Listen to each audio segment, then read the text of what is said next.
Star Trek: The Starless World. Written by Gordon Eklund. Read to you by Chatterbox TTS. Chapter 1. Captain's Log, Stardate 6527.5. The awesome spectacle of the galactic core continues to weave a spell over the ship's crew, even those veterans who've passed this way before. For me, the hushed atmosphere aboard ship is more nerve-wracking than relaxing. I'm accustomed to the steady hum of constant activity. So far, a total of 57 black holes have been charted. It's my guess that the proximity of these mysterious objects plays a major role in the mood of the crew. As for our assigned mission, evidence continues to be negative. We're apparently alone here in the core. There's been no sign of Klingon activity. With a soft cushion of air supporting the back of his head, Captain James T. Kirk of the USS Enterprise lay on his bunk, his eyes fixed to the rectangular screen at the foot of the bed, where a stream of words zipped past at a velocity faster than the average eye could follow. Still, Kirk's eyes were better than average, and he was easily able to read what the ship's computer quoted for him. The text of an old novel, one that Chekhov, his navigator, had originally recommended to him, War and Peace, by the 19th century Russian Leo Tolstoy.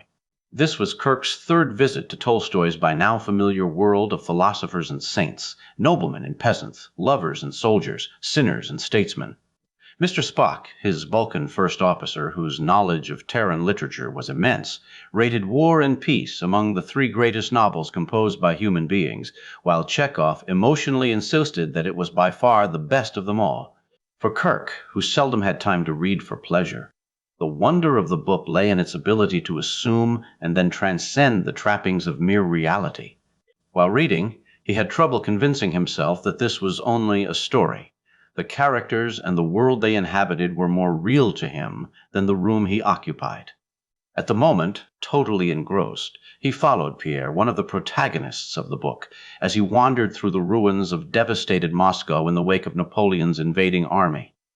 Then, without warning, the world of Tolstoy vanished from the screen, and Kirk found himself gazing upon the impassive visage of Mr. Spock. Captain Kirk, I apologize for the interruption, but something odd has come up. Although he knew Spock wouldn't invade his privacy without sufficient cause, Kirk couldn't help a measure of irritation from creeping into his tone. What's wrong now, Mr. Spock? It's a Federation shuttlecraft, Captain. The sensors detected its approach some time ago, and further investigation revealed that the craft is occupied. There appears to be only one man aboard. Totally returned to the world of the present, 19th century Moscow far away. Kirk shook his head. That hardly seems possible, Mr. Spock. There are no Federation starships within several hundred parsecs of our present position. Shuttlecraft do not operate independently. I am aware of that, Captain, and requested computer identification. The shuttlecraft is one of the complement of the USS Rickover.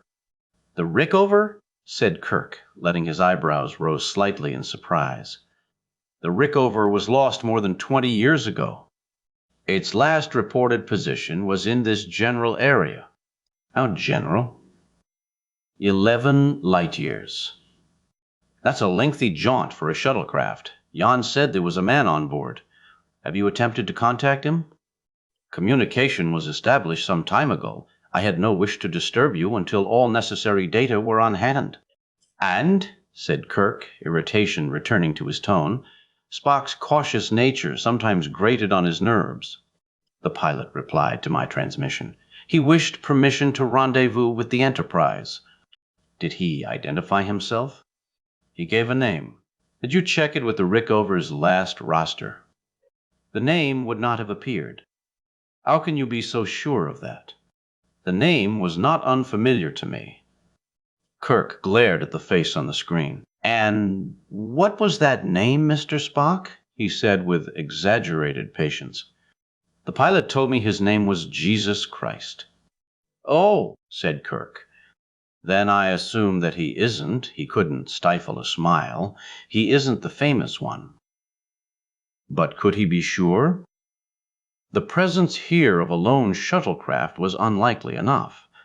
When that shuttlecraft turned out to belong to a starship lost 20 years ago, it wasn't just unlikely, it was impossible.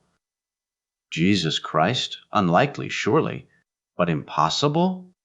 The computer, as well as my personal visual analysis, indicates that he is not. Then the man is, I assume, mentally unstable. That appears to be true. His speech indicates a high degree of stress. Dr. McCoy has gone to the shuttlecraft bay to await rendezvous. Aye. When will that be? In approximately 5 minutes. Ship's time. You did wait till the last moment before calling me. I felt there was nothing I couldn't handle, Spock said stiffly. No, of course not, Kirk said quickly. Has he inadvertently wounded Spook's pride? I think I'll join Bones below. I've always wanted to meet the Son of God. As you wish, Captain. And, Mr. Spock, one other thing. I want to thank you for not disturbing me until it was necessary. You handled the situation well. It was the only logical course to pursue. Ah, yes, naturally it was. Kirk let the screen stay blank. After Spook's call, there was no way he could return to the mood of Tolstoy's stable, cloistered, unambiguous world of Russia before the Great Revolution. Chapter 2. As Captain Kirk approached the shuttlecraft bay, he heard the voices of struggling men not far ahead. Quickening his pace, he turned a corner and saw a thin, skull-faced man of uncertain age writhing in the grasp of 2 security men. A fourth man, Dr. Leonard McCoy, the ship's chief medical officer, circled the other 3 like a cat stalking its prey. McCoy held the butt of an air-powered hypodermic in one hand. The thin man kept shouting, "Fools, release me. I am the prophet. I am the messenger of the one true God." McCoy, despite the assistance of the security men, couldn't quite seem to sneak close enough to strike home with his hypo. "Stop this," Kirk shouted, using his most commanding tone. "Stop this at once." The security men, recognizing the voice of their captain, immediately froze. More surprisingly, so did the thin man. A contented smile spread across his face. His eyes were like saucers. "At last," he said, "a man capable of recognizing the truth." Dr. McCoy frowned, keeping his hypo poised. "The man isn't rational, Jim. He's got to be calmed down." "Why? What happened? Did you say something to upset him?" "I told him he wasn't Jesus Christ, and he jumped at my throat. Maybe he knows more than we do." Kirk looked closely at the man. There was something familiar about him. Puzzled, Kirk stepped nearer. "Careful," said McCoy. "There's no telling what he may do." Kirk gazed straight at the man's face. He was too old and too thin. His clothes were torn and ragged, and his body stank. "Thomas?" Kirk said tentatively. "Thomas Clayton?" The man's head jerked suddenly. He grinned at Kirk, showing missing teeth. "I am known by that name." "Do you remember me? Do you know who I am?" "You're Jim Kirk, of course." His tone was as blank as his face. "Thomas, I thought you were dead, long dead. Am dead." Suddenly he giggled. "Isn't that the point? I am dead, and yet, because of INAB, I live again." "Thomas, what's happened to you?" But Clayton was laughing. His whole body shook, but barely a sound emerged. Kirk nodded silently to McCoy, who took a quick leap forward and brought the hypo down against Clayton's arm. Clayton went stiff for a second. His mouth worked up and down, but he couldn't make a sound. He collapsed in the arms of the security men. "Take him to sick bay," McCoy said. "Tell Nurse Chapel I said to put him in a private cell." "Yes, sir." As the men turned away, McCoy looked quizzically at Kirk. "What's the problem, Jim? You look as though you've seen a ghost." "Maybe I have. That man is Thomas Clayton. He and I were roommates at the academy my first 2 years. That wasn't a Starfleet uniform he was wearing. Go on."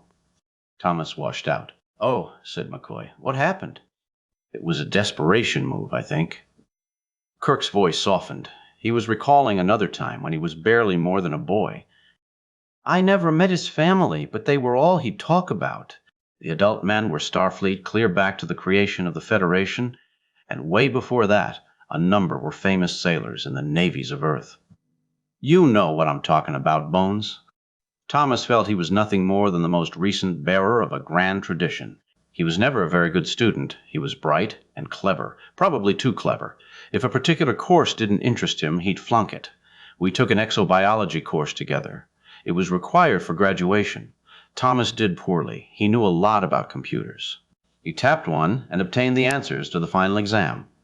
And got caught, McCoy said. I turned him in. McCoy looked hard at Kirk. Starfleet Academy and its rigid code of honor. It serves a purpose. He was your friend. It's not that simple. For a while, I felt the same way, but Thomas stole the exam, not me. I gave him every chance to confess. What sort of officer would a cheater make? A pretty poor one. McCoy shook his head. All right, Jim, I get your point. When it comes to honor, I won't attempt to lecture you. Still, none of this explains what Clayton is doing here aboard a shuttlecraft belonging to a long-lost ship. All I know about Thomas Clayton is that he went into the interstellar trading business. He did well. As clever as he was, he should have, and was wealthier than any dozen Starfleet captains. About 5 solar years ago, he vanished in space. He was alone aboard his own ship. There was a search, but it's a big galaxy. Was he lost near here? I think so. I think he was headed in the direction of the core. Then that would explain it. Some of it, Bones. Kirk shook his head. Not much of it. It's curious. Yes, isn't it? Kirk was thinking of the vista of tightly packed stars he had seen on the view screen. The trouble with the core was its scale. It was too vast. A man felt petty by comparison. I'm going to join Spock on the bridge. When Clayton comes around, call me. I'll want to question him. It might be another 12 hours. More, considering his physical condition. Call me whenever. Sure, Jim. Good luck. Kirk wasn't sure what McCoy meant by those final 2 words, but he appreciated them. Luck. That was what a man needed to thrive in this universe. It changed the scale. A star couldn't have good luck. A planet couldn't. That took something alive and conscious, something like a man. With that reassuring thought on his mind, Kirk rode the turbolift toward the bridge.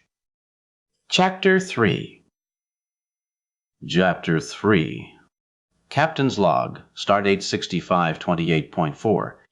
Our mysterious guest, Thomas Clayton, has now been awake and alert for 9 hours. I have twice visited his cell in sickbay in hopes of getting him to shed some light on the reasons for his presence here. Unfortunately, on both occasions, he refused to respond to direct questioning.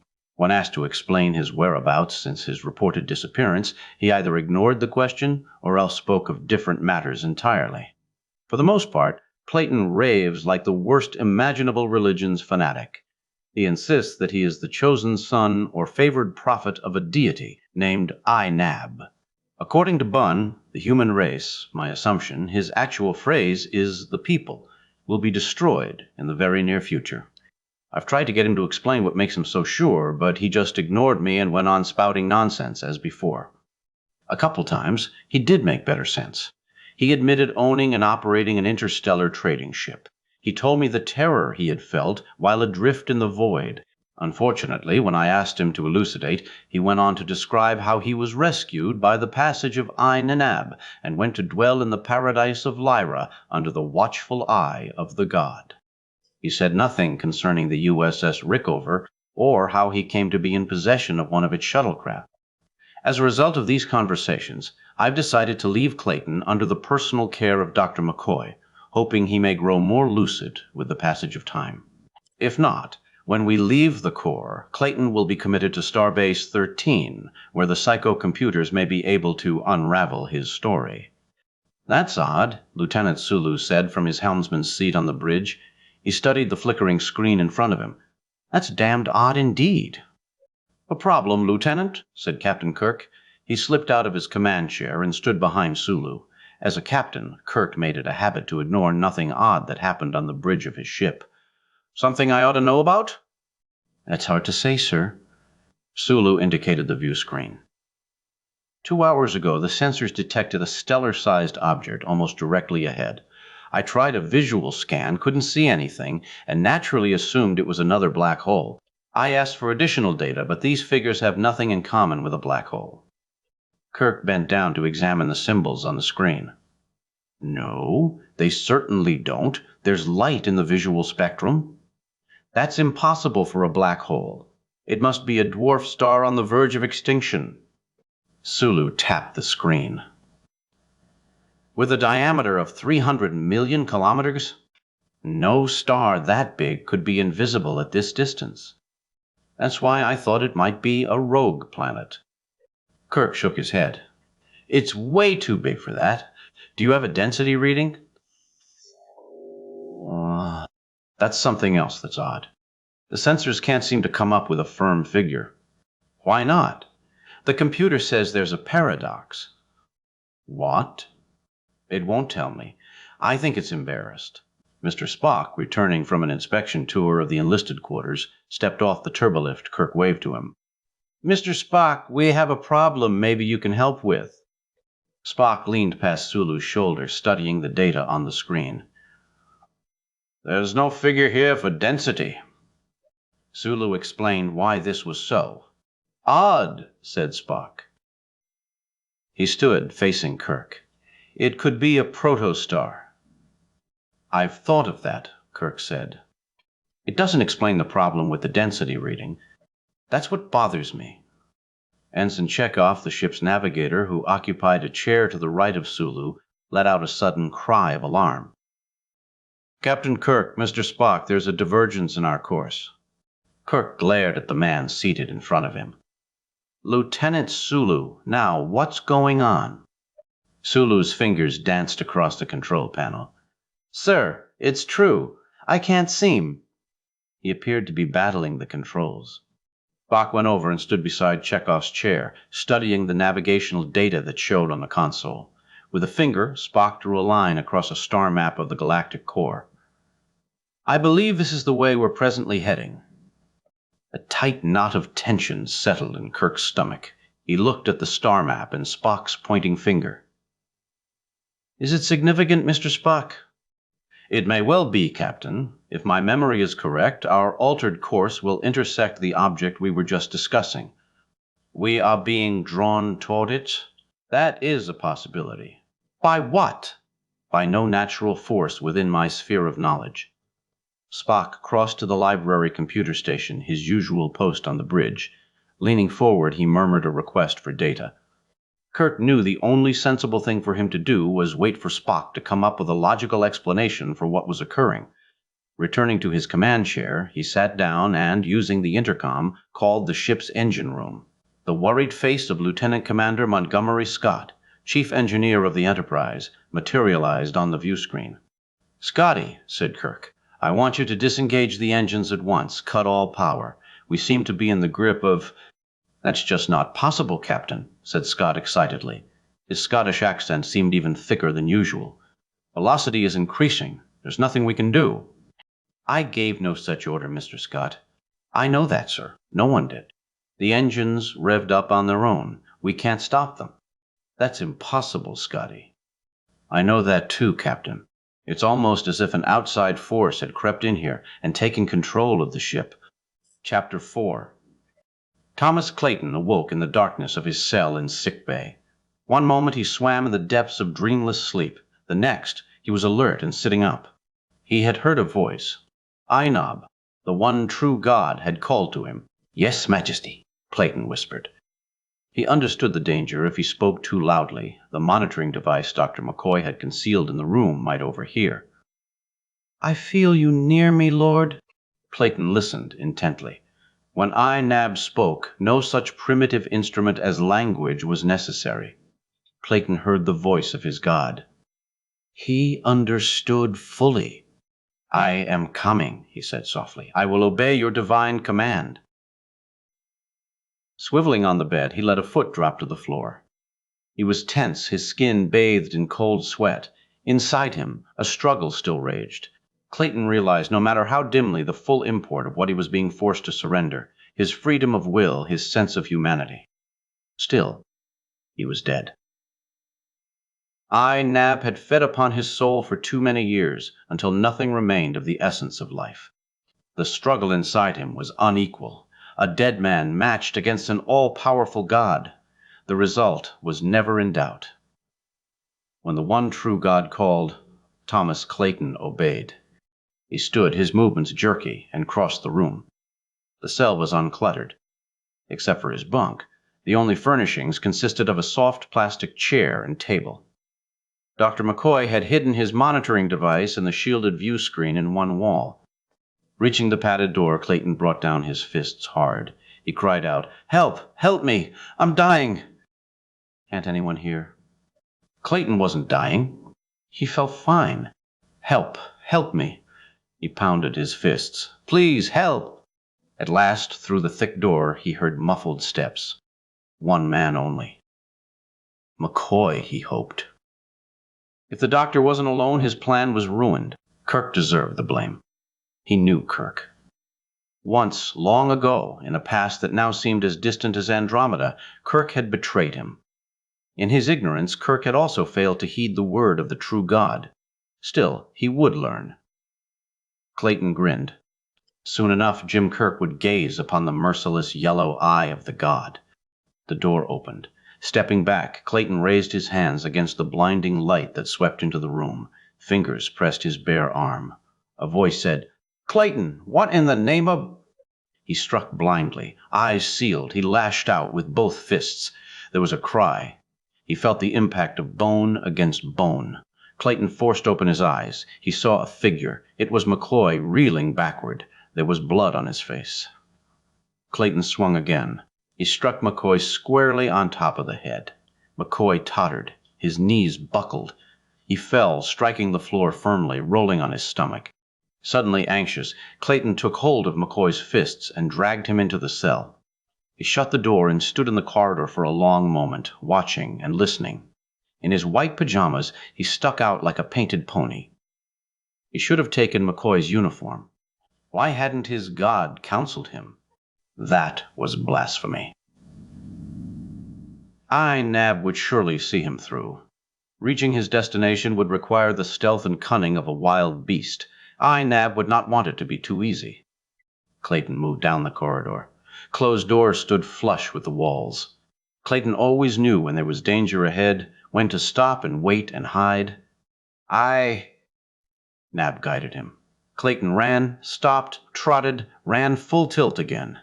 It should not have been possible for one man to maneuver safely through the innards of a ship containing more than 400 crew members. Clayton did it with ease. Where was he headed? So far, the god had not confided in him. Did it matter? He moved effortlessly through the heart of the great ship. Distantly, he heard the muffled roar of giant engines. He slipped past open doors. From some, he heard fragments of conversation. Ship off course. Mystery planet. Engine rooms lost all control. Collision course. He sensed the anxiety, the dread of the speakers. These people understood the might of a god. Kirk, too, in turn, would be taught to believe. He rode a turbolift upward. Voices reached him from close ahead, taut and edgy with concern. He smiled, recognizing Kirk's voice among them. Poor Jim. Jim the betrayer. Won't you know soon enough? The turbolift stopped. Clayton stepped out. Hey, you. Mister, what do you... He recognized the bridge. He should be here himself. There, in the command chair. Captain Thomas Clayton. He saw Kirk. A creature with green skin and pointy ears, Vulcan half-breed, 2 men at the helm, a black woman. The woman had shouted at him.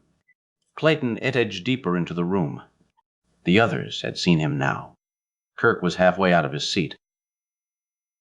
The Vulcan pointed a finger like a schoolmaster disciplining a student. Clayton moved calmly forward. Thomas, get away from there. You can't. He had seen the screen. Above the helmsman's chair.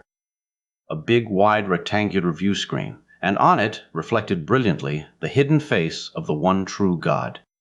Kirk caught his arm. Thomas, sit down. What do you want? What's wrong? Clayton brushed past him. He stood beneath the screen. He looked up, placed his hands under his chin, locked the fingers in a tight fist, fell to his knees. My God, he murmured, I cower before you. As you bid, I have done. These ignorant ones gaze upon your sacred eye. Forgive my sins. Ignore my life. I'm your servant. You are the master. The view screen showed, among the stars, the smooth black disk of a lone planet. My God, thought Clayton. My Lord. Chapter 5. Mr. Spock, Chief Science Officer and second in command of the Federation starship Enterprise, devoutly believed that only the Vulcan discipline of logic offered a successful means by which to confront the mysteries of the cosmos. Although his mother was a native of Earth, Spock was more the son of his father, a full-born Vulcan. Less than 5 centuries ago, the people of Vulcan had barely avoided self-extinction as the result of a series of intra-species wars, and in the wake of that disaster, the Vulcans had developed their system of disciplined logic, which had once and for all eliminated the curse of a barbaric heritage. If Spock could have been granted one wish, he would have asked to see the discipline of logic extended to encompass all the civilized planets of the galaxy. But the act of wishing was in itself illogical. There were other problems, practical problems, confronting him, and for these, the discipline of logic usually served well. Still, the difficulty with the problems presently facing the Enterprise, the mysterious object ahead, the loss of ship's control, the appearance of Thomas Clayton, was their steadfast refusal to be solved by logical means. For Spock, this did not necessarily indicate that the discipline of logic had failed. On the contrary, he believed that the failure must lie either with the quantity and quality of the data at hand, or else with his own reasoning processes.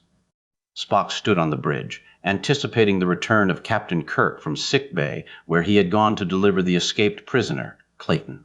Spock had devoted several minutes of concentrated thought to an attempt to uncover some logical explanation for Clayton's behavior, but in the end he had been forced to admit that any explanation depended upon one, as yet unknown, factor, the sanity of Clayton himself.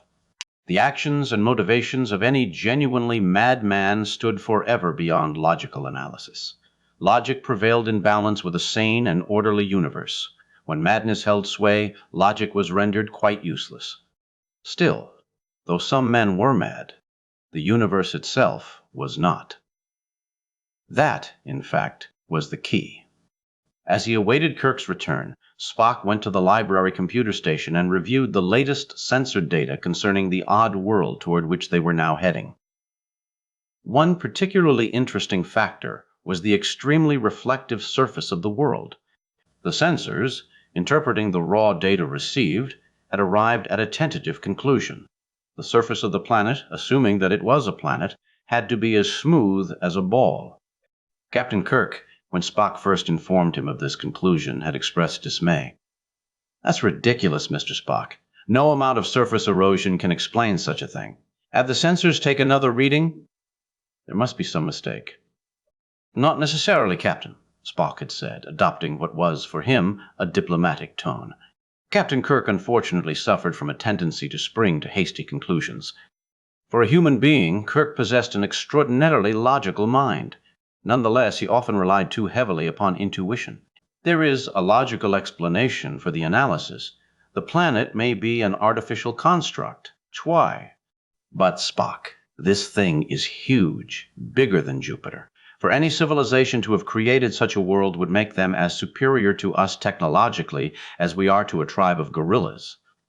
Spock nodded tightly, unable to recognize a contradiction. The possibility of such a society is not illogical, especially considering that the Enterprise has lately come under the control of an undetectable force. Then you think, whatever this force is, it originates on this world. That seems probable, especially if this world is a created object. You're talking about an incredibly big starship. A rather large one, yes, Spock said dryly. The word incredible was not normally part of his vocabulary. There is another factor that also tends to confirm my thesis. I don't believe you've seen this before. He showed Kirk a section of the sensor readout. It appears that the radiation which first led us to believe that the object was a star actually emanates only from a relatively small surface area. What we're talking about is a circle no more than a few hundred kilometers in diameter. But a world can't be part planet and part star, Kirk said. It can be, Captain, if that small area is what I think it may be, an opening in the surface of the globe. Kirk frowned. And the radiation? The radiation is actually emanating from inside the sphere. It is my present opinion that what we have here is a hollow planet with a small star located in the center. Kirk nodded slowly. I thought that's where you might be heading, a Dyson sphere. Named, as you no doubt are aware, for the mid-20th century scientist who first theorized their existence. All the planetary matter of a solar system wrapped around the dying central sun, a means for preserving supercivilizations in their extreme old age. But Dyson spheres are strictly theoretical. None has ever been discovered before. Spock shrugged. Then, perhaps, we are the first. You really believe this, Spock? This is definitely your opinion? Kirk cocked his head to one side, like a cautious bird of prey uncertain whether to strike. It is the one logical conclusion, Spock said. And nothing Spock had learned in the intervening 2 hours since that conversation had altered his opinion. The approaching planet now showed clearly on the central view screen, a huge black orb, its surface features, if any, totally obscured by a pinpoint of brilliant white light shining from the northeastern hemisphere. This, Spock was convinced, was indeed U Dyson sphere, and he was eagerly anticipating the prospect of visiting such a marvelous construct. And Lai would be visiting it too. There was no longer any remnant of doubt. The Enterprise was headed directly toward the world. Captain Kirk, returning to the bridge, stepped off the turbolift, glanced briefly at the view screen, then settled down heavily in his command chair. Spock sensed that Kirk was upset, but still there were important matters to discuss.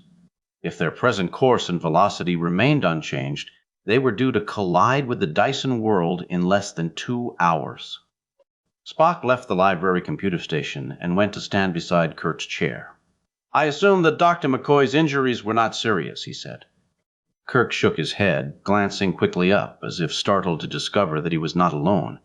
He took a pretty rough knock on the head, slight concussion. They'll be fine in a day or two. I'm pleased to hear that. And the prisoner? Thomas Clayton? I had Nurse Chapel give him a strong sedative. He ought to be out for the next several hours. Before that, I tried to question him. It was as hopeless as ever. Kirk paused. It was obvious to Spock that Kirk had noticed some of the same things about Clayton's recent actions that Spock himself had. When Thomas was here on the bridge, did you make any sense out of what he did? Senses may not be the proper term, Captain. The man does seem to be definitely deranged. That may well be, but even a madman's world, though distorted, isn't entirely unreal. Did you notice where he went? Spock thought that was what Kirk had in mind. To the view screen. He appeared to be worshipping it. The screen, said Kirk. Or what was on it? The planet?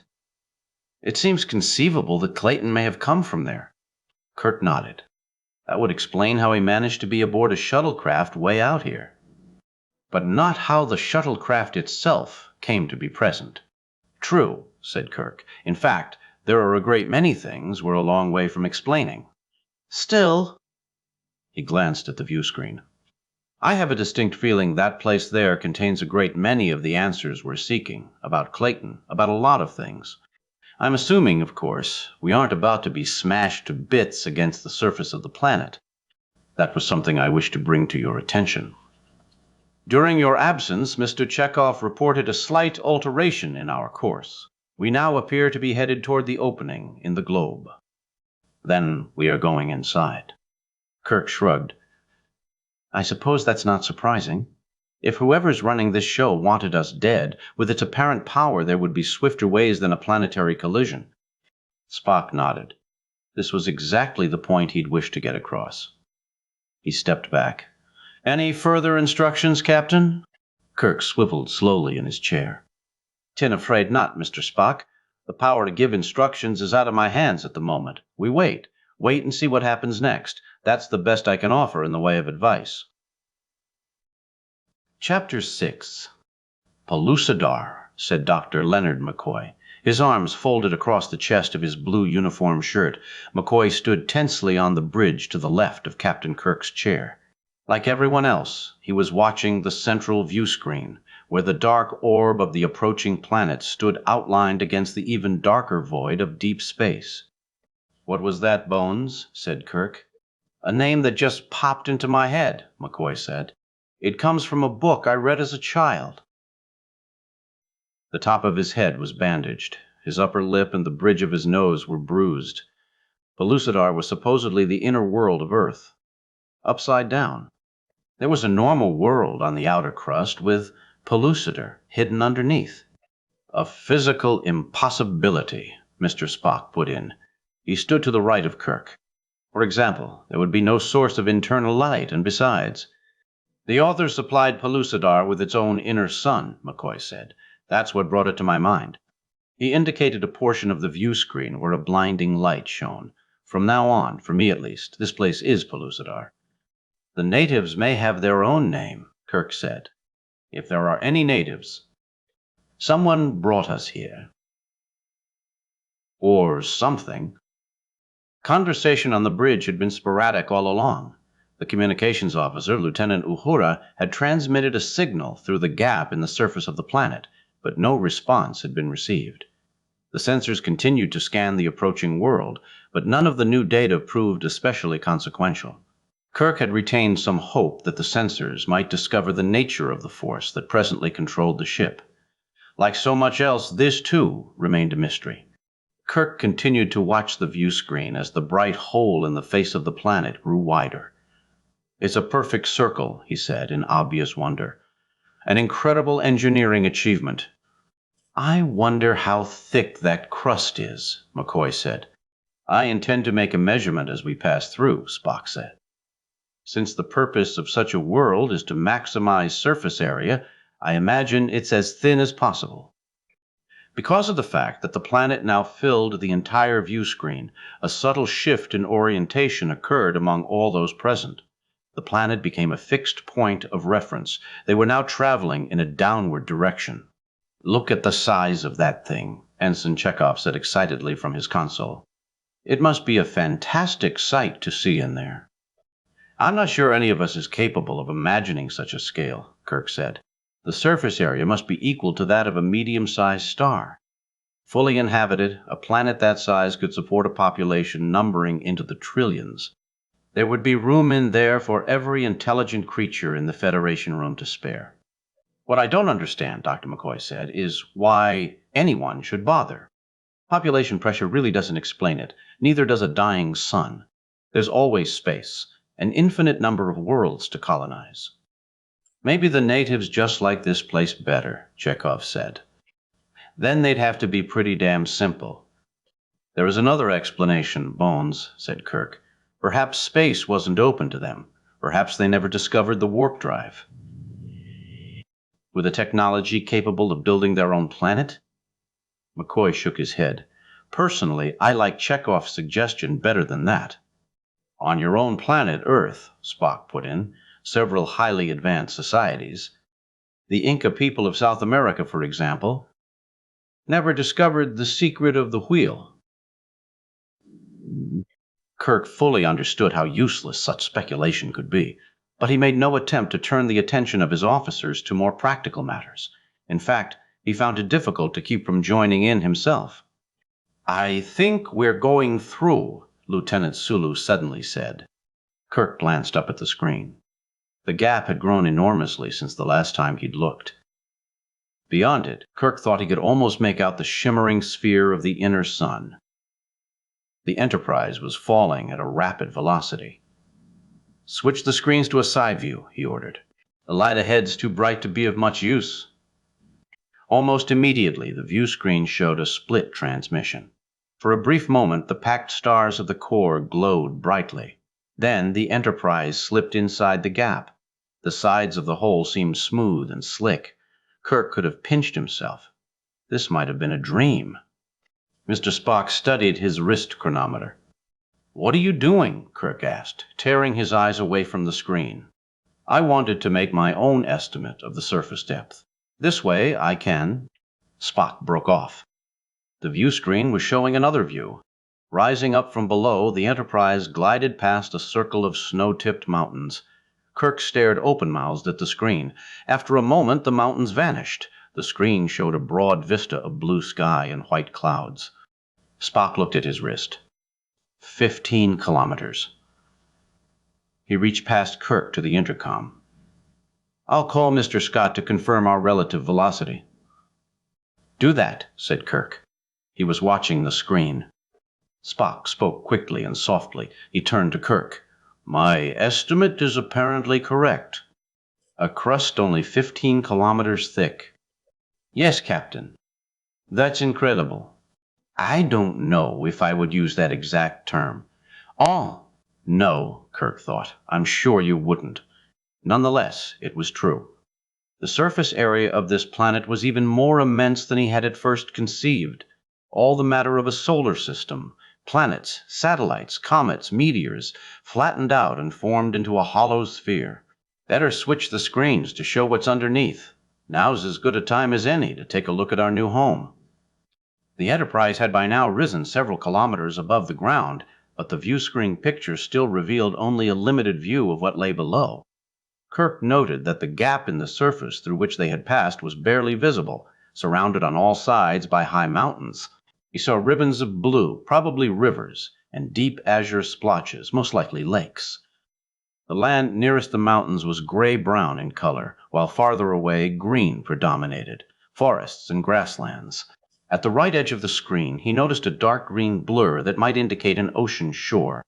The rivers seemed to be loading in that direction. Kirk realized this was only an infinitesimal slice of the whole world.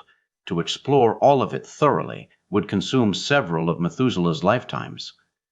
The Enterprise continued its steady ascent. The ocean showed clearly now, shaped in a perfect square. As the ship soared even higher, Kirk saw that this was part of a general pattern. The surface below was Tyche, an enormous curving chessboard, alternating squares of ocean and land. Kirk made no attempt to speculate on what might have motivated the builders to establish this particular design. It was neat, colorful, and functional. Although the large ocean areas did reduce the habitable landmass considerably, Kirk assumed that what remained was sufficient for its creator's purposes. A flurry of activity gripped the bridge as the sensors relayed the first definite data from below. Kirk leaned back in his chair and waited patiently. Whatever was important would be brought to him in due time. He trusted the competency of his crew. Mr. Spock made frequent use of the library computer. Sulu and Chekhov studied their screens and charts. While he waited, Kirk contacted Scott twice. Both times he received the same report. The engines of the Enterprise continued to function independently. Conscious control remained in the power of an unknown force. Spock left his station and crossed to Kirk's side. He said, I can give you a preliminary report on this planet, Captain. Start with the atmosphere, Kirk said. This was always the initial factor he preferred to consider. A nitrogen-oxygen balance, pleasantly breathable. Surface pressure is also quite bearable.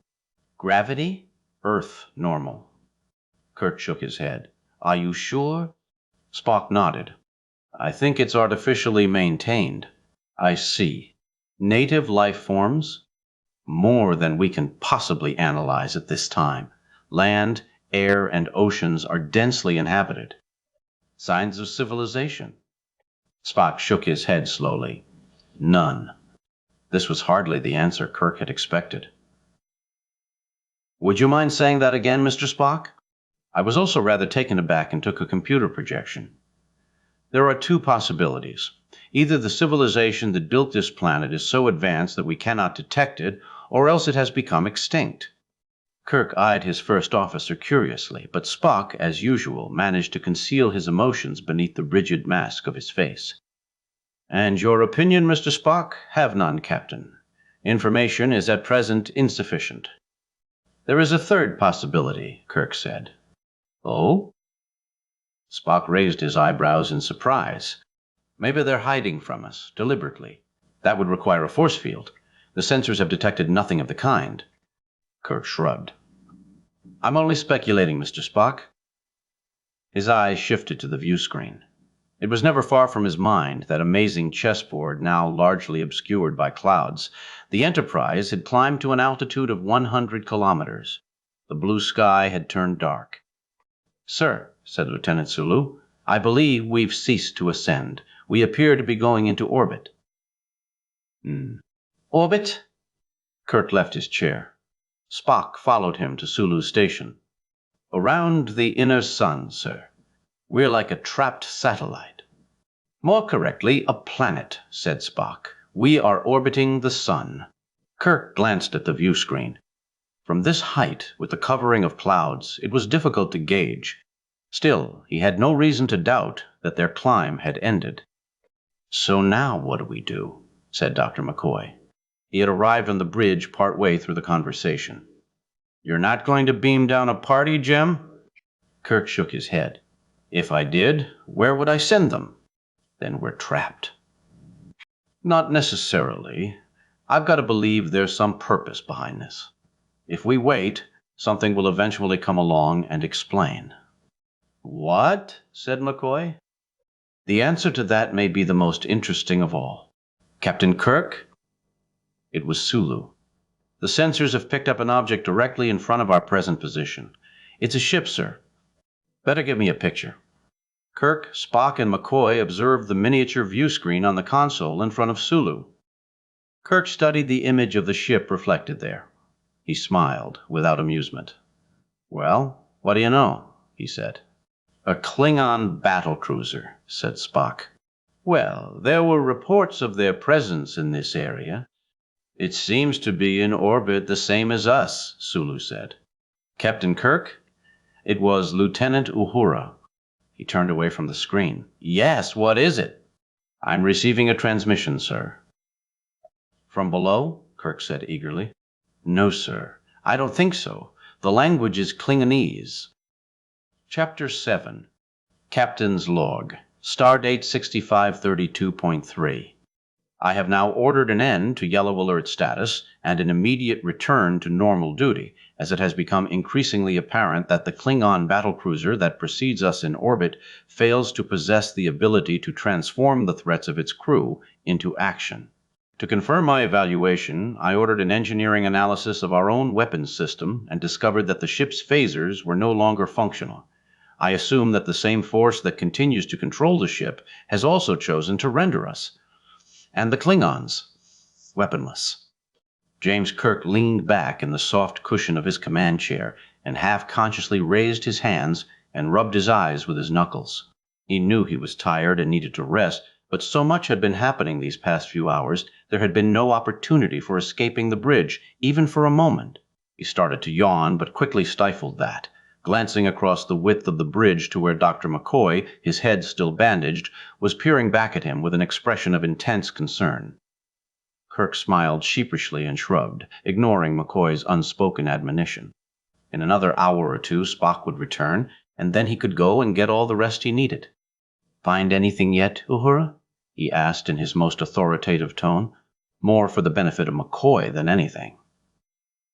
He turned his chair toward the library computer station, where the slim, dark-skinned communications officer worked in her red uniform dress and high black boots.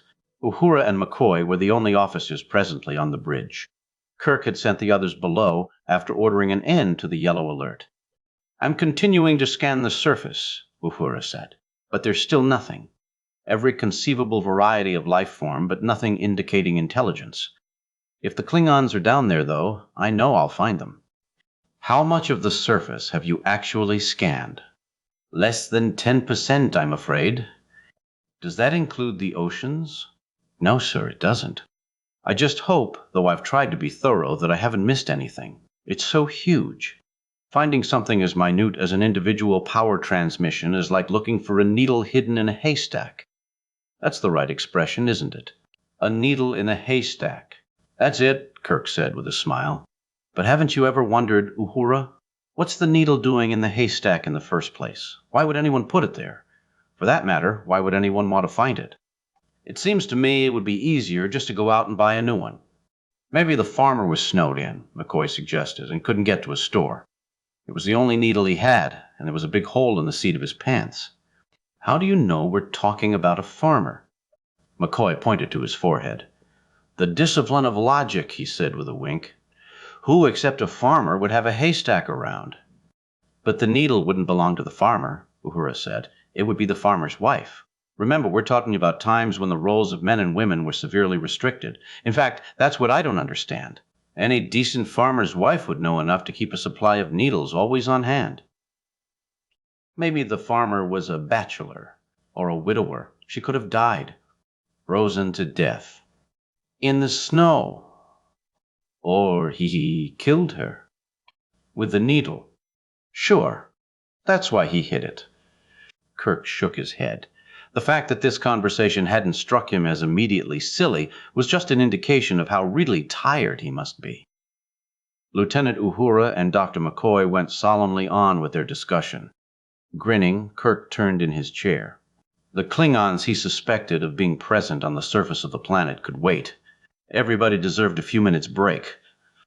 Kirk had received the distinct impression that something untoward was afoot when, accepting the initial Klingon transmission, he had discovered the smooth face of a junior officer glaring back at him from the view screen. Where was the captain? Although the young officer made a valiant effort to be as crude and abusive as any more experienced Klingon, Kirk's suspicions were not eased. The young officer threatened to destroy the Enterprise unless Kirk immediately surrendered his ship and crew.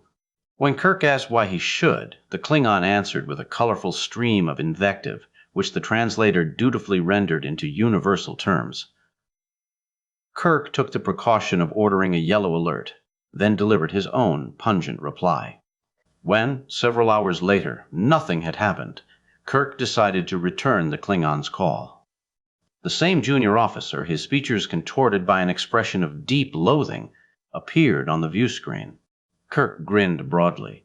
He often found it difficult to regard the humorless Klingons with all due seriousness. "We're still here," he said.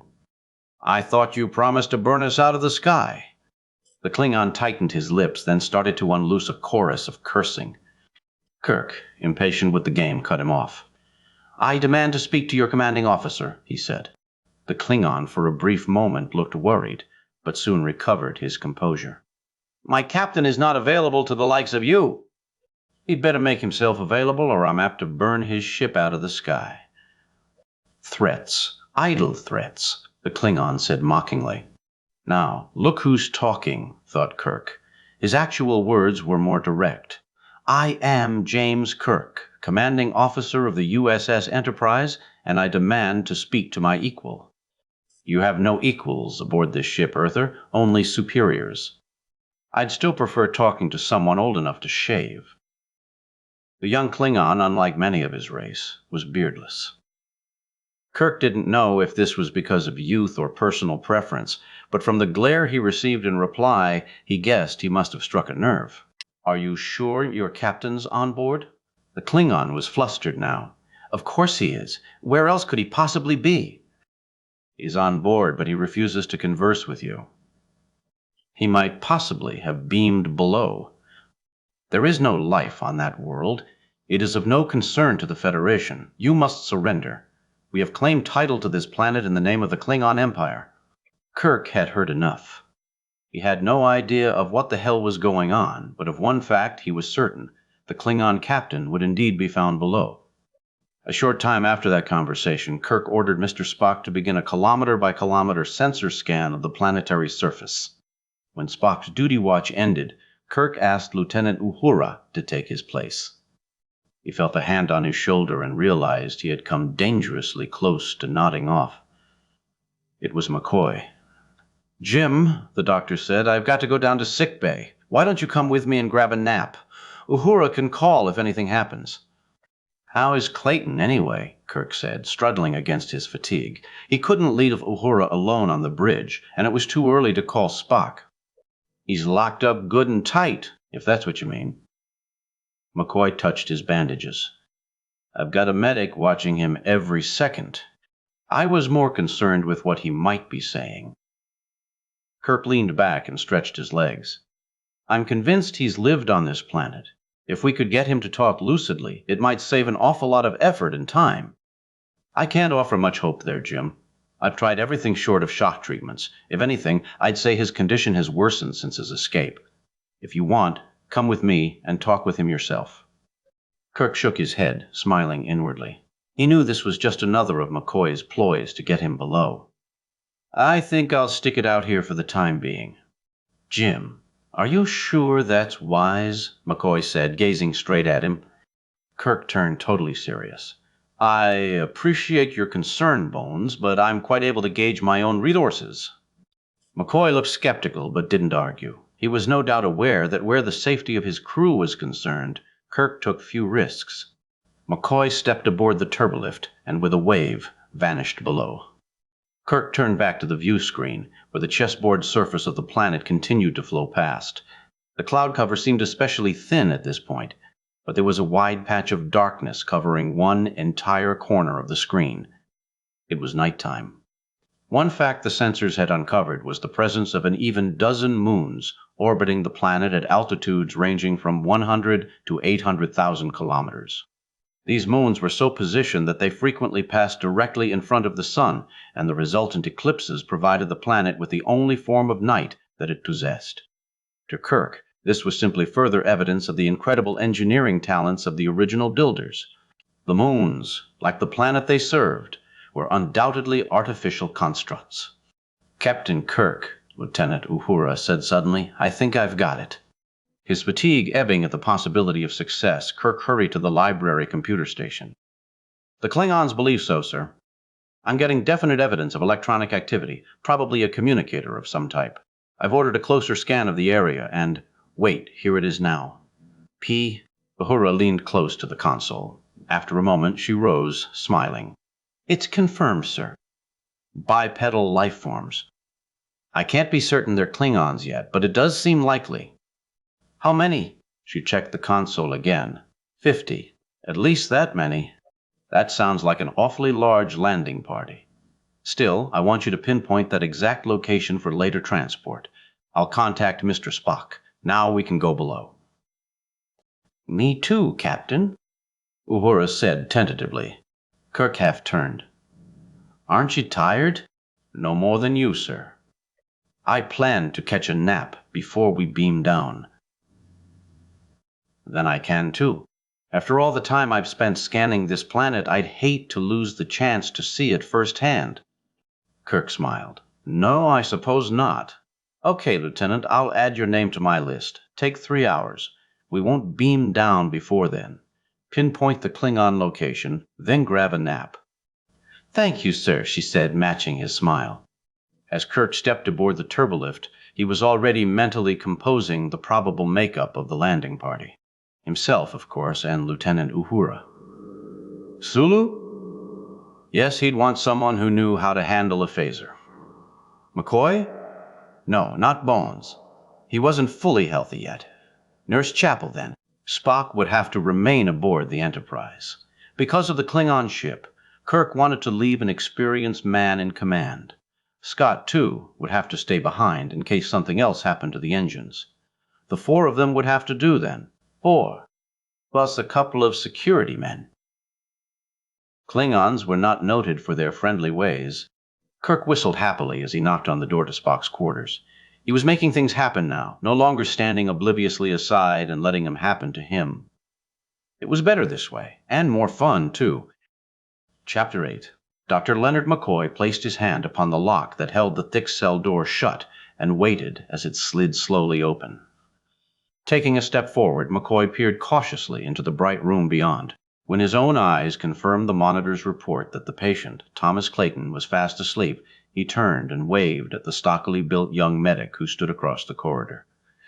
"It looks all right, but keep your ears open. I ought to be out in 10 minutes. "Yes, sir," the medic said. McCoy moved stealthily into the room. The door cycled silently shut behind him. McCoy headed toward the bed. He had gone only a short distance when he discovered that the monitor was no longer correct in at least one respect. Clayton was not asleep. His eyes were open, and he was watching McCoy. "Well, hello," McCoy said glibly. "Feeling any better?" He stopped beside the bed and looked down. Something in Clayton's expression reassured him, something that seemed nearly sane. I feel like I've passed through hell and come out the other side. In a manner of speaking, maybe you have. McCoy reached down and grabbed hold of Clayton's unresisting wrist. He counted the pulse, found it normal, then felt his forehead. Know where you are? He asked in his best bedside manner. Sure, on a ship. The Enterprise, isn't it? He spoke slowly, as if each word required a tremendous expense of energy. It is indeed. Know who I am? You're a doctor. Leonard McCoy, ship's chief medical officer. Then, if you're a doctor, maybe you can tell me something. Be glad to. Here, let me join you. McCoy drew up a soft plastic chair. What is it you want to know? It's about me, my condition. Am I dead? McCoy stared questioningly at Clayton, but the man seemed to be entirely serious. From a medical viewpoint, you're alive. You breathe, your heart beats, you can think and talk. I don't know what else there is. What if it's not me who does it? What if something else does all that? Like who? Said McCoy. Nab. McCoy nodded gently. He wanted to draw Clayton away from his delusions, not plunge him back into the middle of them. What about you? He asked. We've all been wondering how you came to be here. I escaped. Didn't I tell you that before? There's always been that one shuttlecraft around. He destroyed all the other ships, but kept that one. I don't know why. I tried it before. This time it worked, so I took off. Then you did come from that planet, from the Dyson sphere. Yes, from Lyra. McCoy frowned. I wanted to call it Pellucidar. Is that the native's name? Lyra? It's his name. Aye, Nabs. You see, I took off in the shuttle, but I knew all the time he had to be laughing at me. I was dead. Where could I go? Still, I found the crown of mountains. I passed through the gap. I wasn't afraid. I knew I couldn't go far in a shuttlecraft. I had no provisions, not even water. I didn't care. I was dead already. What did it matter? Then I saw your ship.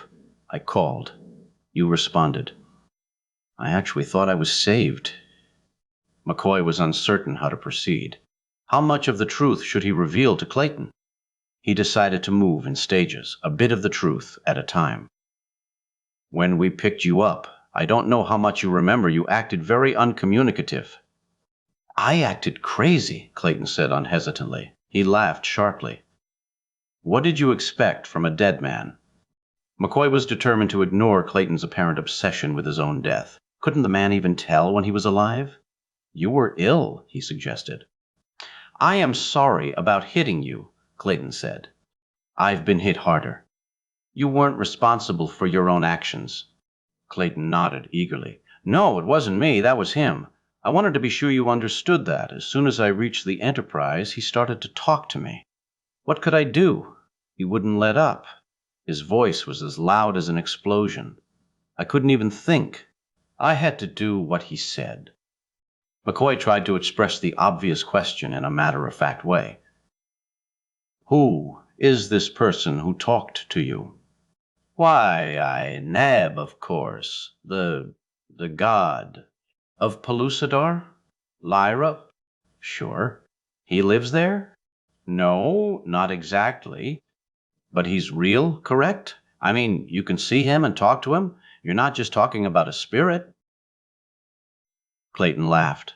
It went on too long and grew too loud. He seemed on the verge of losing control, then suddenly he was calm again. Oh no, he's real enough. You can see him. He's right there every day, and on Lyra we hardly ever have night. He looked around the room, as if seeking someone who ought to be present. But where's Kirk? Jim Kirk? I know I remember seeing him here. McCoy saw no reason not to reply. Captain Kirk and a landing party have beamed down to the surface of Lyra. That's why we could use your help.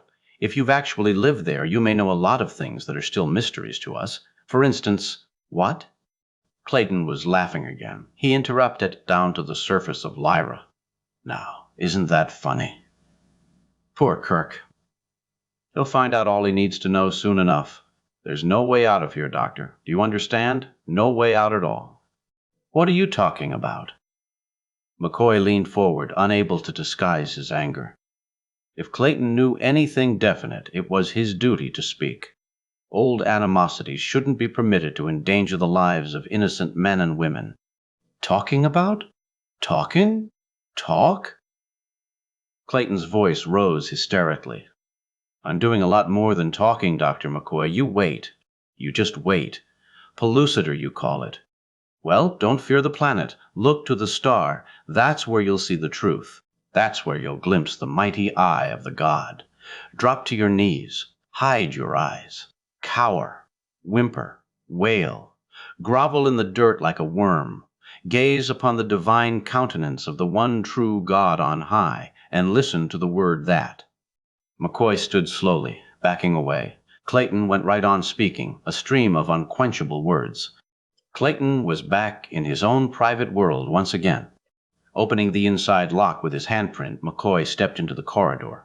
The medic, hearing Clayton's excited voice through the open door, hurried across the corridor. Sedative, McCoy said. Just a half dose. Don't knock him out. Let the poor bastard rest. Yes, sir. As he waited for the medic to finish, McCoy wondered if he ought to notify Kirk of what Clayton had said, the possibility of danger below. It wasn't really necessary, he finally decided. Any landing party was always alert to the possibility of unexpected trouble. And Clayton had never really said anything specific. He was a frightened, irrational man. Well, perhaps later. This first period of lucidity might be a sign of better times to come. The next time, he might discover something more definite. Something more definite. That is, if his own present diagnosis was correct, if Clayton really was a sick man.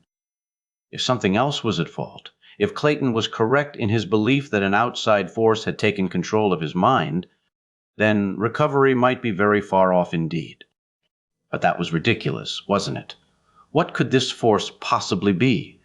The same one that had taken control of the ship's engines and weapons. That was certainly an idea worth considering, but that was all it was. Just an idea. McCoy had no proof. Nothing worth sharing. Inside the cell, Clayton's voice grew quiet. The medic reappeared and locked the cell door. I did as you ordered, Dr. McCoy. Tyne, I think I'm going to take a turn on the bridge. While I'm gone, keep an eye on him. Check the monitor every few minutes. Anything happens, call me at once. Yes, Doctor. McCoy rode the turbolift. He felt a jolt deep in his stomach as the lift shifted direction, gliding up toward the bridge rather than sliding horizontally. What Clayton had said, the part about the god, had never really made sense. Perhaps that's what disturbed him the most. It was irrational, but not quite irrational enough to be easily dismissed. If not a god, then, why not someone or something very powerful indeed? What? He asked himself. He shook his head. He didn't know. Clayton had said they'd all find out soon enough. Perhaps that advice was the best. Chapter 9. This is nearly too perfect to be real, Kirk said, speaking as much to himself as anyone else. The 6-member landing party from the Enterprise edged cautiously forward through the thin, sun-spangled forest where the transporter had dropped them. Kirk had positioned his people in a horizontal line, with each instructed to keep well in sight of whoever stood to the left. So far, such precautions had proved unwarranted. This was more than just a peaceful world.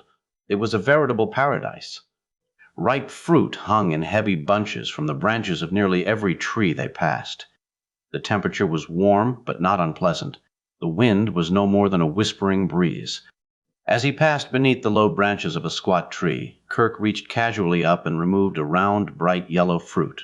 Turning slightly hay, he tossed the fruit to his left, where Lieutenant Uhura made a graceful catch. Run a tricorder analysis on that, he said. Let's see if it's edible too. As she continued forward, Uhura worked the tricorder with practiced fingers. So far, every fruit they had checked, ranging from tiny red berries to huge melon-like pods, had proved deliciously edible. It had to be springtime, Kirk decided, a perpetual spring. On a world such as this, true seasons would not likely exist. Not only edible, Captain Kirk, Uhura said, but extremely nutritious. Want it back? He shook his head and patted his belly. I think I ought to pass on this one. You have it.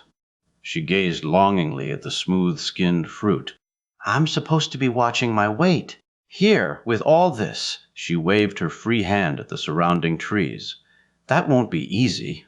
Kirk grinned, moving around the broad girth of yet another fruit-laden tree. This one was more like a hush in appearance, with sharp thorns and a bounty of bright blue berries. He didn't ask Uhura for another tricorder analysis. Considering their previous results, that seemed superfluous. Lieutenant Sulu moved directly to Kirk's right. Sulu, like Kirk, held his hand phaser in constant readiness, but this too seemed like an unnecessary precaution. Uhura's tricorder had so far turned up only one life form that might possibly be regarded as threatening, a bear-like carnivore that seemed common to these woods. The Klingons, if they were Klingons, remained several kilometers ahead. Kirk preferred this method. He could have beamed down in the middle of the Klingons if he'd wished, but he wanted to be sure the Klingons had time to evaluate his presence. Sudden surprise tended to produce a reaction of either anger or fear. A Klingon, whether frightened or angry, was not an easy creature to handle. The sky above was a flat blue sheet, infrequently punctuated by bursts of white cloud. A tiny full moon stood poised at the tip of one horizon, which sloped upward here on this inner world, a phenomenon that would become more apparent once they'd left the obscuring thicket of the forest. Because of this moon, a brief moment of night would descend upon them in a few hours. Kirk expected to reach the Klingons well before then. Suddenly, ahead in the low branches of a big-leaf tree, Kirk caught sight of the faintest flash of Morion. He threw himself flat on the ground and thrust his phaser in front of him. "Get down!" he shouted. "I saw something. Drop!" Kirk swiveled his head, saw no sign of his own party, then sighted down the length of his arm. They huddled close to the trunk of the tree. Kirk tried to count. 1, 2, 3, maybe 4. Because of the swaying leaves, he couldn't see clearly. Were they humans? Klingons? He couldn't be sure. Keeping his phaser aimed at the tree, Kirk turned to Uhura, who lay on her stomach nearby. "Check your tricorder," he said in a soft, cautious voice. "See what they are." "I already did. They're bipedal forms, 4 of them.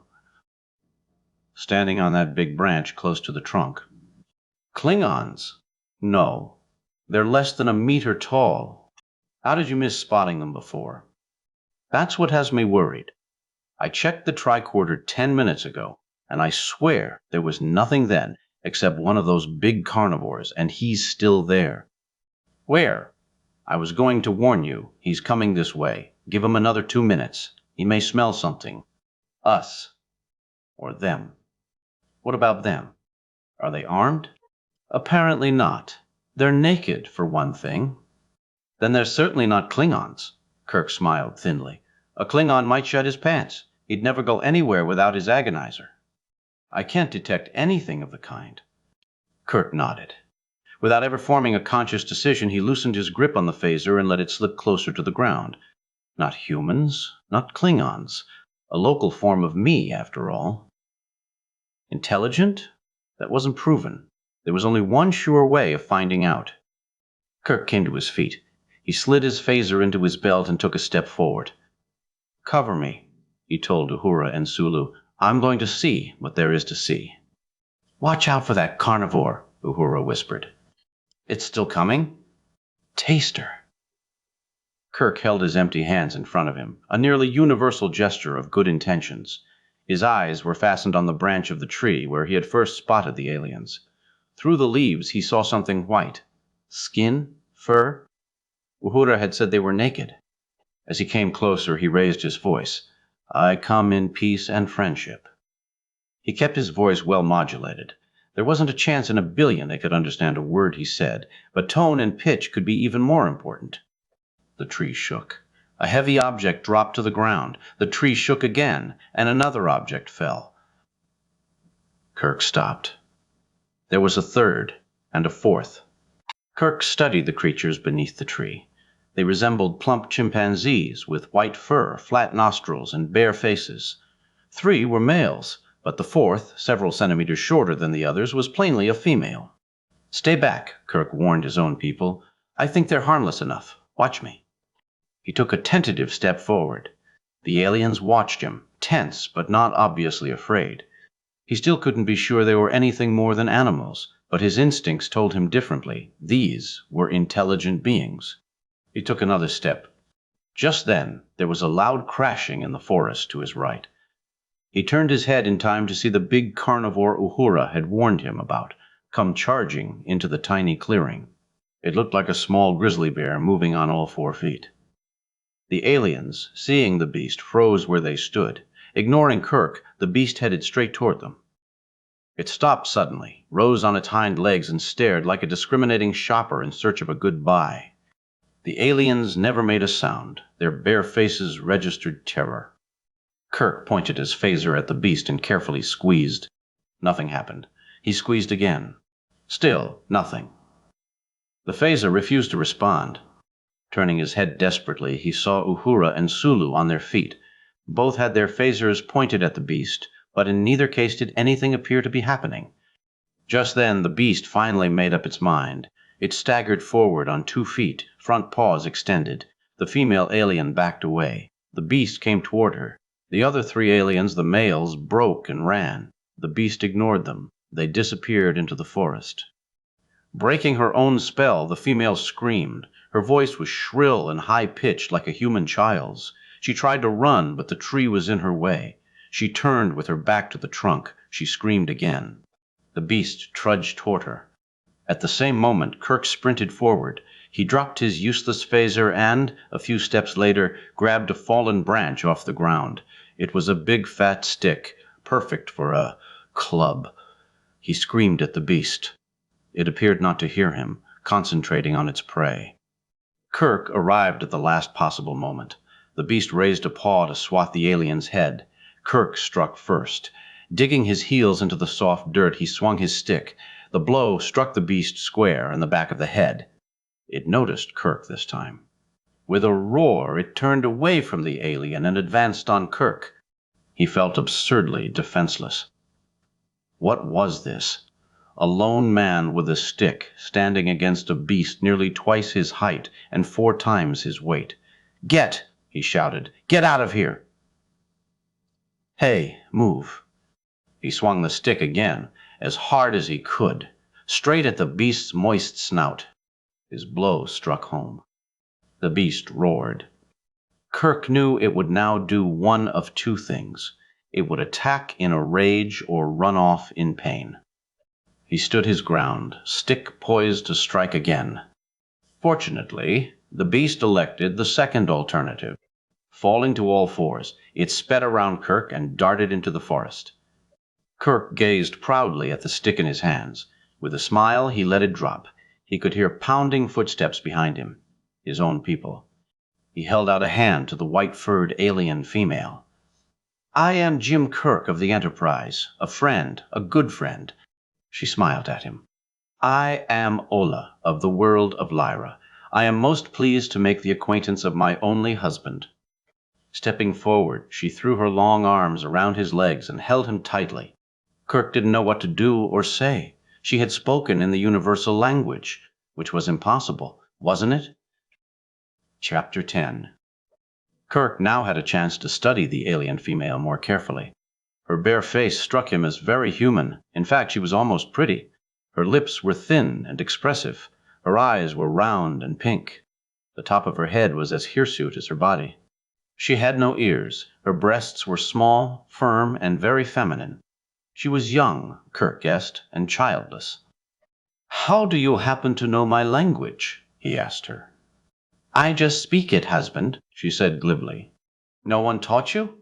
"I needed no teaching, husband." Someone behind him guffawed.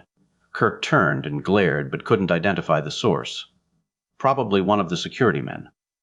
"I'm not your husband, Ola," he said. "But you saved me from the Kova. The others ran away, for they have old wives and hate me. You rescued me." Kirk knew this wasn't the time to begin learning the local customs. "Ola, I'm not the same as you, am I?" She shook her head. "You come from outside the world, Captain Kirk." He had no idea how she knew that. "Among my own people, husbands are different from here. Because I saved you from the Kova does not mean I want you to be my wife." "But I want to be yours," she said. Look, I'm sorry, You already have a wife? No, he said, unwilling to lie. That's not what I mean. We can be good friends. Yes, of course. In relief, be gestured behind. These people can be your friends too. He introduced Sulu, Uhura, Nurse Chapel, and the two security men to Ola. The security men were Nathan Boggs, a big, florid-faced veteran, and Arthur Kaplan, a scrawny young recruit. Everyone bowed to Ola. She bowed back. Now, what about your own friends? Kirk said. The ones who were with you. Do they come from a settlement? Do you live there? She was frowning. I have no friends. Those were the old ones. They hate me. But do you have a home? Yes. In the village of Tumara. I was sent with the old ones to bring you there. A native village. The sensors hadn't detected that, or had they? Are we the only ones who have come to your village lately? Oh no, there are the other ones, the dark beings who came recently. The Kel. Klingons? Yes, them. They took our treasures. He is very angry with them. Kirk didn't know whom she meant, but he wasn't surprised to discover that the Klingons had been less than perfect guests. Greed and scurrilous behavior were common with them. You will follow me to Tumara? Ola said, pointing into the forest in the direction they had been following. We will, said Kirk. And you are not my husband. He smiled. No. But a friend? A good friend. Then I will take you to Domo. Come. Kirk and the others fell into step behind the alien girl. As they went through the forest, Kirk dropped to the rear of the group. When he was safely out of earshot of Ola, he removed the hand communicator from his belt and nipped open the antenna grid. When Mr. Spock on the bridge of the Enterprise answered his call, Kirk quickly described all that had transpired since the party had reached the planetary surface. Spock remained silent, digesting the information as Kirk spoke. Well, what do you think? Kirk said when he finished. I find the language question the most puzzling factor, Captain. You said she was quite fluent in the universal language? There wasn't a trace of an accent in her voice. Of course, she might have learned it from Platon or some other unknown visitor. The planet is an extremely large one. Clayton's ship would not have had a sophisticated sensor capability. How could he have found one village on such a huge world? I'm afraid I can't answer that, Mr. Spock. Still, it is a possible explanation. I agree. On the other hand, there was something else I noticed. Ola seemed to have trouble saying the word Klingon. I got the distinct impression that was because she was accustomed to saying it another way, in their language, not ours. You think she may speak Klingonese too? It's just a guess, Mr. Spock. I'll check into it further and let you know. How about yourself? Anything to report? No, Captain. The situation here remains stable. No further calls from the Klingon cruiser? They have remained remarkably silent. Good. I'll let you know when we reach the village. Fine. Kirk out. Latching the communicator to his belt, Kirk hurried ahead to catch up with the others. Ola turned at his approach and smiled. If she'd noticed his absence, she gave no sign. Chapter 11. The trek to the village of Tumara proved to be about as far as Kirk had anticipated, just short of 3 kilometers overland. After a kilometer's march through the forest, the trees and bushes fell away, to be replaced by a broad, flat meadow filled with tall, green grass and bunches of yellow flowers. A gentle, steady wind whipped low across the ground, and flocks of flying insects darted ahead of their feet like an escorting army. Kirk wondered what the Klingons thought of this planet. Lyra Ola had told him that was its name, seemed to him nothing so much as a vast and plentiful garden. How would the endlessly aggressive Klingons ever manage to adapt to such universal tranquility?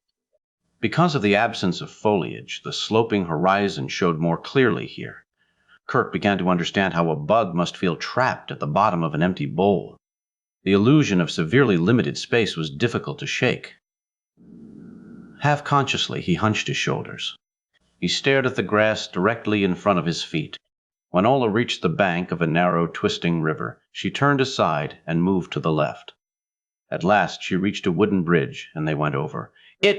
Kirk realized this was the first true artifact he had seen on this planet. He looked down into the water. A school of fat silver fish went streaking past, easily seen through the clear white water. A garden, he thought once again, like the mythical Eden, where man had first opened his eyes. Just past the bridge, the meadow gave way to a squat, sloping hill. They climbed to the crest, then went down again. There was another bill, slightly shorter than the first, and they climbed that too. The village lay huddled in a valley on the opposite side. It wasn't large. From the slope of the hill, Kirk counted fewer than 100 one-story huts. On closer inspection, he saw that he had overlooked something. The huts were surprisingly well constructed, making use of what appeared to be steel. There were glass windows and tile roofs. This was advanced technology. But whose? Ola guided the Enterprise party through the narrow streets of Tumara. There were native Lyrans everywhere, but from the amount of interest they showed, the presence of alien visitors might have been an everyday occurrence. The sexes seemed to be equal in numbers, but Kirk noticed the total absence of children.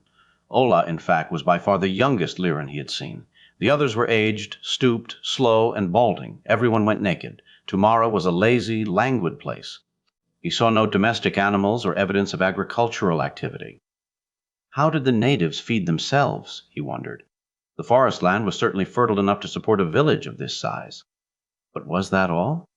Such a primitive method of subsistence hardly squared with the complexity of the houses themselves. He frowned. Maybe, when their journey ended, they'd find some answers there. Near the center of the village, Ola finally stopped in front of a house that might have been a fraction larger than the others. It also had its own wooden door. On the roof, nearly hidden from sight by the blinding glare of the sun, Kirk noticed a familiar shape. A telescope! He shook his head in wonder. Would the perplexities of this place ever cease? "You wait here, Jim Kirk," Ola said. "I will bring Domo to greet you." She went forward, knocked on the door to the house, and went inside. A few scattered Lyrans wandered past. None of them even glanced at Kirk and his party. After a few minutes, Ola returned. There was a Lyran male leaning on her arm. He was grotesquely fat, totally bald-headed, and as wrinkled as old parchment. Staring at Kirk from in front of the house, he tried to execute a bow. "This is Domo," Ola said. "He has come to make you welcome in your new home." Kirk nodded his head. "I am Captain James Kirk, of—" Domo waved a plump, impatient hand. "Ola has told me your names." He spoke crisply in the universal language. "I will attempt to serve you in any manner possible during your days among those who dwell beneath the constant light." "I appreciate that very much," Kirk said, though he didn't really understand what Domo was talking about. "But to tell the truth, we aren't here entirely by choice. My ship was captured by some unknown force." Domo giggled. It was such an unexpected gesture that Kirk stopped and stared. "Isn't it true, James Kirk," said Domo, "that no mere mortal can expect to match wills with something that is greater?" Greater? Greater than whom? What are you talking about?" Domo raised a pudgy finger and pointed to the sky. Kirk looked up, but all he could see was the sun. "Look, are you the leader of this village?" "The chief," Kirk said. Domo grinned, showing toothless gums. "I am but one child among many." "Are you a priest, then?" Kirk thought that might explain a lot of this. Domo simply looked weary. Leaning over, he whispered softly in Ola's ear. "This is going to be a tough one," Kirk thought. "These people may seem innocent, but Domo will be anything but easy to crack." Kirk was about to interrupt Domo's whisperings when he felt a tug at his sleeve.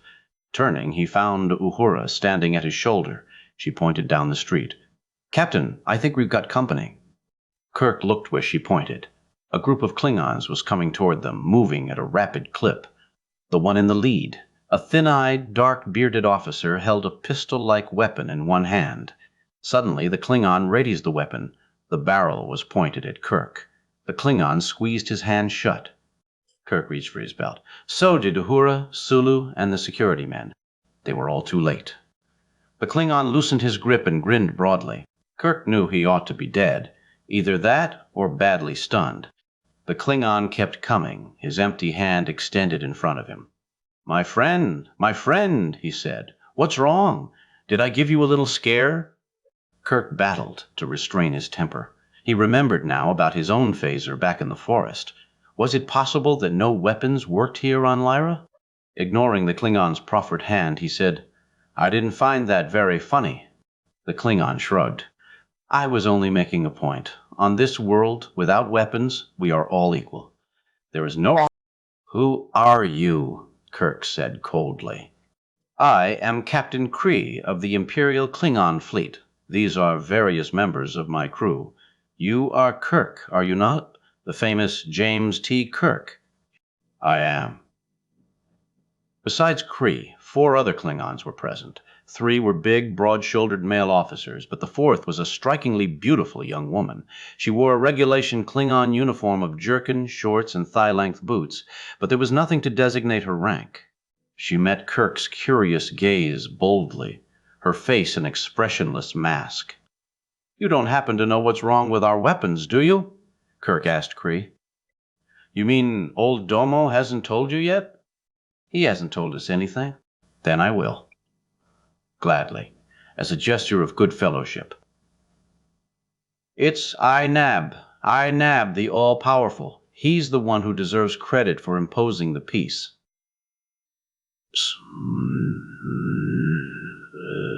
Who? Said Kirk. He recognized the name. Inab was the god who haunted Clayton's waking dreams. When do I get to meet this wondrous being? Kree was grinning even more broadly than ever, enjoying his private joke.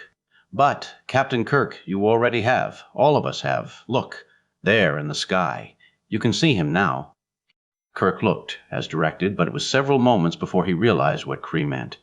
Inab was not some abstract spiritual force biding in an unseen heaven. Inab was the sun itself. Here on Lyra, it appeared, the local god was always in the sky. Kirk turned to ask Domo to confirm what he had guessed. That proved impossible. While Kirk was talking to Kree, Domo had vanished. Ola stood alone in front of the house. Chapter 12. The arc of the invisible moon carried it swiftly across the sky, and Kirk found himself walking rapidly, as if to match its unseen pace. The actual moment of eclipse and night was still a couple hours away. Nonetheless, Kirk wanted to be sure he was back home well before nightfall. The village streets, clogged with dozens of Lyrans earlier, were strangely deserted now. Kirk wondered if that, too, had something to do with the near advent of night. In any event, it made conversation a more private matter.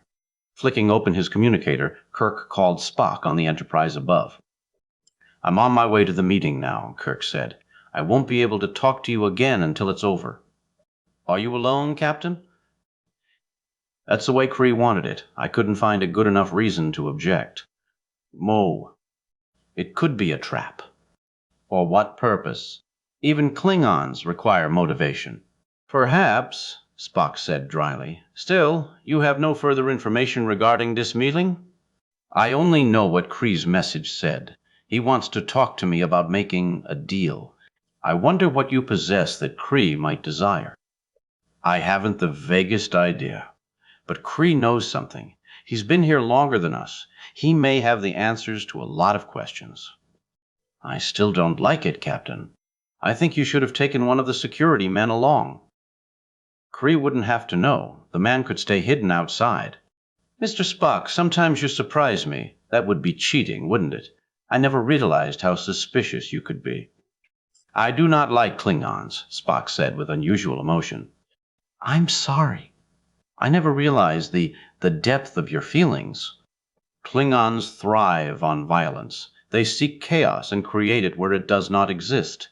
They are illogical. Well, see, Kirk said with deliberate ambiguity. On the rare occasions when Spock revealed real emotions, Kirk often felt uncomfortable. It was the unexpected nature of the thing, he told himself. Anything new with Clayton? He asked, deliberately altering the subject. Has he said anything else I should know about? Shay. Not to my knowledge, Captain. The last time I spoke to Dr. McCoy, Clayton's condition had not improved. Apparently the one period of lucidity he showed was a temporary phenomenon. I'd still like to ask him about this god, Nay. Ask McCoy if it's possible to bring Clayton to the bridge where I can talk to him myself. I have a feeling we may have been underestimating Thomas. I think he's a lot saner than we've imagined. A sun god can hardly be classified as a rational subject of worship, Captain. One can understand the Lyrans falling into such a primitive form, but Clayton is supposedly a sophisticated man. I'd still like to talk with him, Mr. Spock, whether he's a barbarian or not. I'll see what I can arrange with Dr. McCoy. Thank you, Mr. Spock.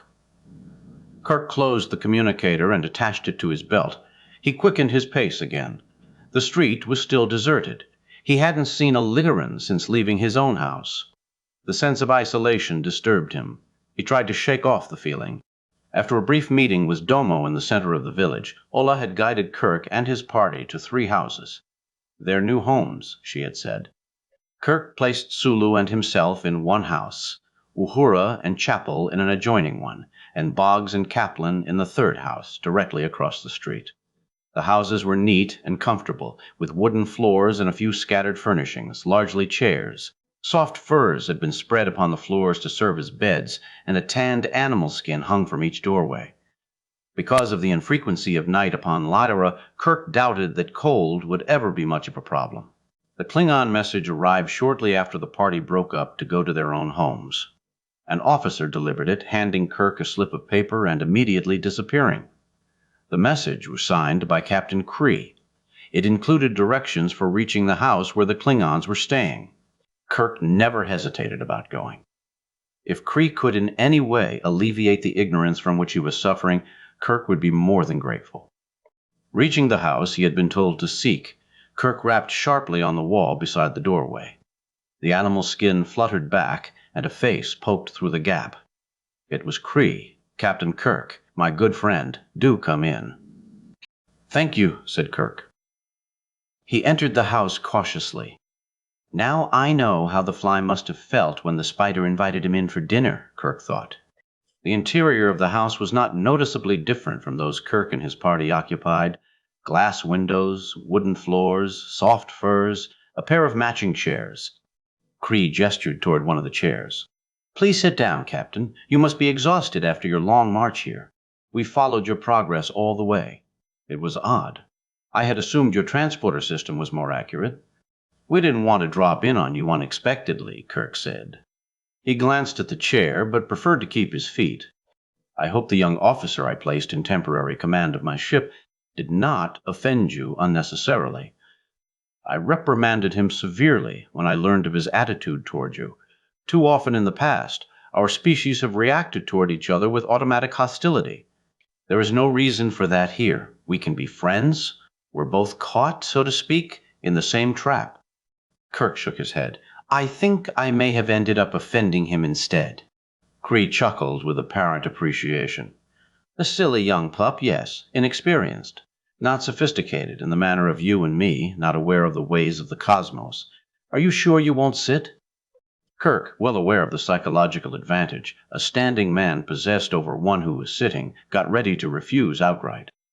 Just then the animal skin slid back and a 3rd person catered the house. It was not someone Kirk would have expected. It was the Klingon female. She approached Kree with long, easy strides and spoke in a voice accustomed to command. Captain, you neglected to inform me that this meeting was in progress. My deepest apologies, Your Highness, Kree said hurriedly. I wish to brief Captain Kirk before disturbing your rest. Please forgive me. He took her hand deferentially and led her to one of the chairs. When she was safely seated, he turned back to a puzzled Kirk. I don't believe you two have been properly introduced, he said. Captain Kirk, I want you to meet Princess Kiana, legitimate heir to the throne of the Klingon Empire. Chapter 13. When Princess Kiana pointed to the chair beside her own, Kirk thought it was finally time to sit. Captain Kree, smiling broadly, hovered above them. The princess has an offer to make, he said by way of introduction. I assume you've explained our situation to Captain Kirk, she said. No, Kree said. I'm afraid I didn't. Then I will. She swiveled in her chair, facing Kirk. A striking woman, he thought. Like a female snake. Captain Kree and I are outlaws. My uncle, the present illegitimate emperor, has sentenced us both to die under trumped-up charges of treason. Necessity caused the captain and me to join forces. The crew of any Klingon warship is loyal first to their commander and then to the Empire. Because of that, Captain Kree offered me the use of his battlecruiser. Kirk tried to look politely interested. Internal Klingon politics were much too complex for anyone but a scholar to follow. Assassination, rebellion, and civil war were common occurrences among them. Most Federation statesmen regarded this instability as a blessing. As long as the Klingons kept busy warring upon each other, the other races of the galaxy were that much safer. I mention these details, Princess Kiana went on, only because I want you to realize how I came to be here. I am not unlearned in astronomical matters. It was my opinion that the multitude of stars found here at the core would provide cover to evade my pursuers until such time as my supporters at home might rally a cause. Unfortunately, when our ship passed this strange world, a force took hold of our engines and brought us here. For some time we remained in orbit around the central sun. Then a message came instructing us to land here. We transported down and found this village. A message? Who sent it? We have no idea. It was telepathic. A voice spoke in my mind. We asked the natives' priest, this creature Domo. He said it was Ainab. The sun god, said Kirk. So they claim. But we believe. Suddenly she yawned. Captain Kree, I grow weary. Perhaps you could explain to Captain Kirk about these peculiar local beliefs. Turning away from Kirk, she crossed, in our long legs at the knee. Her high leather boots made a crinkling noise as they touched. The Lyrans, Kree said, are fully aware that they live on a solitary world moving through space. They believe that this is the work of Ainenab, and that he is, in fact, carrying them across the galaxy to a particular destiny. They believe that in time their planet will rendezvous with a mysterious dark place that will destroy their world and them with it. They believe. I don't believe any of this is relevant, Captain. Princess Kiana was glaring. Kirk sensed that Captain Kree might have said more than he should. Please explain what our theories are. Looking more amused than chastised, Kree went on. The point is, Captain Kirk, that the Lyrans have no intention of letting us leave this world until we are dead. They seem to think we've been brought here to share their destiny. Since it's the will of their god, there's nothing they can do. We Klingons, as you may know, long ago rejected any possibility that a supreme being might exist. Then you think the natives themselves are capable of letting us go? Kree shook his head, dismissing the thought instantly. Naturally not. The Lyrans are hardly more than animals who talk. But something's keeping us here. Something took control of both our ships. Something spoke telepathically to the princess. Yes, but what? Said Kirk. Princess Kiana came suddenly alert. Shifting in her chair, she smiled at Kirk. It was a gorgeous smile, broad and open, and undoubtedly extremely rare, he thought. That's where we need your help, Captain. You see, this village can't be all. Somewhere on this planet there must exist a highly advanced race of some land. Our cruiser is a warship designed for deep space combat. You possess certain resources we lack, resources that might permit you to detect and contact this other race. Her observation was meant at least partially as a question. Kirk told the truth. We have found nothing of the kind. He didn't add that he was quite convinced that no such advanced race existed on Lyra. But if you did, with your sensors and your computer, devices which we candidly lack, you would not keep this information secret. Of course not, Princess. She frowned, plainly skeptical of his sincerity. When I invited you here, I mentioned the possibility of striking a deal. I want you to know that I'm not unwilling to offer something in return for your assistance. Captain Kree, please explain. The princess refers to a store of advanced weaponry we happen to discover hidden here in the village, Kree said. These weapons are extremely powerful. Additional evidence, we believe, of the existence of a superior race on this world, and we hope to carry some of them away whenever we finally leave this damnable planet. The princess has authorized me to offer you a share of these weapons in return for your assistance in obtaining our mutual release. And these weapons work? Oh, Yes, quite adequately. In fact, if you doubt my testimony, I can arrange a brief display. I think I'd like that. Princess Kiana, sensing Kirk's hesitation, intervened. Of course, our only purpose in obtaining these weapons is to use them against my uncle, the usurping emperor. We have no aggressive designs of our own. Of course not, said Kirk. I can arrange the display for you within the hour, Kree said. Kirk shook his head. He was beginning to get restless. This meeting had dragged on far longer than he had anticipated. The strain of constantly trying to ferret out the truth behind the Klingons' veil of constant falsehoods was wearing on him. I believe it's going to get dark around here in less time than that. Both Kree and the princess looked very disturbed. I'm afraid we weren't aware of that, she said. But a few hours can't make much of a difference, Kirk said. I'll be glad to see these weapons once daylight returns. Princess Kiana appeared less than satisfied. But you won't make us wait, will you? Your sensors can continue to seek out the location of this advanced race. You won't keep anything from us? If we find anything, I'll tell you. Kirk stood up. He nodded to Kree, then bowed to Princess Kiana. And, Captain, she said. Kirk paused halfway to the door. Yes, Princess? I wanted to warn you. These natives may look peaceful, but at night, strange things can happen. If I were you, I'd remain indoors until morning. It's a wise course. We always follow it. I appreciate your advice, Princess. Kirk went on outside. It already seemed noticeably cooler. The sky had assumed a grayish tint. Kirk knew it might be only his imagination. The sun was a full disk in the center of the sky. He moved through the empty streets at a hurried pace. Whatever the case at the moment, darkness. The eclipse could not be far away. Opening the communicator, he called Spock and quickly summarized the details of the meeting with Kree and Princess Kiana. And there is one thing I want you to do for me, Mr. Spock. Have Chekhov project a course based on this planet's present velocity and direction. I want to know where we're headed. Princess Kiana was awfully eager to get away from here. I want to see if we can find out why. Surely you place no credence in this myth of a dark place where the planet will be destroyed. At the moment, Mr. Spock, I'm keeping an open mind. Most myths have some basis. In fact, maybe this one does too. I'll speak to Mr. Chekhov at once. Thank you, Mr. Spock. As he closed the communicator and prepared to cover the final few meters home, Kirk turned his eyes to the sky once more. The edge of the sun had vanished as thoroughly as if it had been sliced away by a huge razor. Seeing this, Kirk suppressed a cold shiver. It was a primitive response to the coming of night. As he moved through the empty streets, past the silent, darkening houses, he felt sure he wasn't alone in feeling this way. Chapter 14.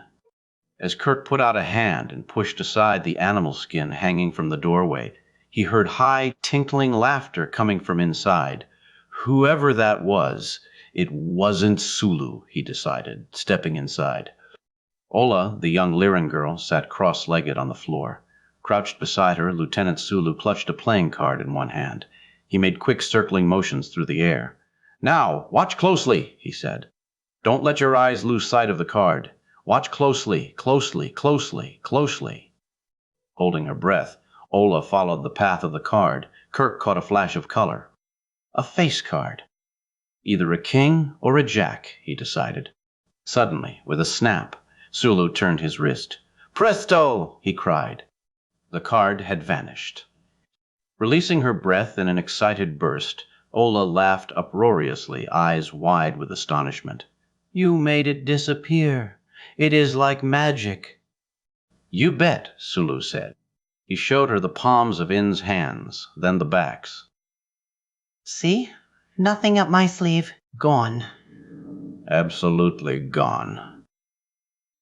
Now, where do you think it went? It is gone, she said. Sulu nodded solemnly. But where? Where? Give it a guess. Glancing up, Sulu spotted Kirk for the first time. He grinned sheepishly. Oh, hello, Captain. I was just teaching Ola how... Please proceed, Mr. Sulu.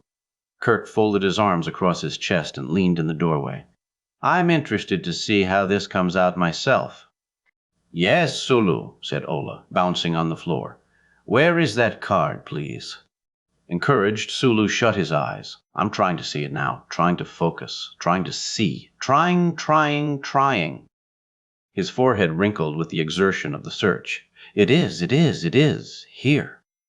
Reaching quickly out, he slipped a hand behind Ola's head and an instant later gripped the missing card in his fingers. Why, here it is now! Ola threatened to explode with laughter. Grinning in spite of himself, Kirk pushed away from the wall.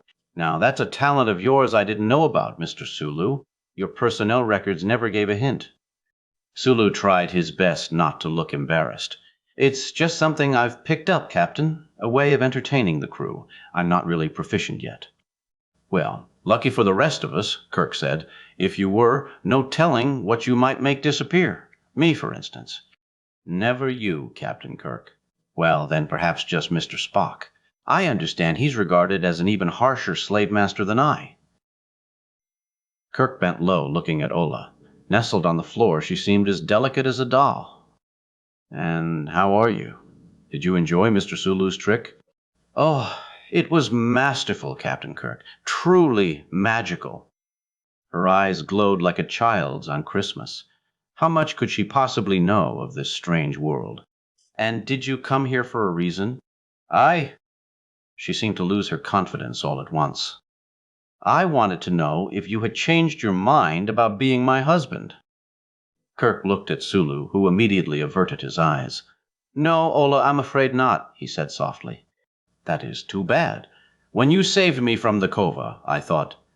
Kirk felt less than comfortable, but he knew this was something that should be faced. The girl, Ola, if served that much. Isn't there someone here in the village, someone of your own race, whom you could marry? They are all old. If I am to marry at all, it must be a stranger. You mean everyone's old? Aren't there any children? I was the last born. Since me, there have been no others, and now everyone is old. Domo says it is Anab's wish. Soon we will reach the dark place where we will die. I wanted to have a husband before I died. I'm sorry to disappoint you, Ola. Kirk started to move around the room. What she told him was both puzzling and disturbing. Could it be true? He doubted that Ola would lie, and he certainly hadn't seen anyone obviously younger than she. The opposite, actually. Everyone else did seem old. Ola, can you tell me something? The Klingons. You know them.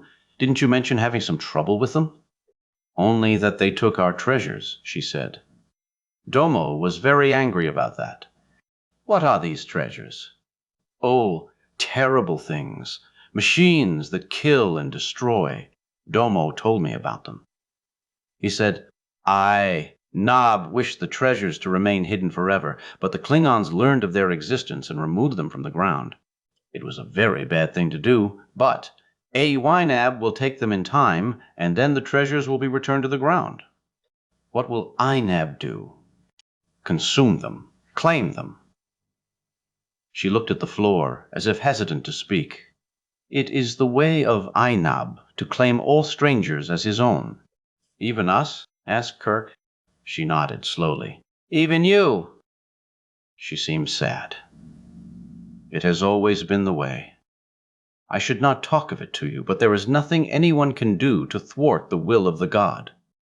Do you mean that others have come to Lyra before us and the Klingons? Oh yes, many others. Some I have seen, most I have not, for I am very young. Domo could tell you more, but he is forbidden to speak. Did you ever know a man named Thomas Clayton? Yes, I knew him. He is a stranger now. She stopped, as if just becoming aware of her surroundings. Her eyes were wide. Kirk looked around and realized what must be wrong. It was growing dark. Night had come to Lyra. Ola sprang to her feet. I must go. The strangers will be. Kirk grabbed her arm and held her. Ola, what's wrong? The blackness.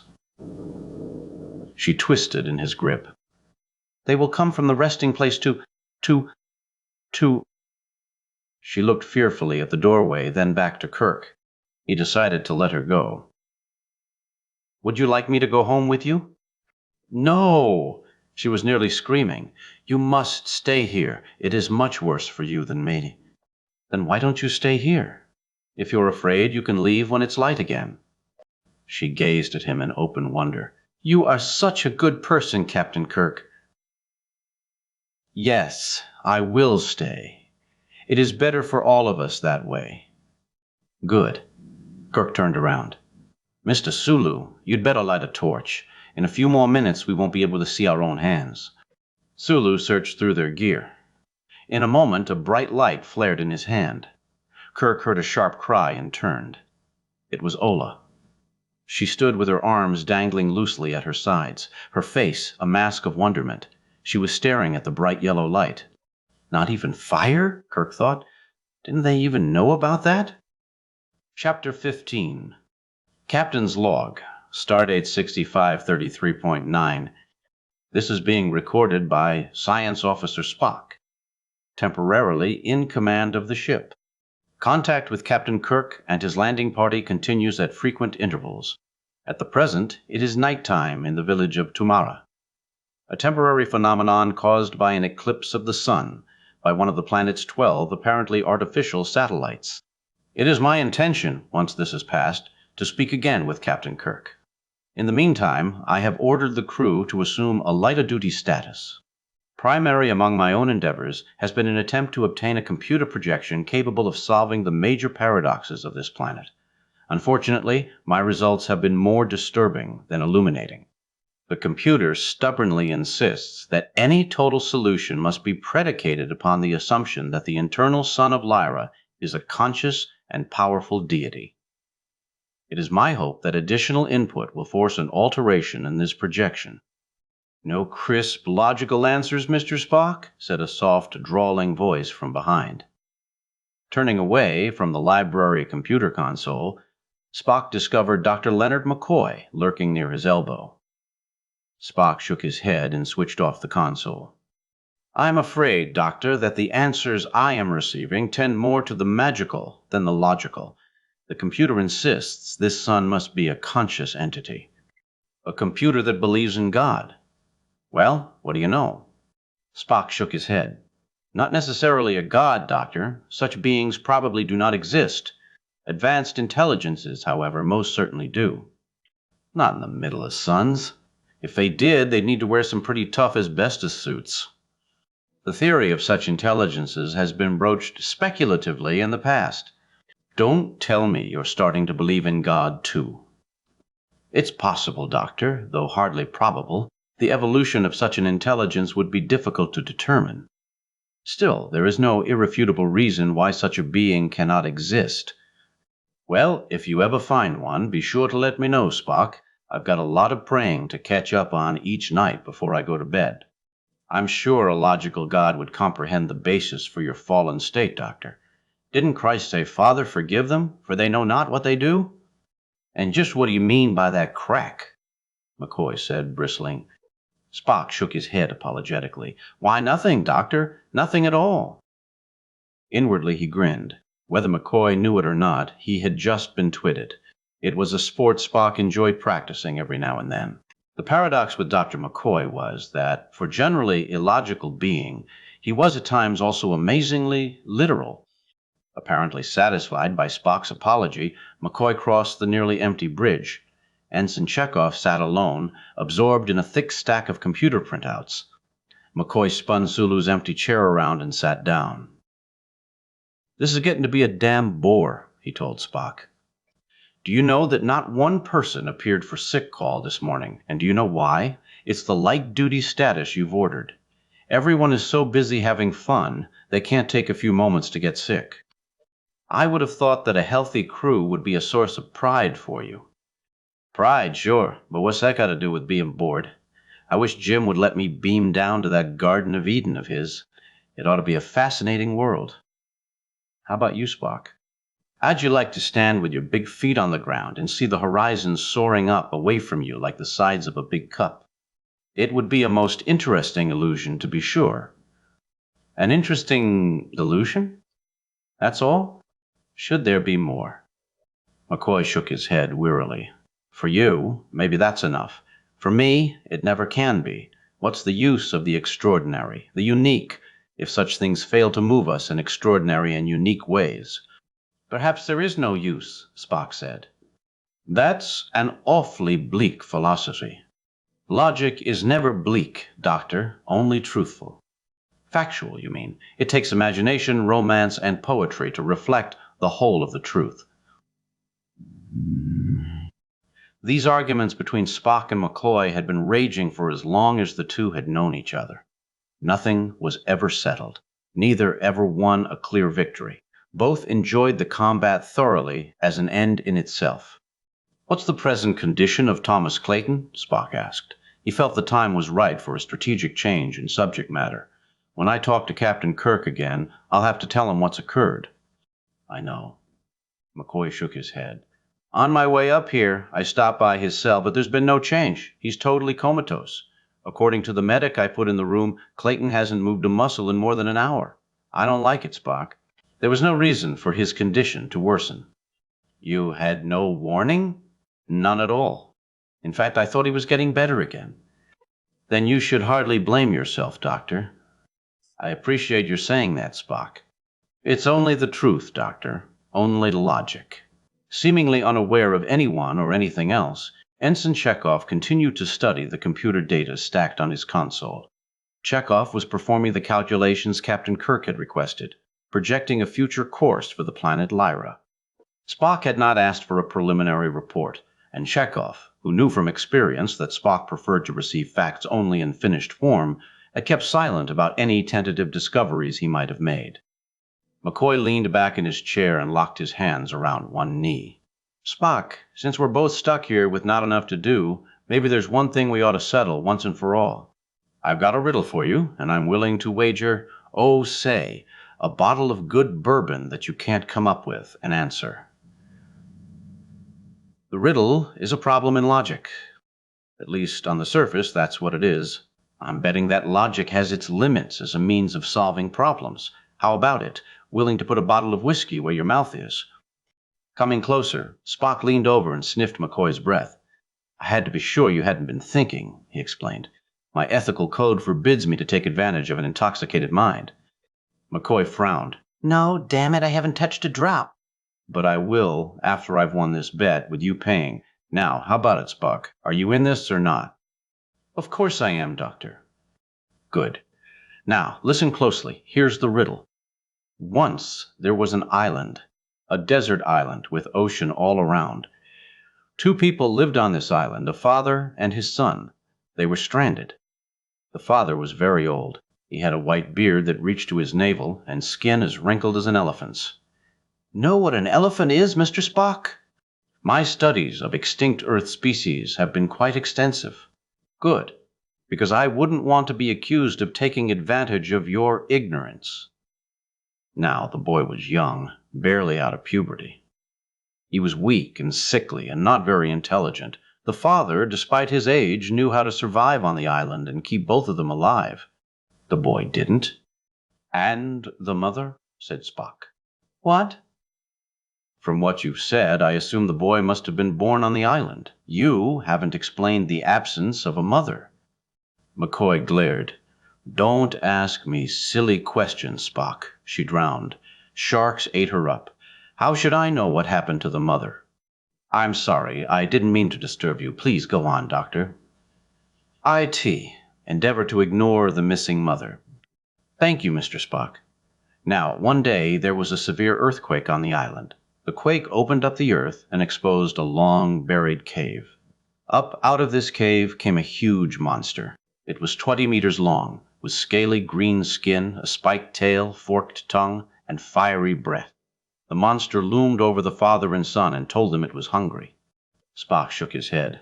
My studies in Earth zoology failed to make note of such a talking monster. It was a rare mutation, McCoy said. The monster explained that it was going to have to eat someone. Only one, because it wasn't greedy and the other could survive. The monster asked which of them wanted to be eaten. The father said it was a difficult matter to decide. He asked the monster for 10 minutes in which to make up his mind. The monster granted this request. Now the two of them lived in a small hut, and... I thought you said it was a desert island, Spock said. McCoy looked up. Yes, I did. So what? How can a hut exist in a desert? McCoy looked irritated. It wasn't all desert. There were a few trees, palm trees. Then this hut was constructed from wood? If that's the way you want it, yes. Let me finish my story, Spock. I only sought clarification on that one specific point. Please proceed, Doctor. Thank you again, Mr. Spock. McCoy took a deep breath, then went on.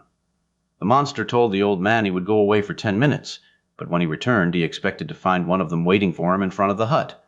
Alone, the father and son discussed the matter. Eventually, they reached a decision. In 10 minutes, the monster returned. What did we find in front of the hut? Who was there?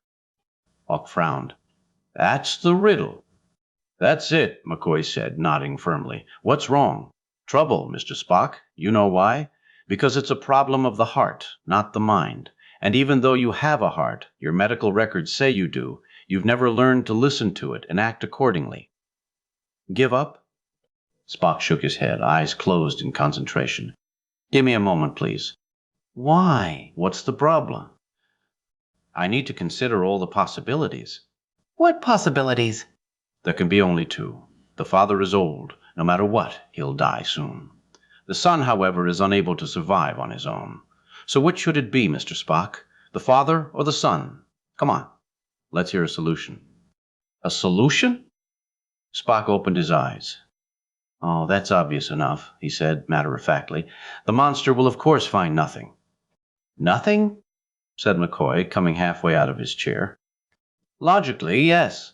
Since the monster was foolish enough to go away, the men will have used that time to take apart their wooden hut. With the logs, they will then construct a raft. I assume the monster cannot swim. Because of its shape and bulk, I would strongly disagree if you attempted to claim that it could. The men will push their raft into the ocean and hop aboard. The monster is hungry. In time, it will starve.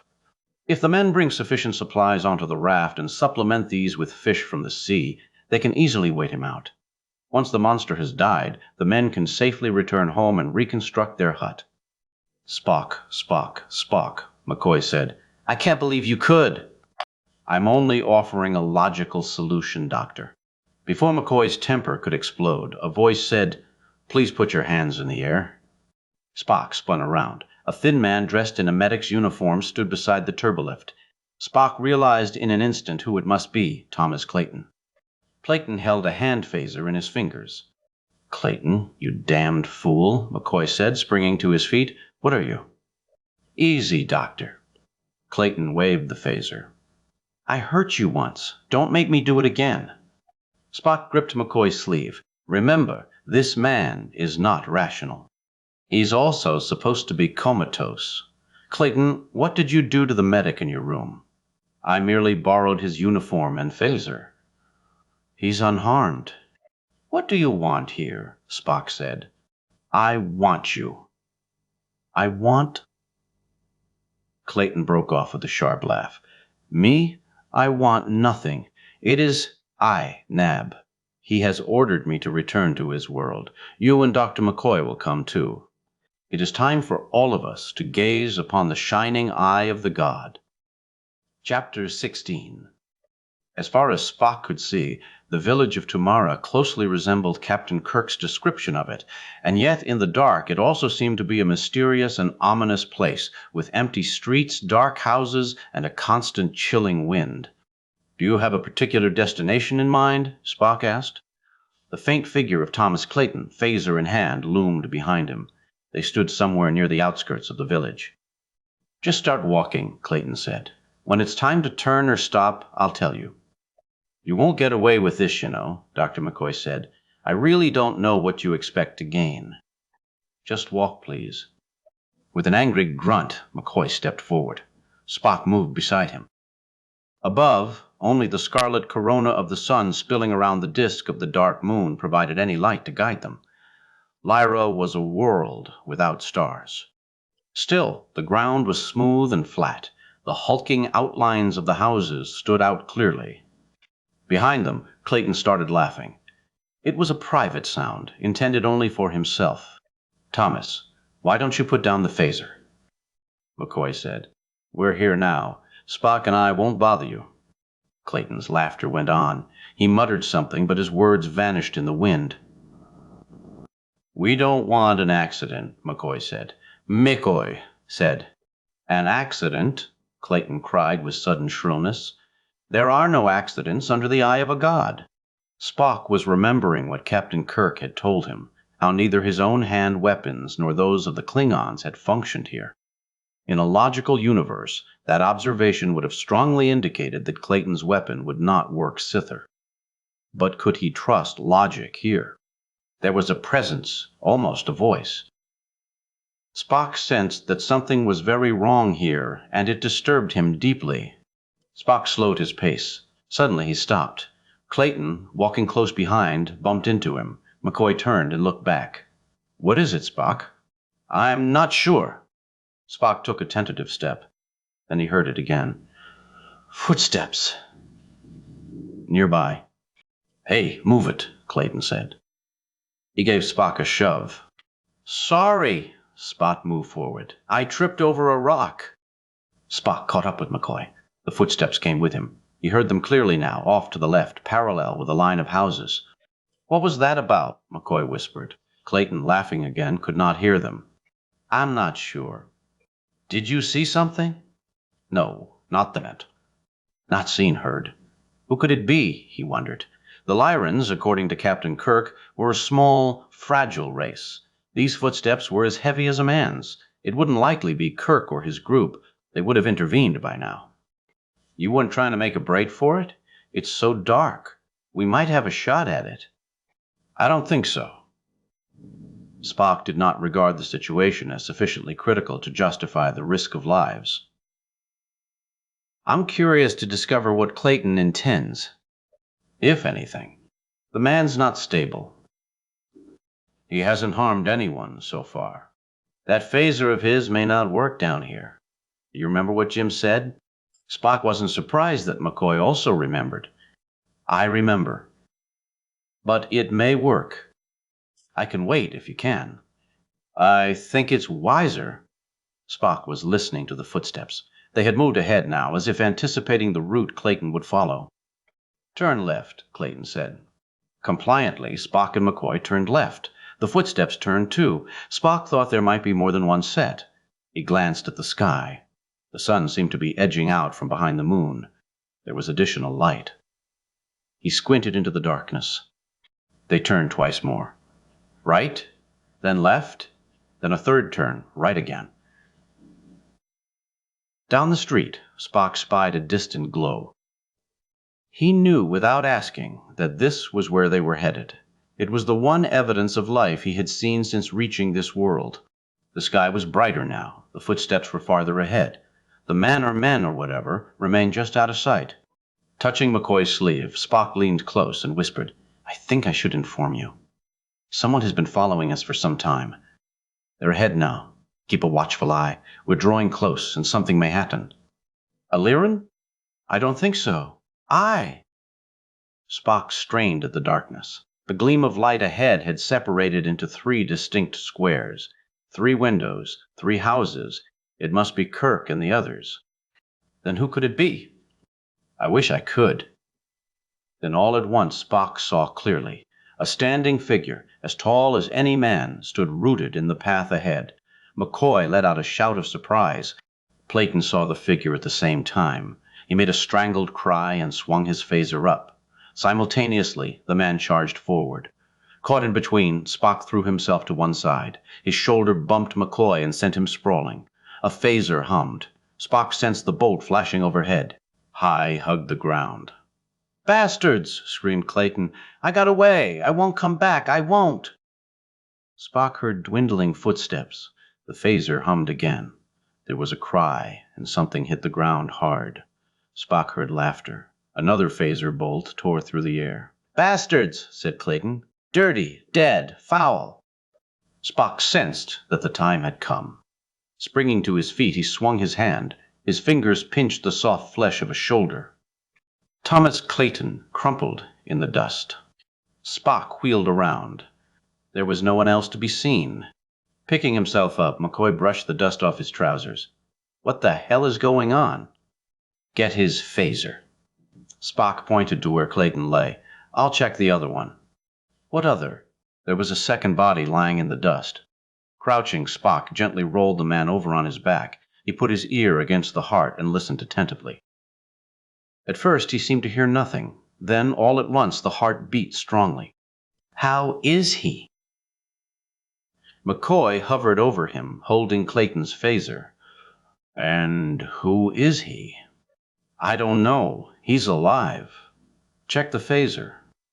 McCoy glanced at the weapon. It's set to kill, he said slowly. Well, he's not dead. Maybe you ought to take a look. McCoy bent down. The man's face was old and thin like a skull. He's not one of us, that's for sure. The man wore the blue shirt and black flared trousers of a Starfleet science officer. The insignia on his chest, 5 interlocking circles, was not that of the Enterprise. I've never seen that patch before, McCoy said. It's not current. Not current? Not the Rickover? McCoy looked up with wide eyes. Spock nodded thoughtfully. The Rickover, he confirmed. Chapter 17. Even though outside darkness held firm sway, it did not seem noticeably cooler in here. Not warm, but rather comfortable. Almost perfect. Still, Lieutenant Uhura could not fall asleep. She lay snuggled between soft furs on the hard floor of the house she shared with Christine Chapel. Stretching, yawning, twisting, tossing from side to side, she heard the gentle murmur of Chapel's sleeping breath from nearby. For Uhura, the problem lay in the tension that still remained from a long and exciting day. She couldn't risk a sleeping potion. Night was brief on Lyra, and too soon she would need to be awake and alert. The events of the past day filled her mind like holograms in a news tape. The search for life on Lyra. Beaming down, the trek through the shimmering forest, the strange apparition of Ola, Kirk's battle with the Kova, the march into the village, Domo. Klingons. She knew she ought to sleep. Captain Kirk would want it. She was tired. Too tired to stand. Too tired, perhaps, to sleep. Rolling on her back, Uhura fixed the fur so that it barely covered her breasts. She wiggled her toes, stretched her knees, put her hands behind her head, and strained to see the ceiling in the dark. Now, what was a good method? A foolproof means for inducing sleep to visit the sleepless? She knew a variety of techniques. The trouble was, in her present state of mind, she found it impossible to concentrate for long on any one of them. Kirk and Sulu, she knew, had chosen to remain awake and wait out the dawn. The light from their house spilled through the window above her head. Across the street, Boggs and Kaplan were also awake. She could see their light, though faintly, through another window. She was a scientist. Scientists needed their wits at all times. She'd made a phrase once. What was it?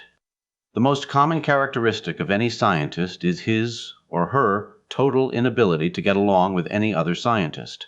She blamed specialization. Every scientist knew one subject so intimately that everything else in the cosmos assumed a shadowy, insubstantial, phantasmagoric form.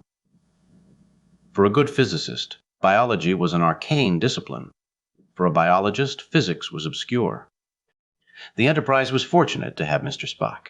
He, she often believed, was the one thing that prevented the ship's scientific complement from disintegrating totally.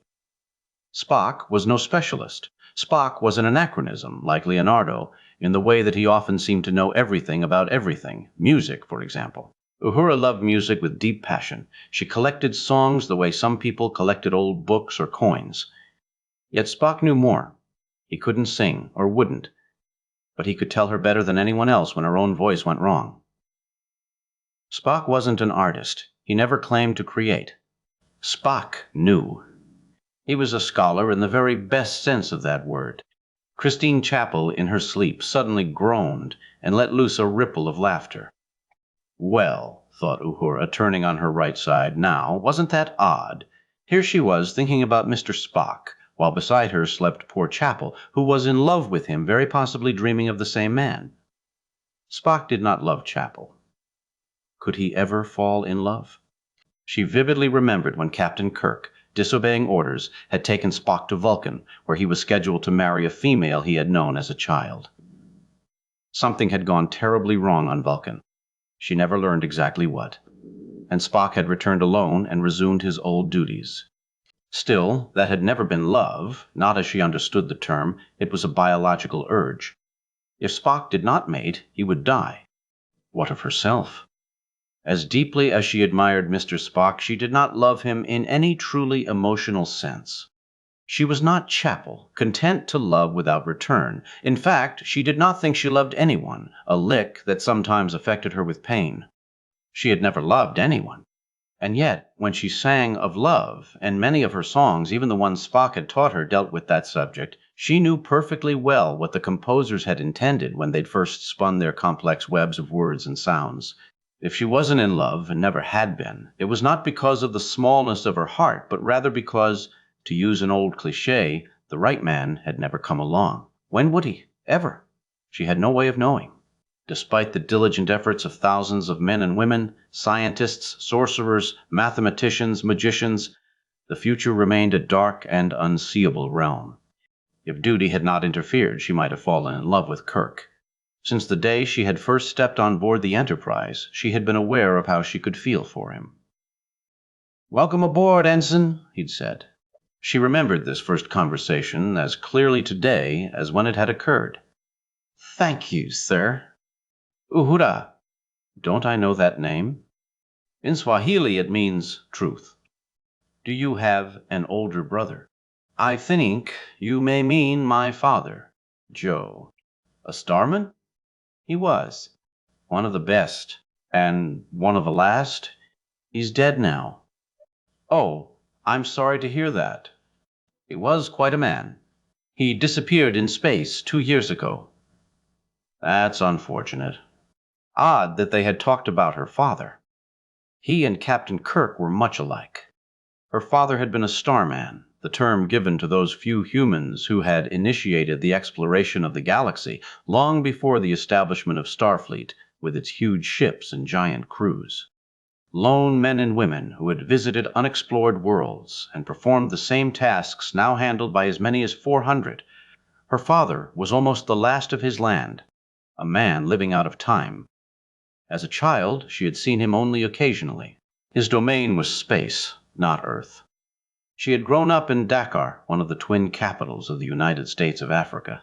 A beautiful city, bathed in the glow of the blue Atlantic.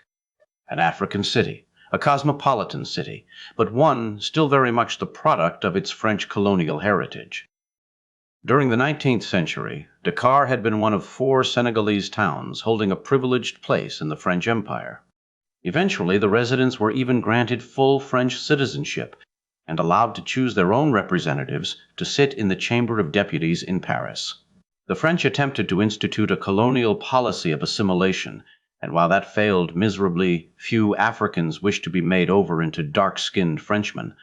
The French influence left its mark not only upon the city of Dakar, but also upon those, like Uhura, who were born generations after the colonists departed. She spoke French as fluently and naturally as Swahili. Her favorite songs were French. Her favorite foods. The greatest writer who ever lived, she believed, was the French novelist Marcel Proust. The greatest painters, the French Impressionists. Her father had developed and shared most of these preferences. That was how she best remembered him, his unexpected visits home, when he would take her and her mother to Paris for several glorious weeks before eventually returning. Always too soon. To the realm he loved best. When word reached her of his death, she had not seen him for 3 years. The last time was in Paris. She was 17. All at once she noticed a sound in the room, a peculiar tapping noise. Half-consciously she sat up, pushed back the fur, and stood naked except for a filmy underskirt. For a moment she listened intently, but the sound, whatever it had been, did not recur. Still, she was certain it had come from outside. On tiptoes, she crossed to the window, facing the street. She peered through the glass. There was a face, staring back. She caught her breath and looked again. She knew this face, knew this man. As if in a dream, she pedaled away from the window and, turning, went to the door. She opened it softly and went outside. The bite of a cold wind struck her bare flesh. Hugging herself, shivering, she moved stiffly. Above, the sun's flaming corona peeped past the dark disk of the moon. She limped on bare feet. The taste of dust was strong on her lips and tongue. Odd, she thought, the multitude of sensations. Most often, in a dream, verisimilitude was a thin fabric floating upon a fog of unreality. Only a few key details rang true, the rest remained obscure. But this was a dream. It had to be. There was no one in front of the house. She stepped around to the side. A light shone in Kirk's window. She heard voices, laughter. Ducking low, she crept past, not wanting to disturb them. She felt uncomfortable, undressed as she was. Aboard ship, people practiced modesty purely for disciplinary reasons. This wasn't the ship. It was just a dream. How could it matter what anyone saw? She passed another corner and stopped. "Who are you?" she asked the dark figure. "I know you." Fingers stroked her face, stiff, cold fingers like the dead. She stood rigidly. "Father," she said, "Father, it is you." She could not see him clearly. His features were insubstantial, not firmly set. His hands touched her cheeks, cradled her chin. He was a giant of a man. Tilting her head, she strained to see his eyes. Yes, he had changed. Older. Oh, incredibly older. His face as thin as a skull, eyes hollow. The hair on his head was as white as a ghost. Yes, she thought quickly, that's what he is, a ghost, the living reflection of a dead man. But was he dead? The hands on her face, though cold, tingled with the essence of life. "Father, you can't know how much I've missed you."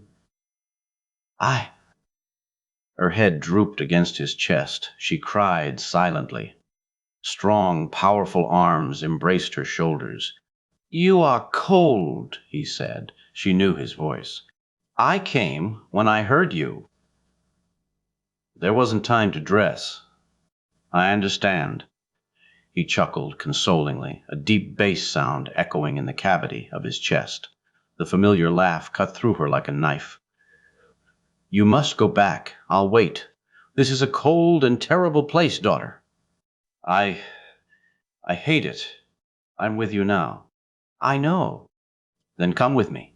He took her hand. They went the opposite way, where Kirk could not see them. At the door, his cold lips brushed hers. "Remember that I love you, and always have." "I know." "You've doubted." No, never. "Even when I stayed away so much?" "Not even then." He patted her head. "You are a good daughter." "Father," She started to say, but he was gone. She went inside. As she dressed, her fingers moved turgidly. which was this? Still the dream? Sitting on the floor, she drew her boots up over her calves and fastened the zippers securely. Chapel awoke and looked at her. "I thought I heard a noise." I couldn't sleep. She went to the window and gazed outside. "I had the strangest dream. My father came and looked in the window. When I went out and talked to him, he brought me back here." "Your father is dead, isn't he?" Chapel said. "How did you know that?" "I've seen your psychological profile. I suppose I shouldn't have told you. It makes most people feel uncomfortable." "I don't mind. He is dead. That's what made him so odd.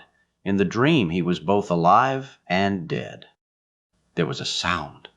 Both women stopped and listened. Uhura identified the noise at once. It was a phaser. She and Chapel raced for the door. Outside, it was brighter than she had expected, the sky like a gray shroud. She started to run, but stopped. In the soft dust beside the door, she saw two distinct sets of footprints. One was her own bare feet. The other set was larger, firmer, and made by well-worn boots. Chapel pushed past her and raced down the street. There were voices shouting nearby. Uhura couldn't move. It was like a dream when her feet were buried in cement and she couldn't budge. This was real, though. A voice said, "Daughter." Cold fingers touched her arm. Chapter 18. His feet propped precariously on the edge of a windowsill. Kirk sat in a chair more suited to Ola's tiny frame than his own rather broad one. In at least one respect, the discrepancy pleased him. It was satisfying to discover that not everything here had been arranged for his convenience. Then he heard the faint hum of a phaser. Dropping his feet, he stood. "Is something wrong, Captain?" asked Lieutenant Sulu, who was showing Ola a few additional card tricks. "Thought I heard phaser fire." "But who?" "Be quiet." The sound came again. There could be no doubting its meaning this time. "Come on, we'd better take a look." Sulu sprang to his feet and started for the door, but had gone only a step when Ola reached out desperately and grabbed his leg. "No, don't!" she cried. Sulu shook his foot. "Ola, let go of me. What's wrong?" Kirk turned in the doorway.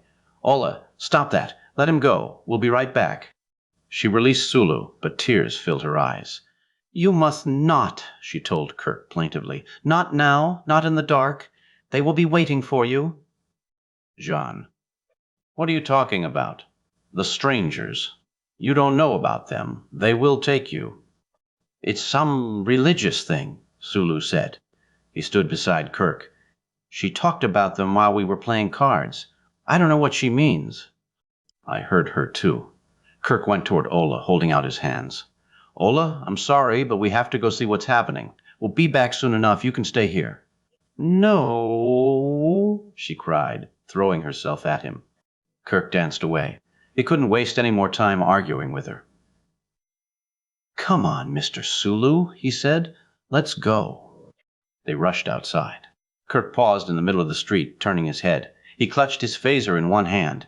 He had no idea whether it would work, but he wasn't about to test it now. If it didn't work, he'd just as soon not know.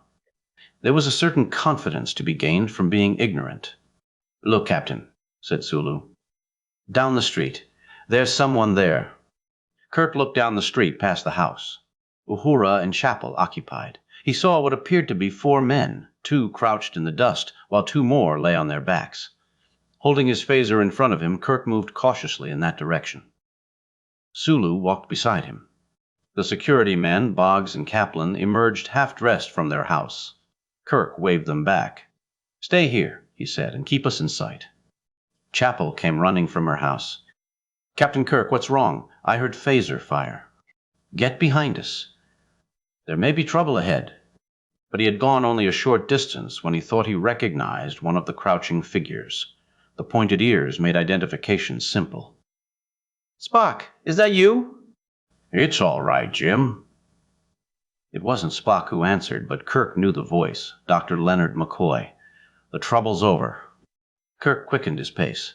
Turning, he waved at Boggs and Kaplan, indicating it was all right for them to come ahead. Kirk reached Spock and McCoy before anyone else. He glanced at the bodies in the dust. He knew only one of them. "What's Clayton doing here?" "Who's this other man?" Spock stood up, leaving the injured men in the care of Dr. McCoy. "I had to knock Mr. Clayton unconscious. The other was struck by phaser fire." "Whose?" "Clayton's." "How did he get hold of a phaser?" "He took it, stole it on the Enterprise." Reaching down, Kirk retrieved a phaser from the dust. "Is this it here?"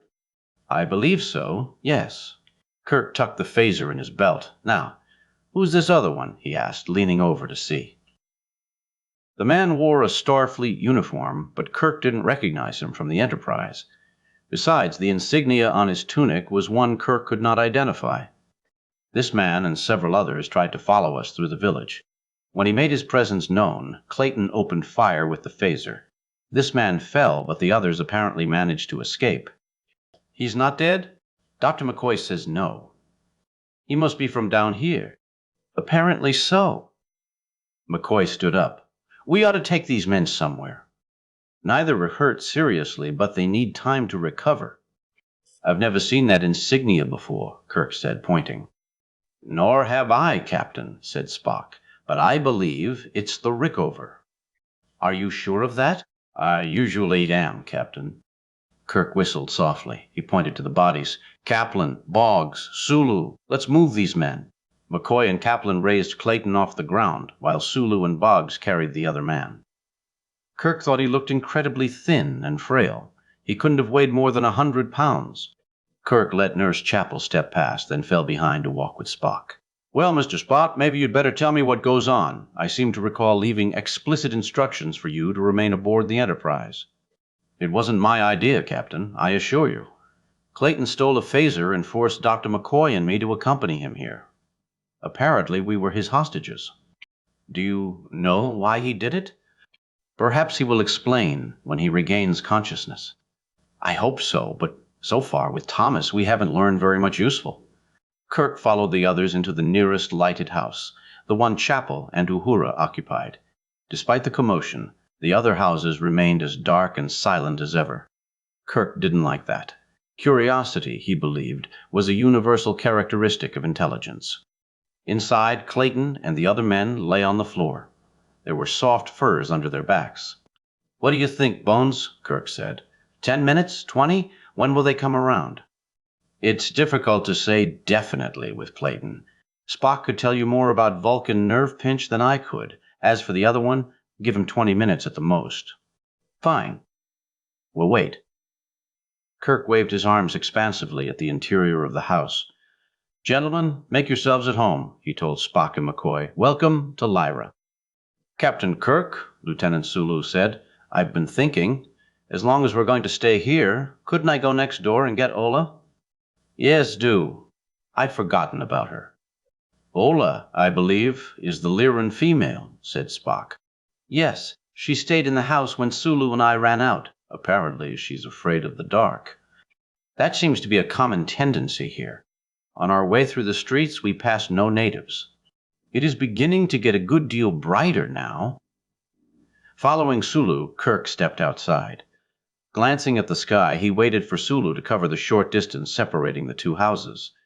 Then he reached into his belt and removed. This was the weapon Clayton had used to stun the other man. Kirk pointed the phaser at a 45-degree angle to the sky and pressed the firing mechanism. Nothing happened. No hum. No bolt of energy. No flash of power. He checked the control, switched to a different setting, and fired again. Still nothing. With a sigh, Kirk lowered his arm. Didn't anything make sense on this world? Chapter 19. For several long moments, Kirk stood alone outside the house, watching the sky as it grew progressively brighter and the shadow of the moon as it moved relentlessly onward. Then he heard Spock's voice from inside. "Captain Kirk, I have a signal from the Enterprise." With a last look at the advent of this strange dawn, Kirk turned and went into the house. He took the communicator from Spock and said, "Kirk here." He was answered by an outburst of excited babbling. It had to be Scotty, he guessed, grinning. When Lai got frantic, the ship's engineer often neglected to keep his brogue under proper control. "Hey, Scotty, slow down," Kirk said. "Everyone's fine down here. Everyone's perfectly okay." "Well, thank the Lord of the Cosmos for that, Captain Kirk. I've been trying like a devil to raise you these past few minutes ever since that loony escaped from sick bay and took Mr. Spock and Dr. McCoy away with him. I know all about that, Scotty. Spock and McCoy are both here with me right now. Why didn't you call me as soon as they beamed down?" "But that's what I'm saying, Captain. I've been trying and trying and trying, but this damn fool communicator would give me nothing but static. It must have been a temporary malfunction. Maybe the eclipse caused it. Everything seems fine now."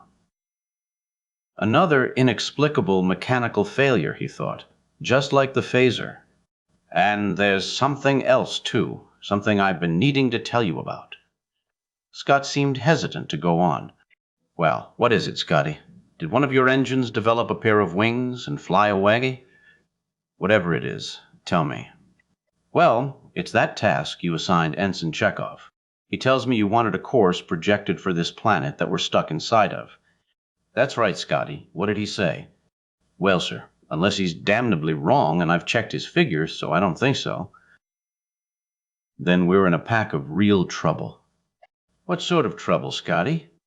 "The worst imaginable, sir. Chekhov says we're aimed dead ahead at a black hole. He says there's no way short of a miracle we can avoid a collision." "When?" "In 93 solar hours, ship's time." Kirk whistled gently. It was a prophecy come true, the dark place where Lyra and all within it would be destroyed. Now he knew one thing. He knew why Princess Kiana and Captain Kree were so eager to leave this world.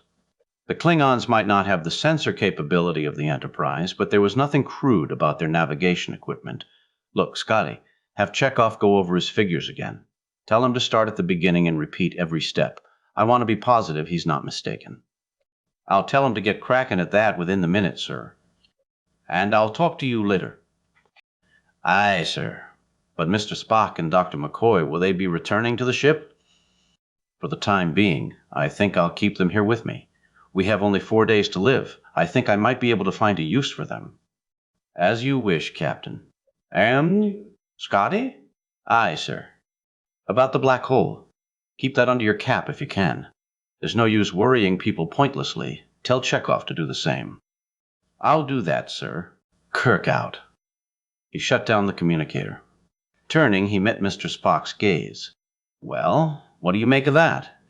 I would venture to say, Captain, that is most unpleasant news indeed. Mr. Spock, said Kirk, you do possess a talent for understatement. He knew, as well as Spock did, what colliding with a black hole meant. Whatever else happened, one fact seemed certain. Anything that fell inside a hole never emerged again. Not in this same universe, anyway. McCoy continued to give aid to the unconscious men, neither of whom as yet showed any firm signs of returning awareness. Nurse Chapel assisted him. Boggs and Kaplan stood in opposite corners of the room, hands clutching their apparently useless phasers. Lieutenant Sulu had not yet returned with Ola. Kirk looked at each of those present in the room. All had overheard Mr. Scott's message. None could be unaware of its full significance. Well, Kirk said as he continued to look from face to face, what do the rest of you think? Any suggestions for getting us out of here would be richly appreciated. Surprisingly, no one said a word, just silence. Uncomfortable silence. Even McCoy was not his usually vocal self. I think this one may be coming around, Nurse Chapel said a few minutes later. Since he lives here, maybe he can help us, Captain Kirk. She knelt beside the mystery man. His eyelids fluttered, the muscles in his throat twitched. Kirk went over and crouched down. More than ever, this man's face reminded him of a skull. His body was as frail as a skeleton. I'll hit him with another stimulant, McCoy said, gripping a hypodermic. He fired the needle at the man's thigh. That ought to wake him up enough to talk. Thanks, Bones. Kirk leaned close to the man. Commander, he said, using the rank shown on the man's frayed sleeve. Commander, can you hear me? All at once the man's eyes came open. They were dark, old, and somehow painful to see. His jaw worked up and down. He didn't make a sound. Lie still, McCoy cautioned. I am a doctor. Lie as you are. This is Captain Kirk. The man's lips moved. Was he smiling? You are unknown to me, he said in a flat, dead tone. We only reached this world a short time ago, Kirk said. We are members of the crew of the USS Enterprise. Our ship was captured by this planet, by something on this planet. We must get away. Can you help us? Do you understand what's happening here? The man's smile widened. He shook his head slowly. There is no such ship as the Enterprise. How could Kirk argue with him? At the time of the Rickover, the Enterprise was not even a dream in its designer's deep subconscious. Who was this man? How much did he know? That's not important, Kirk said. What is important is that we're in trouble, every one of us in this world. We need your help. Anything you can tell me? Kirk stopped. It appeared that he was too late. The man had shut his eyes again. His chest fell and rose in a steady rhythm. Exhaustion, McCoy said, and shock. I think he's fallen asleep. Can't you wake him? Said Kirk. I don't think that would be wise. This man has suffered a terrible strain. Wearily, Eric stood. These constant frustrations were growing harder and harder to endure. Whenever he seemed close to solving one of Lyra's mysteries, something always came up to block his success. Well, Bones, be sure to let me know when his nap's over. It's always possible the man may be able to save all our lives. Kirk glanced at Clayton. He seemed sound asleep, too. Spock's nerve pinch had done its job. There would be no help there, either. Sulu pushed through the doorway. Ola, trailing behind him, looked frightened half to death. Her eyes were as big as saucers, and her whole body trembled. For a moment, Kirk thought something else had gone wrong, but Sulu quickly reassured him. "This is the way she was when I found her, Captain. It got worse, though, when I tried to get her to come outside." Kirk knelt down in front of the alien girl. He took her hands tightly between his. "You needn't be afraid now, Ola," he said in a patient voice. "We're all friends here. You have nothing to fear from us." At first she seemed to believe him, but then her glance strayed past Kirk to where the two unconscious men lay. She backed away, hands to her lips, and whimpered like a frightened animal. "Strangers," she moaned. "Get them away. They have come for you."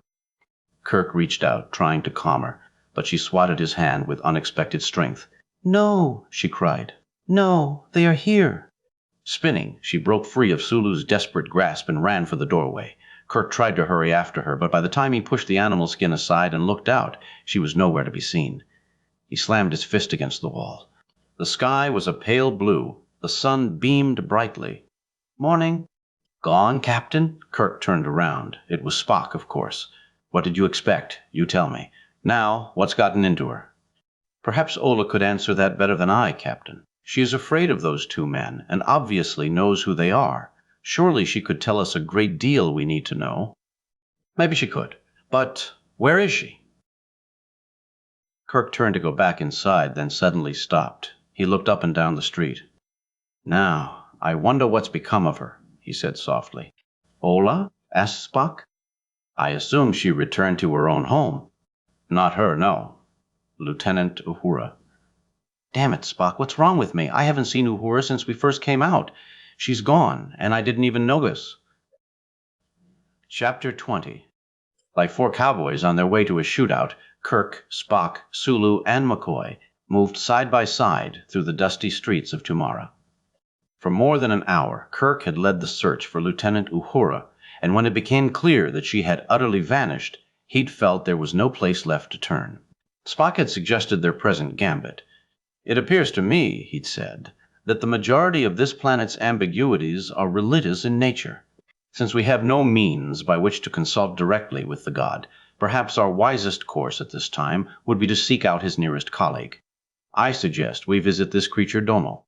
He may not know what has become of Lieutenant Uhura, but it is possible he may illuminate us in other areas."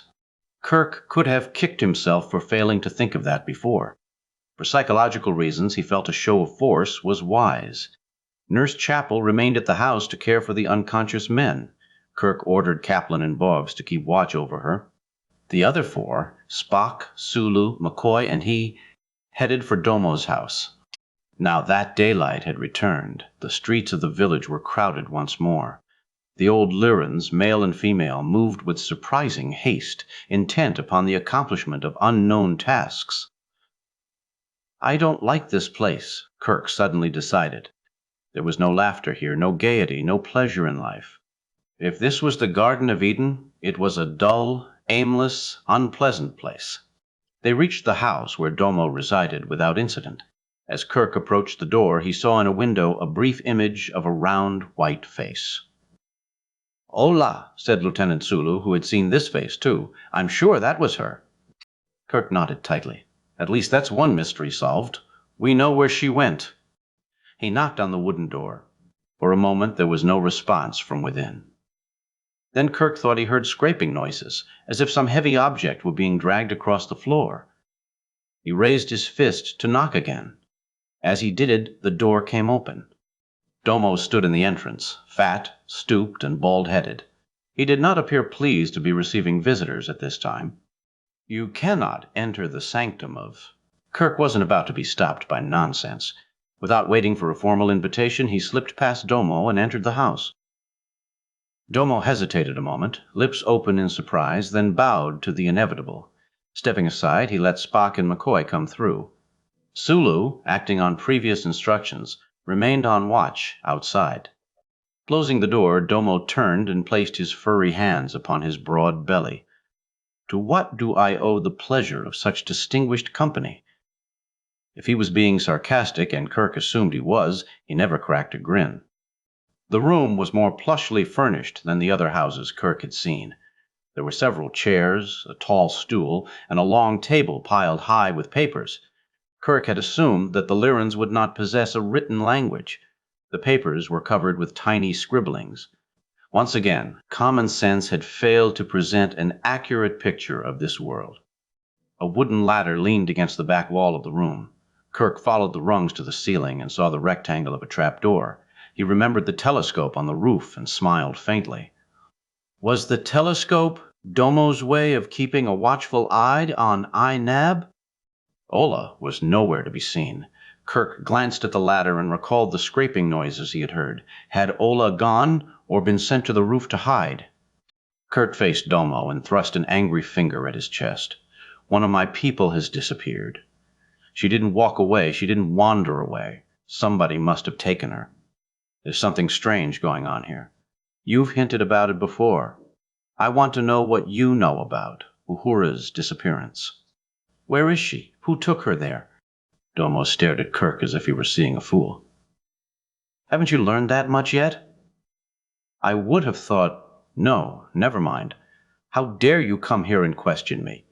The hand of Inab is hardly mine to guide. Look, said Kirk, I don't care about your god. Not his hand, not his eye, not his feet. If you know where Lieutenant Uhura is, I want to be told. Why, the strangers took her, obviously. Domo crossed to the tall wooden stool and plopped down. Perched up high, he resembled a plump, contented cat. Surely you know about the strangers, Captain. There are 2 of them in your own house. Ola told me she saw them there. Why do you call them strangers? Spock asked, interrupting for the first time. There was an intently curious expression on his face. He seemed to regard Domo's answer as extremely vital. They are strangers because they live outside the eye of the god. They are not his children. They are different. Strangers. We know the men in our house did not take Uhura, Kirk said. Domo shifted his attention back to the captain. Not them specifically, of course not, but there are nearly 100 others, perhaps more. I should advise you. Keeping strangers in your house is a dangerous practice. Others may follow and force you to the resting place before your proper time. Most likely, this is what has occurred with your friend. Kirk couldn't decide whether Domo was being deliberately obscure or really did believe that Kirk knew more than he would admit. Mr. Spock, interrupting again, attempted to clarify matters. I have only just recently arrived on your world, and much of this is confusing to me. I wonder if you would mind taking a brief moment and sharing with me your knowledge of these strangers. Domo seemed to react well to Spock's more obsequious manner. He spoke like someone gratified by the opportunity of showing off what he knew.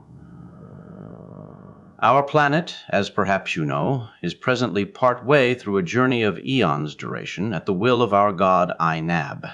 At the conclusion of this journey, we will reach the dark place and be destroyed. However, during the course of our quest, on many occasions alien beings have chanced upon our wandering world. In each instance, Inab has claimed these creatures as his own. Then we are strangers too, said Spock. No, Domo said flatly. Not you or the other ones, the Klingons. Not yet, anyway. The true strangers are those upon whose souls Inab must feed. They are dead, but also alive. The strangers seldom go out except at night, when the eye of the god is briefly hidden. But we will become strangers in time, is that correct? It is fated and proper. Inab is an aging god, as we are an ancient people. His substance grows weak, his light shines dimly. He needs food to survive, the strong spirit of youth, the strangers. Kirk had been content to let Spock lead, but the present conversation seemed to be veering from the point. He interrupted. Where can these strangers be found? In the daytime, when the sun is shining? At the resting place, said Domo. And where is that? Domo indicated the wide world beyond the village with a sweeping wave of his hands. It is there. And where exactly is there? It is not for you and me to know such things. The resting place is a foul, blasphemous pit. Inab knows. That is all that matters. Domo was lying. Kirk was sure of that. But how deeply? Was anything he'd said about the strangers true? What disturbed Kirk about Dome's explanation was how much frightening sense it seemed to make. How else could so many apparently contradictory factors be explained? The presence of Thomas Clayton. The shuttle from the Rickover. the officer from that same ship, the disappearance of Uhura, Ola's terrible fear of the dark. Kirk decided to risk a long shot. If Domo knew a lot that Kirk did not, there was a distinct possibility that Kirk knew one fact of which Domo was ignorant. Are you aware that in less than 4 solar days, Lyra will reach the dark place and be destroyed? Dome's reaction left no doubt of the extent of his knowledge. His mouth hung open and his jowls shook. "You are a terrible liar," he said. "No," said Kirk, deliberately calm. "My ship has come from space. We possess certain instruments that allow us to see ahead. There is a dark place, a black hole. Lyra is headed directly toward it." Recovering slightly, Domo snorted. "Another lie." "If such were truly the case, Inab would have informed me long ago." "Then you better ask him," Kirk said, "and ask him soon. My ship is a large vessel. I am willing to take all of your people on board to save their lives. I can't do it now. I'm trapped here. If you or Anab or anyone else knows how to set my ship free, for your own sakes, you'd better tell me. We are fated to die because of our misdeeds. What you are suggesting is a terrible blasphemy." "In that case," Kirk said, "we will all die together." Domo fidgeted on the stool. His fingers twitched in his broad lap. Kirk thought Domo was a lot less eager to die than he wanted his god to think. Kirk moved toward the door. Spock and McCoy went with him. For a brief moment, Kirk paused. "Think about what I've said. I'm offering to save your life. In return, I want to know where my friend is. Cooperate with me. Tell me all you know, and we'll all live better and longer." Domo made a weak laugh. "No one can violate the will of a god." "Maybe we'll see about that," Kirk said. He went outside. Sulu, along with Spock and McCoy, waited for him. Wordlessly, the 4 of them moved down the street. The sun beamed gorgeously in a cloudless sky. The horizon soared on all sides. Finally, Kirk turned to the others. "Well, what do you think? Can he help us or can't he?" "I think he can," McCoy said, "but that doesn't necessarily mean that he will. Domo believes in this god even if we don't. I watched him all the time you and Spock were talking. He's afraid, Jim. He's scared to death." "And he may have good reason," Spock said softly. Kirk turned in surprise. "What do you mean, Mr. Spock?" "We Vulcans have a saying, Captain. When all rational solutions refuse to fit the available facts, then we seek an irrational solution that does. If the sun is a god, then most of this planet's mysteries are solved." "But that's absurd," McCoy said. Spock glanced toward the sky. "Is it?" Chapter 21. As soon as he reached the house, Kirk sensed that something was wrong. The animal skin door dangled from a slender thread. A window had been shattered, and it was quiet, too quiet. He heard nothing from within. Once inside the house, Kirk stopped and stared. There was nothing he could say, nothing he could do. The room was in utter shambles, like the aftermath of a brawl. A few chairs lay scattered and broken. Windows were cracked, furs tossed carelessly into corners. He counted 3 bodies on the floor. 2, Kaplan and Nurse Chapel, were unconscious. The other, Boggs, seemed to be stirring. He rolled to a sitting position and groaned. Kirk could see dark blood on his forehead and mouth. Neither Thomas Clayton nor the man from the Rickover was anywhere to be seen. Without a word, Dr. McCoy pushed past Kirk and went to Kaplan's side. Spock crouched beside the unconscious form of Chapel. He cradled her head in his lap and rubbed her temples with the tips of his fingers. "Captain, what could have happened here?" said Lieutenant Sulu. "I wish I knew." Kirk went over to Boggs and knelt beside him. "Boggs, can you hear me?" he said. The security man lifted his head. "They jumped us, sir." "We never had a chance." "Who jumped you, Boggs?" "Those 2 crazy men, sir. We were playing a game of cards, Kaplan and I, with the deck Lieutenant Sulu let us have. I thought they were out cold, sleeping, but they must have caught us from behind when we weren't looking. Nurse Chapel tried to help. They hit her, too. I hope she's not hurt." Kirk glanced at Spock and the injured nurse. He heard her moan gently and thought she might be coming around. "I think she'll be all right." "But who did this to you?" "It wasn't just Clayton and the old man." It was, sir, Boggs insisted. I swear it to you. If I was going to lie, I'd make up a better story than that. They don't look strong, but you could hit them, and they acted like they didn't even feel it. Where did they go? I've no idea, sir. They knocked me out. I couldn't follow them. All right, Boggs. I understand. Kirk stood up. I'll have Dr. McCoy look at your wounds. I appreciate that, sir. Kirk headed for the door. All at once, he needed fresh air. Sulu, he said, passing the other man, go see if you can give Dr. McCoy a hand. All right, sir. Kirk went outside. Under the warm sun, he drew several deep draughts of air into his lungs. The sense of frustration was welling up again. What an idiot I was, he thought, taking 3 good men to meet one overweight alien and leaving only a small force behind to deal with this. Deal with what? He asked himself. After all, objectively, there hadn't been any reason to anticipate trouble. 2 crazy old men, unconscious and injured. That was all they had seemed to be. If they were more. If they were strangers, he hadn't realized that at the time. It's not me who doesn't make sense, he decided. It's this whole damn planet.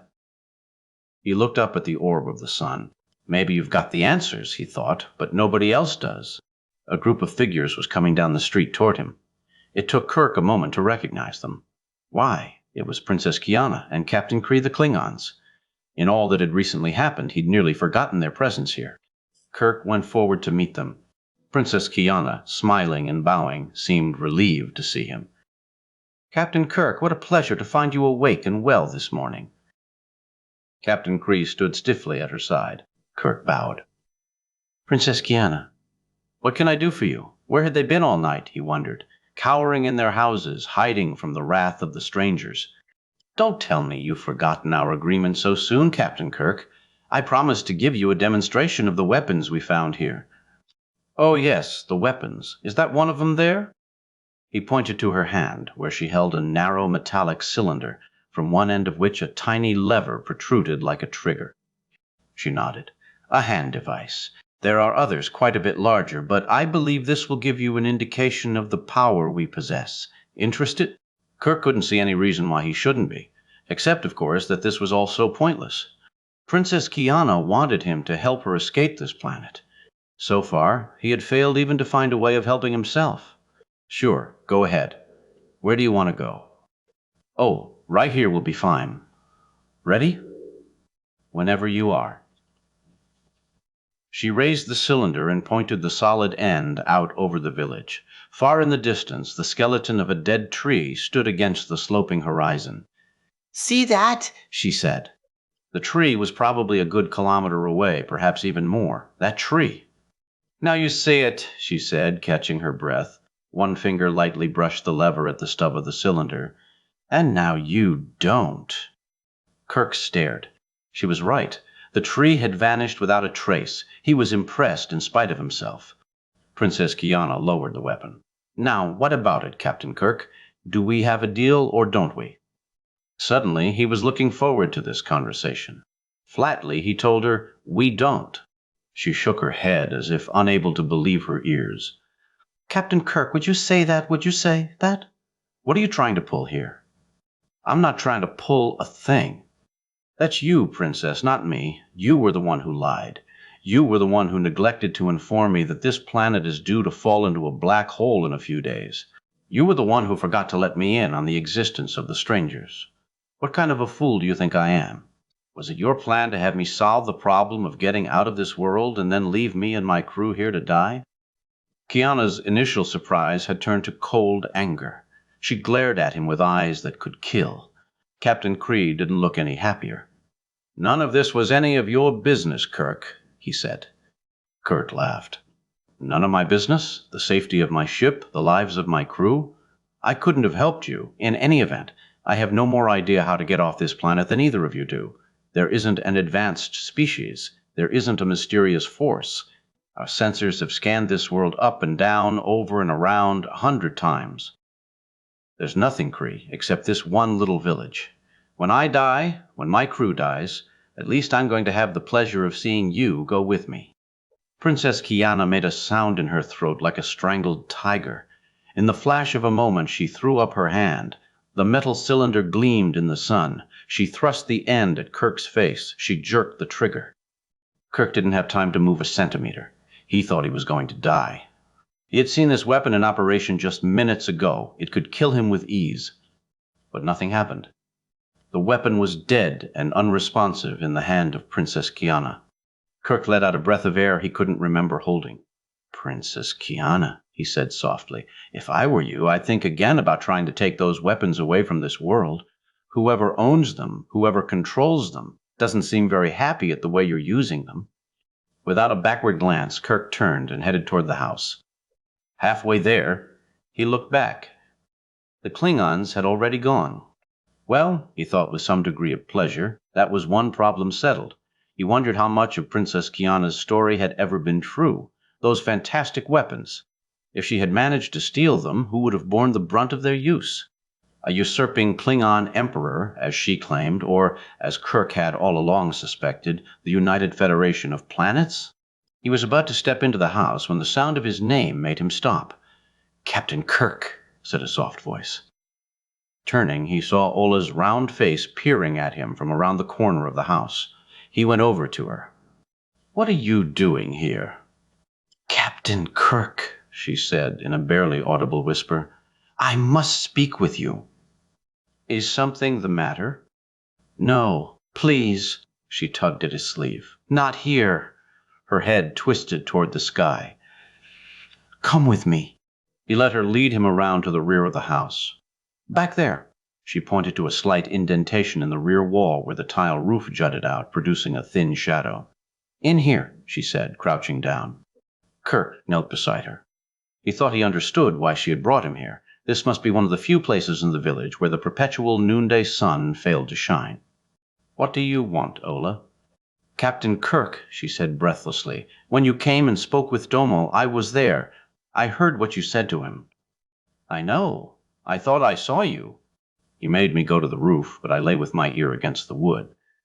"You told Domo the dark place was very near. Captain Kirk, was that a lie you told?"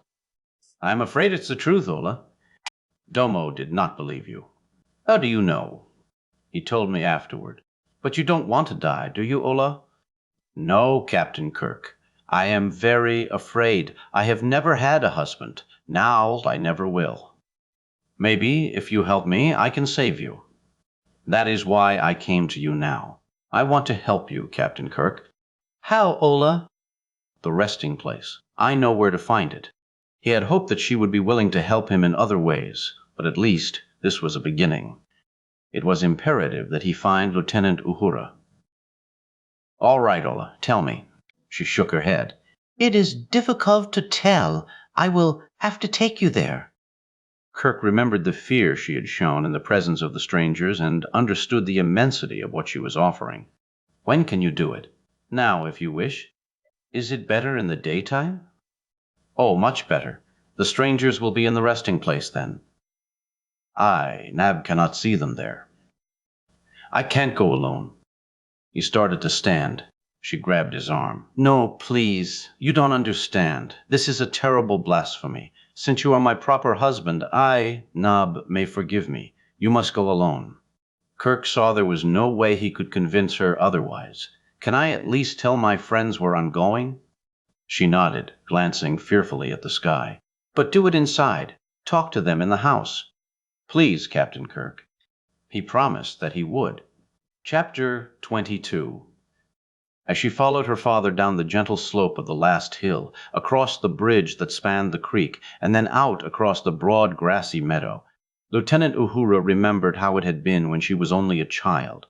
How similar to this the experience had been. It was like a slice of past time lived anew. Then, too, her father had taken her away. She remembered the strength of his big, hairy hand engulfing hers, his broad-ranging steps forcing her to trot like a pony to keep pace. Odd. She hardly ever recalled such childhood memories. She thought they had vanished long ago, except through the medium of late-night dreams. And this wasn't that. This wasn't a dream. It felt like one. Her head whirled dizzily. Her eyes refused to focus. A sudden, overwhelming smell, taste, or touch rose up to obliterate everything else. It was odd, all right. Very, very odd. "Well, go home," he said, past a shoulder. She hurried to keep pace with his long steps. "You belong with me, not them. We are strangers here. Not like those stinking, sinning apes who live in the village." She tried to explain about Captain Kirk. About Mr. Spock, too, and Sulu and Scotty and the rest. They were her friends. Stinking, sinning apes? Whom did he mean? But it was just like a dream. Her thoughts balked, refusing to be transformed into words. The heels of her black boots sank to the soles in the soft dirt. Her skirt flapped in the breeze above tautly muscled thighs. Suddenly, she laughed. It felt so good. But what? The time she had started to recall, the time her father had taken her away like this. He had come home more often then. She was 7 or 8 years old. Without warning, he had arrived at their city apartment one afternoon and told her mother, "I think she ought to see where we were born," and then driven the jeep through muddy roads into a deep forest, where she suffered expectant visions of lions, elephants, giraffes, and leopards, the unspoiled Africa of a child's picture book, not the gleaming glass city of Dakar that she knew so well. But the village, when they reached it, proved to be an even more puzzling place, where the men walked about in rainbow-colored robes and pillbox hats, and the women wore cotton gowns. Many had veils, and the children kept hidden most of the time. She saw only a few all the time she was there. Her father, braking the jeep, leaned over and said, "I was born in this village and never saw Dakar until I was 17. He brought her inside to meet his brother, a huge man with gnarled arms and a wispy beard, his sister, lovely and raw-boned like a wood-carving, his uncle, a flat-faced man with wrinkled eyes, and his father, as thin as a ghost among giants. For more than a week she lived with his people. Her aunt took her each day into broad, fertile fields, and they returned each evening at dusk to prepare the meal the men ate in one hut and the women in another. Remembering this as she walked, Uhura breathed the nectar-sweet air of the meadow. The forest rose in front of them. It was a different place from what she remembered. They had come by a different route this time. As a child, after visiting her father's family in the village, she never feared the forest again, or regarded it, as most city dwellers did, as a dreadful place inhabited by monsters and demons and restless, wandering spirits. Still, she had never gone there a second time.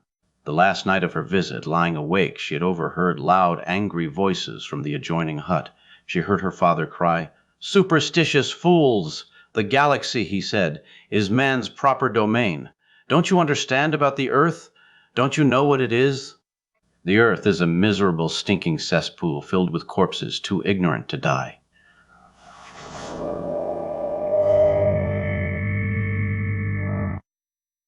Later, she heard him shout again, "Allah be damned! Don't give me that old nonsense. What do I care for the lies of a so-called prophet responsible for the murders of tens of thousands of innocents?" "Maybe that's all well enough for you," he said, "but I demand more sanity from my existence." She didn't know what he meant. Later, she learned that her father's family, like most citizens of Senegal, followed the way of Islam, while her father himself despised all religious practices. Even in Dakar, during the moments of the day when everyone else prayed, her father walked defiantly through the kneeling bodies as though they did not exist. The morning, when it was time to leave, only her aunt came to say goodbye. Leaning over, she spoke to her brother in a whispering voice not meant to be overheard. To Uhura, at that impressionable age, all of this merely constituted additional evidence of the mysteries of the adult world. Only later did she understand that that vaguely overheard argument during the night had constituted a final barrier between her father and the family he had once loved. Here, now, on this much different world, her father spoke to her of another God. His tone was different too, reverent, frightened. Still, consumed by her own memories, she barely heard a word. He told her that Ainab lived in the sky and that they must hurry, for when Ainab became hungry he would wish to feed, and if they were caught in the open he would surely select them as his prey. She did not understand. They had entered the forest. There was a hole in the ground. "Here." He pointed. "Down we go." She kept her hand in his. They went down a ladder. There was a concrete cave. Bright torches illuminated the way. Her father moved with certain feet. The floor slanted down, but the ceiling climbed higher, until eventually even the torches failed to show it. Down, down, down into the heart of the world. This planet didn't have a heart. It was called Lyra, and it was hollow. If they went too far, they might emerge on the other side. She tried to warn her father. There were voices ahead. They stopped in a cavern as big as a ballroom. People were everywhere. Aliens, too. She saw a Vulcan female, 2 Romulans, several Klingons. Nobody spoke to her. Some of the aliens she had never seen before, even in holograms. Everyone was old. She slept in the cavern. The torches never stopped burning. Her father told her to go out into the forest. A kindly old man promised to show her the way. Together they picked fruit off the trees, until the old man went too high and the sun hurt his eyes and he fell off the branch and hit the ground and lay squirming. Frightened, she ran away into the forest. She was lost. A voice spoke in her head. It said, "I am I, Nab, god of this world." She lay on her back on the ground and let the warm rays of the sun touch her. Later, when she stood, she felt weak and drained, as if she had lost blood. Her father came and got her. She went with him back to the cavern. She saw the man who had fallen out of the tree. When she asked if he was all right, he said, "I too have fed my god." Time passed. Her father ceased speaking directly to her. A man named Clayton said that she must learn not to desire escape. The will of the god is an iron chain, he said. It can be neither bent nor broken. She did not desire escape. She was warm, never cold, contented, never sad. She slept. When she awoke, a man had hold of her arm. He waved a stick in the air. "If any of you try to prevent me from taking her, I swear I'll break you in 2 with my bare hands." "Captain Kirk," she said. "Uhura, thank God you know me. What have they done to you? What in hell is this place?" She couldn't answer. This was just the resting place. She smiled. "Aye, Nab fed upon my soul. I serve the god well." The man pulled her arm until she stood beside him. "I'm getting you out of here," he said. Chapter 23. Ola, trembling, grabbed his sleeve and pointed to a recess in the ground ahead. "There it is, Captain Kirk," she said. "That is the resting place of the strangers." Their journey had taken Kirk over familiar terrain. The rolling hills, the stream and bridge, the grassy meadow. At that point, Ola swerved in a different direction. This was a darker part of the forest, with trees stacked tightly together, flashes of sun less frequent. They had penetrated perhaps half a kilometer's depth into the forest when Ola indicated the dark recess. Kirk covered the remaining ground quickly. The recess turned out to be a round, gaping hole. Kneeling, Kirk felt inside the hole. The sides were smooth. Concrete, he guessed, the creation of an intelligent mind. He felt something hard and metallic jutting from the side. The top rung of a ladder? Stretching, he fell farther down. Yes, a ladder. Leaning over, he peered inside.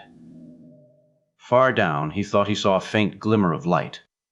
"The strangers live in there?" he asked Ola. She nodded. "The strangers fear the god. They cower from his watchful eye." "And come out at night?"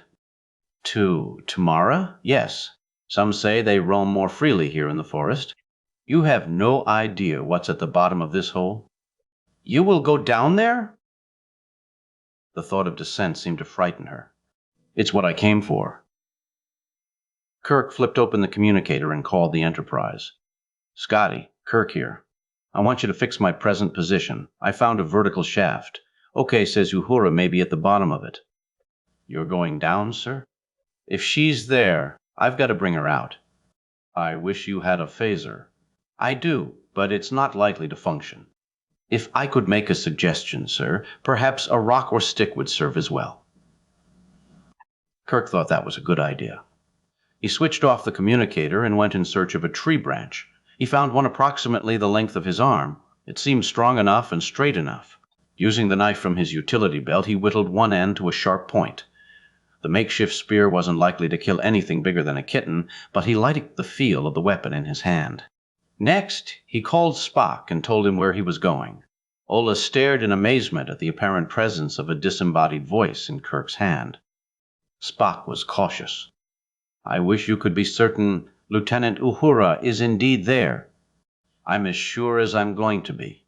"Unfortunately, you have only the word of the female. Do you see an alternative, Mr. Spock? I would suggest, now that you've located the shaft, beaming down a security team to undertake the actual assault." Kirk knew Spock was only thinking practically. "No. For whatever it's worth, I gave Ola my word. Besides, since our phasers don't work, one man ought to be able to function better alone. Give me a reasonable period of time. If I'm not back by then, send a security team. I'll head the assault personally." Kirk nodded. Spock was the sort of person who revealed his friendship in pragmatic ways. "I appreciate your concern, Mr. Spock. With any luck, it won't be necessary." Kirk signed off. He waited a few more minutes until Scotty called to verify that he had successfully fixed Kirk's present position. Kirk thanked him, signed off, and attached the communicator to his belt. If this shaft was part of what he thought it was, the communicator would not likely be of much use to him once he began to descend. "I'm going now," he told Ola. "And me?" she asked. "I will go too." Kirk shook his head. He appreciated how much of an effort it took for her to make such an offer. She was already trembling in anticipation. "That's not necessary, Ola. I can find my way from here alone." A trickle of tears formed in her eyes. He could tell from her expression that she did not expect to see him again. He went over and took her hands in his. "I want to thank you, Ola, for all that you've done for me. I only hope, somehow, this works out the best for you." She nodded slowly, struggling to smile. "You saved my life too, Captain Kirk." That was nothing. Okay. That was easy. He patted the furry crest of her head. "What you've done has been much harder." "Good. Goodbye, Captain Kirk." "Goodbye, Oak." He went to the hole and swung a foot over the edge. Finding a foothold on the top rung of a ladder, he commenced his descent. The shaft was sufficiently wide to permit his body to move freely. The rungs were spaced so that his foot automatically found the next. The creatures who had constructed this shaft were likely of human size. Did that eliminate Ola's own pedal? Evolution sometimes tended to work rapid changes. On a world like Lyra, with the weather under strict control, a structure like this might endure for hundreds of thousands of years. As he moved down the ladder, Kirk kept a watchful eye pointed below. The faint glimmer of light he had observed from above grew progressively bigger and brighter. Torchlight, he decided, from the way it flickered. When he reached the bottom of the shaft, he saw that he was right. He stood in a low-ceilinged chamber. The flame of the torch licked high at the concrete wall. Looking up the shaft, he saw only a circle of blue sky. The sun itself did not show here. A horizontal tunnel branched off from the chamber. There was no other way to go. Clutching his spear, Kirk set off down the tunnel. Additional torches appeared at intervals of a dozen meters to help show him the way. He kept a watchful eye for side passages that might later cause confusion, but the main tunnel continued to run uninterrupted. The floor sloped downward at a steady angle. The ceiling climbed higher until eventually he could no longer see it. He walked softly in an attempt to minimize the sound of his own boots. Frequently he stopped and listened, hoping to catch any stray sounds of life ahead. Kirk estimated he had followed the tunnel for a quarter of a kilometer before he first heard something from ahead. The sounds were as yet indistinct, but Lit slowed his pace and moved on the balls of his feet. The strangers. It had to be. What else could be found down here? But what were the strangers? Even if he eliminated the religious elements from what Domo had told him, what remained was still a puzzle. A wandering planet like Lyra might well attract a certain amount of outside attention. In the course of 20 years' time, 3 Federation vessels, the Rickover, Clayton's ship, and the Enterprise, had chanced upon this world. But Domo claimed the strangers numbered more than 100. Where had the others come from? An old-style starship like the Rickover carried a crew of fewer than 40. Clayton had been alone. Kirk couldn't begin to speculate. The sounds ahead were clearer now. He thought he could make out voices. He stepped softly. There was a bend in the tunnel. He went around it, then stopped. A cavern as big as a ballroom gaped in front of him. Kirk knew at once what he had found, the resting place of the strangers. There were 100 or more. Some were asleep, some sat motionlessly on the concrete floor. A few wandered aimlessly. The voices he had heard belonged to creatures talking to themselves. Kirk could identify most of the beings present. There were humans, Vulcans, Klingons, Romulans, Tholians. Several of the aliens, however, were totally unknown to him. Tightening his grip on the stick in his hand, Kirk edged into the chamber. He went unnoticed. Growing bolder, he moved among the strangers. Still no one tried to stop him. He hadn't seen Uhura yet. Far across the chamber, he spotted Thomas Clayton. Clayton met his glance and looked straight back. There was no immediate recognition in his gaze. Kirk limited his search to those strangers wearing Starfleet uniforms. Almost all of these seemed to be members of the Rickover crew. Finally, he found Uhura. Apparently asleep, she lay curled against a wall. Her uniform was torn. She was bare-legged. Reaching down, Kirk gently shook her arm. "Uhura, wake up. It's me, Captain Kirk." Her eyes opened at once. She stared blankly at him. His voice had attracted attention. Several of the strangers began to edge toward him. They moved wee shambling zombies. He had to assume their intent was hostile. He held his stick high in the air. "If any of you try to prevent me from taking her, I swear I'll break you in two with my bare hands." Kirk hoped it was more than an empty threat. In spite of their numbers, the strangers seemed too frail to put up much of a fight, more like ghosts than men or beasts. Still, Kirk remembered what had happened to Kaplan and Boggs. His voice seemed to have an effect on Lieutenant Uhura. She shook her head slowly. "Captain Kirk," she said, as if she were learning his name for the first time. "Uhura." He clutched her arm tightly. "Thank God you know me. What have they done to you? What in hell is this place?" She didn't answer right away. She smiled. "I, Nab fed upon my soul. I served the god well." He didn't have time to consider her meaning. The strangers formed a circle around him. Kirk jerked Uhura to her feet. "I'm getting you out of here." She didn't resist. Pulling her behind him, Kirk headed for the crowd. He waved his stick. The circle drew back. He thrust with the point. There was an opening. He went through it. The strangers turned, following him with blank eyes. This was less difficult than he had feared. Who were these creatures? Why didn't they try to stop him? Suddenly, a grinning face loomed in front of him. It took Kirk a moment to recognize Thomas Clayton. He held up his stick. Clayton grabbed his wrist in a tight grip. "Kirk, you fool," he said. "Don't you know you can't escape the eye of a god?" With a furious jerk, Kirk freed his arm. He swung at once. The stick cracked Clayton solidly on the side of his head. He tottered for a long moment, then fell. He wasn't bleeding. Kirk went around him. After that, no one tried to interfere. As soon as he reached the mouth of the tunnel, Kirk gave Uhura a hard shove. "Run!" he shouted. She stood fast. He pushed her again. "Damn it, I said run!" She moved at a slow trot. Kirk kept pace with her. The torches swept past. Kirk felt like a figure trapped in a dream, a slow-motion runner. Uhura never said a word. Kirk kept his ears open for pursuit. He thought he heard the patter of feet behind. It wasn't more than one or two persons. Clayton again? No, he was out for good. Kirk took Uhura's hand and tried to get her to move faster. Oblivious of him, she maintained the same plodding pace. When they reached the open place at the bottom of the vertical shaft, Kirk pointed to the foot of the ladder and told Uhura to start climbing. Her lips moved, but he couldn't understand a word. He thought she was mumbling senselessly. He pointed to the ladder again.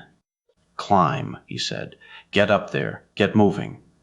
This time she obeyed. She moved gingerly because of her bare feet. Kirk followed. As he climbed, he could hear her better. "Aye, Nab," he heard her say. "My God." He thought she might be praying. For what, he wondered. She wasn't the same woman he had known. What had been done to her back there? Would she ever be normal again? When they reached the top of the ladder and stepped into the clear light, Uhura fell to her knees and wept like a child. Kirk peered down the shaft. He was sure someone was climbing up after them. Who? He couldn't see clearly enough to tell. He made Uhura come to her feet. "We've got to go," he said. "I'm taking you home." As he spoke, he put his lips close to her ear, as if she were deaf. He didn't think she knew him. He shoved her toward the woods. "That way," he said, hoping he remembered the correct path. "Captain Kirk?" He looked up. Ola emerged from the shelter of a plump tree. He was surprised and happy that she had waited for him. "Ola, am I ever glad to see you. Is this the friend you sought?" Ola came to within a few meters of Kirk and Uhura, but stopped there. "Don't you remember? This is Lieutenant Uhura. I found her down there with the strangers." "She is not the same," she said flatly. "She is one of the strangers now." "I know," Kirk said. "We've got to get her home. Will you help?" "Yes. But how can I?" Ola took another hesitant step forward. It was plain she was scared to death of Uhura. "Nab has taken part of her soul." Kirk didn't have time to unravel the meaning of her words. He told Ola he thought someone might be following them. He asked her to lead the way back to Tamara. She continued to wrestle with her fear. "This is the way we came," she said, edging past Uhura and pointing to a narrow path between two tall trees. "Then that's the way we'd better go." Kirk tried to get Uhura to follow. Once more he had to pull her arm to get her to move. They had to walk. The forest was too thick to make running safe. Kirk didn't like any of this. Maybe Dr. McCoy could bring Uhura around. The trouble was, Kirk couldn't tell what was wrong with her. Maybe Ola knew. Or Domo. When they reached the village, he would question both of them. It was impossible to tell whether someone was still following them. Kirk somehow sensed that they weren't alone. There was a presence in the forest behind. He didn't like that either. Ola sensed it too. She kept glancing over her shoulder. She moved with long, frightened strides. Reaching the edge of the forest, they moved on to the meadow. They had gone only 100 meters when Kirk saw a running figure emerge from the forest and start after them. It looked like a tall, thin, black-skinned man with a crown of white hair. "Daughter!" he shouted. "Daughter, don't leave me." Kirk didn't understand. Before he could do anything, Uhura suddenly cried out. Jerking away from Kirk, she raced toward the approaching man. Kirk started to go after her. All at once, Ola was in front of him. She held up her hands. "No, Captain Kirk, don't. It's them, don't you see? We must run or they will take you too." "Tin, sorry, Ola. She's my friend." He pushed her gently aside and ran after Uhura. Who was this man? One of the strangers, yes, though Kirk could not recall seeing him in the cavern. He had called Uhura daughter. That couldn't possibly be true. Could it? Kirk caught up with Uhura just as she reached the man. He never hesitated. Something told him if he didn't strike now, he might never be given a second chance. He raised his stick. He started to bring it down. The sun struck his eyes. For a moment he was blinded. His arm was heavy and turgid. He couldn't swing the stick. His muscles were frozen. He couldn't budge. Face distorted by fury, the man leaped at Kirk. His fingers came up like claws. Kirk knew he couldn't fight back. There was a sharp pain at his throat. He couldn't breathe. He gasped, then gagged. A dark face, creased by age, swam in front of his eyes. He heard Uhura. She made a sound like a cat's purr. Kirk struggled to move. He couldn't. The sun pounded at his head. He knew he could be dying. Then, suddenly, it was over. Air rushed into his lungs. His hands fell to his sides. He realized that the man's face had gone away.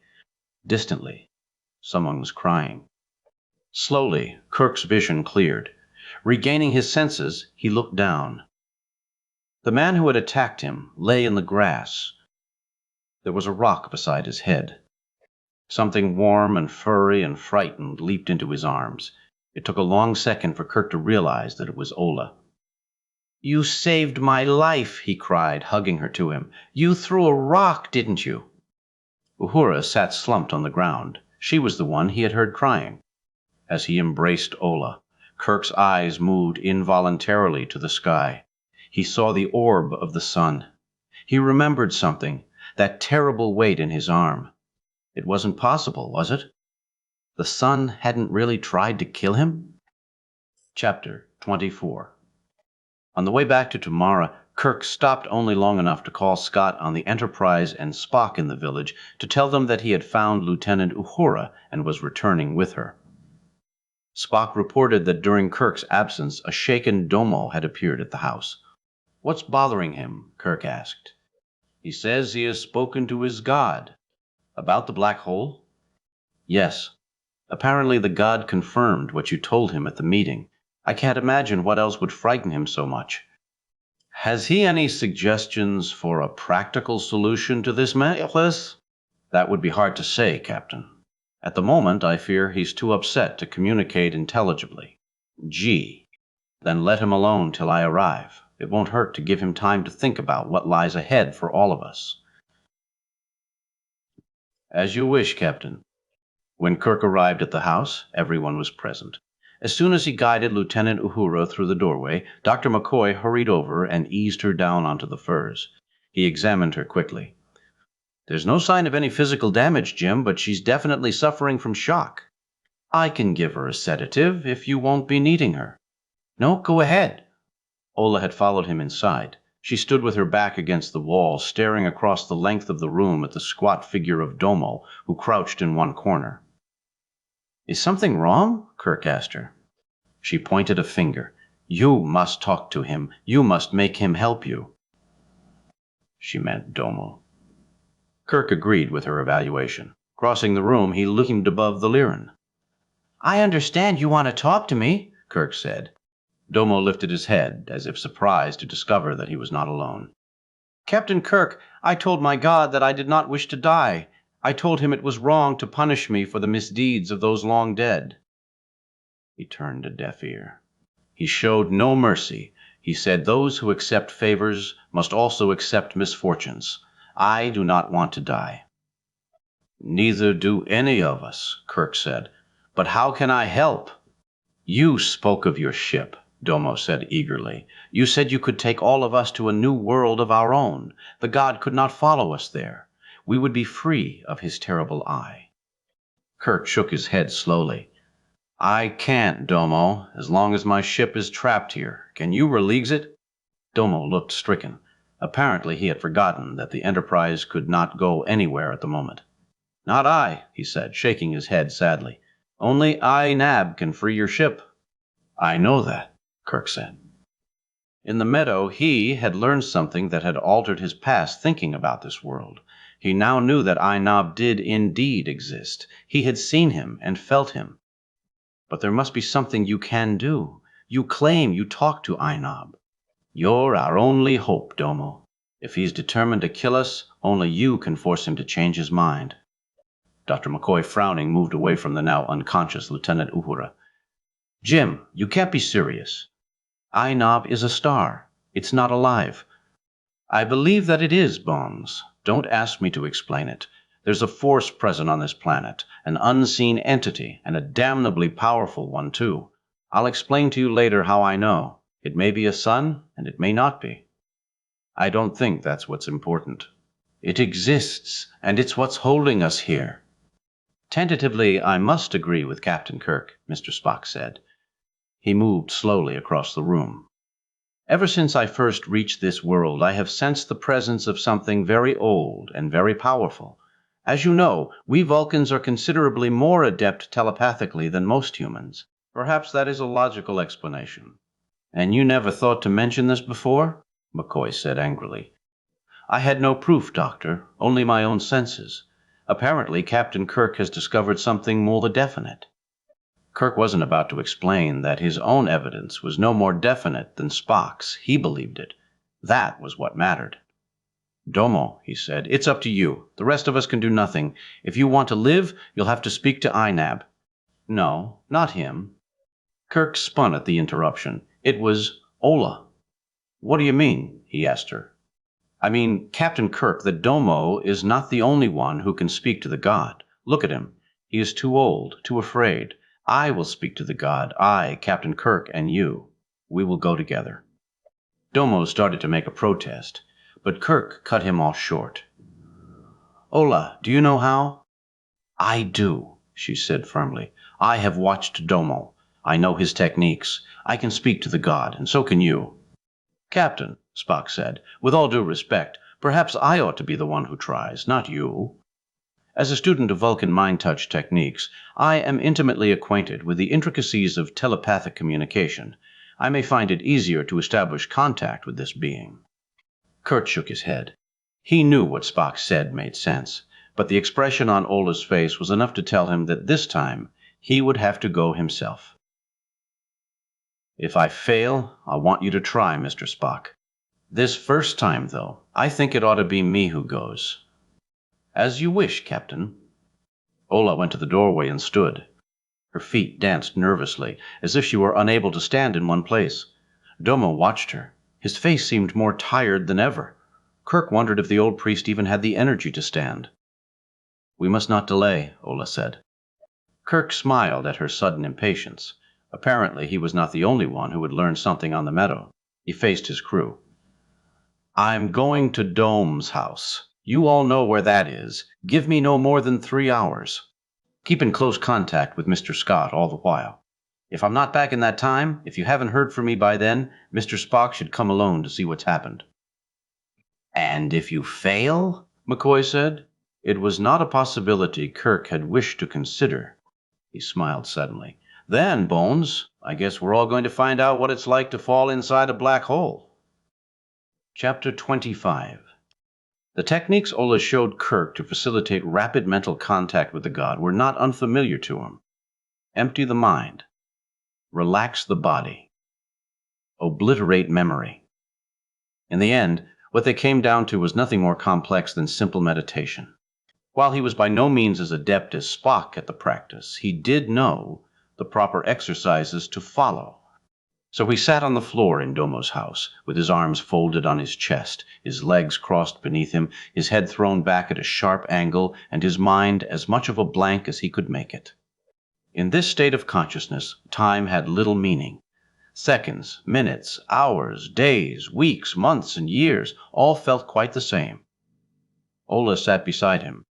He no longer recognized her existence. It started with a tickle he couldn't scratch. The reason he couldn't scratch the tickle was that it wasn't on his skin, it was in his mind. The tickle started small but grew. Soon it wasn't a tickle, it was a presence, something outside his mind, just beyond the surface, circling slowly. "Aye," Nab thought Kirk, focusing his mental energy on the one word. He never made a sound. The language that he used was in no sense a collection of sequential symbols. Kirk made use of the truly universal language inherent within all intelligent beings, the language of thought. "Aye, Nab, I feel you near. Come closer. We must speak." Hearing him or not, the presence did grow stronger. Kirk could see it clearly, a round, pulsating ball of fire. Like a sun, he thought, a star. A voice reached him soundlessly. "I am I, Nab, pod of this world, who bathes it in the light and heat that is his to share," he replied. "And I am James Kirk of the United Federation of Planets. A man. A human being. You dare to approach me?" "I do." "I come to seek mercy for all those who must soon perish at the dark place. I ask you to free my ship so that we may avoid a disaster that is not our doing." Nab laughed, a terrible, mocking sound. Kirk grabbed hold of his head. He couldn't bear this, but he knew that he must. "Ignorant mortal," said the god. "Fool. You dare to weep to me of mercy? What do you know? What have you seen of the cosmos?" I, Nab. I am all-knowing, all-seeing, all-powerful. I am eternal. Here observe for yourself. I, Nab, will reveal who deserves to perish." The blinding ball of fire shrank to the size of a pinpoint. In its place, Kirk saw a series of visions, like separate clicking photographs of the past. He saw a shimmering blue-green-brown planet wreathed by hovering white clouds. Cities of glass and steel so vast that they occupied entire continents from sea to sea. A race of white-furred bipeds with long arms and bare faces. These creatures resembled the Lyrans in the same sense that a thoroughbred resembles a nag. Then came war. Kirk saw destruction, agony, death, indescribable suffering. Phallic missiles rocketed between continents. Heat rays flashed. In a matter of hours, millions perished. Kirk observed all of this. He was horrified. He was never shocked. "This was long ago," Kirk said calmly. "To punish your own people for the sins of their distant ancestors is to be a god without common mercy." But, again, Inab uttered his terrible mocking laugh. "Fool," he said, expanding to full size and obliterating the visions. "That is but a hint of what is to come. Watch, see, observe. Only then will you know." The god shrank. The visions returned. Kirk saw. The planet rebuilt from the ashes of destruction, until not even the faintest scar remained to show the wounds of the past. Then came a second war, this one no less terrible than the first. And rebirth, war, rebirth, war. And all this time, as the visions passed in procession, the god laughed. His voice echoed everywhere, drowning out the constant howls of the dying. 7 times the cycle recurred, 7 resurrections, 7 deaths. In the end, Kirk said, what you have shown me is not unique. Throughout the galaxy, I have seen this pattern repeated. Even my own people did not wholly avoid it. In time, some species have managed to break the cycle. Mine was one, usually by voyaging into space. Others, failing, have destroyed themselves utterly. I still say these are antique visions. Revenge and mercy are not compatible. You must choose one. And the god, not speaking, showed Kirk a final vision of rebirth. "See," said Kirk, "it is as I said." Now the cycle has ended, but the god laughed. "No!" he cried, swelling to full size, pulsating with anger. Kirk gripped his throbbing head. The cycle has not ended. The world, grown weary of war and death, remains poised at the brink of final obliteration. "Show me," said Kirk. "No, you have seen enough. I must first explain how at long last one wise being appeared among the savages. This creature, who had somehow managed to glimpse a portion of the cosmic truth, came to me only hours before doomsday and begged for my divine intervention. I did not refuse his request. Not without mercy, but I demanded stringent terms. I would save his world, only to destroy it. Vengeance is mine, I told him. You have forsaken the right to eternal life. And you saved their world? I did. By revealing to them the means by which to create a planet where war could no longer exist. The world I gave to them is the world where you now reside. You taught them to construct a Dyson sphere. That is your term, I believe. And then, see for yourself. Dwindling to pinpoint size, Anab revealed to Kirk a vision of the great engineering project which had fashioned from the matter of a solar system a single planet encompassing its own sun. "And the people were saved," Kirk said, "through your intervention." "Saved, yes," said the god, "but saved to die." I had kept my side of the bargain and intended to force them to keep theirs. They were an old people now, wasted and degenerate. The great project had taken what little remained of their once vast energies. The threat of war was ended, for they were too tired to fight, content to let me do their living for them. I fed and cared for them, as any diligent parent would, but all the while I carried them through space to a certain rendezvous with the dark place where cosmic obliteration would at last claim the remnants of their race. "And yourself?" Kirk said. "And myself. I am their god. If they die, I must die as well. Can you tell me how long this voyage has lasted?" The god replied with a thought that might have been a number between 2 and 4 billion years. Kirk admitted that he could not conceive of such a passage of time. Many died, the god explained, and the children born were few. This huge planet, once fully populated, became an empty shell. In time, I gathered the few who remained into a single village and cared for them there. Still, their number continued to decline. Now the end has at last been reached. "But what of these others?" Kirk said. the ones who lice underground, the strangers. They, too, are mere remnants. In the course of my great journey, thousands have come to this planet. All were fed and succored by me, but kept apart from my own people to avoid contamination. Contamination of your people, or by your people? Kirk asked. Both. I? Nab smiled. Kirk sensed the gesture. All mortal beings are savages, content to spend their days killing one another with weapons of terrible destruction. You were nearly slain until I chose to intervene by one of the hundreds of weapons brought to this planet over the millennia. The strangers themselves live in a shelter constructed by one visiting species, which attempted to continue to make war upon another species before I chose to strike both of them down. This was many thousands of years ago, but all must perish in time. I decided that, long ago, everything mortal is but a mocking image of the gods. Then you are not the only one, Kirk said. I cannot speak of that. Are all stars living beings? That word, all, is much too vast a term to be understood. Then most? Asked Kirk. A mortal has no need for such knowledge. The mark of a mortal is his intense need to acquire all knowledge, with which to destroy, without regard for its eventual consequences. This may not be the wisest course, I admit, but it is the one my species has long followed.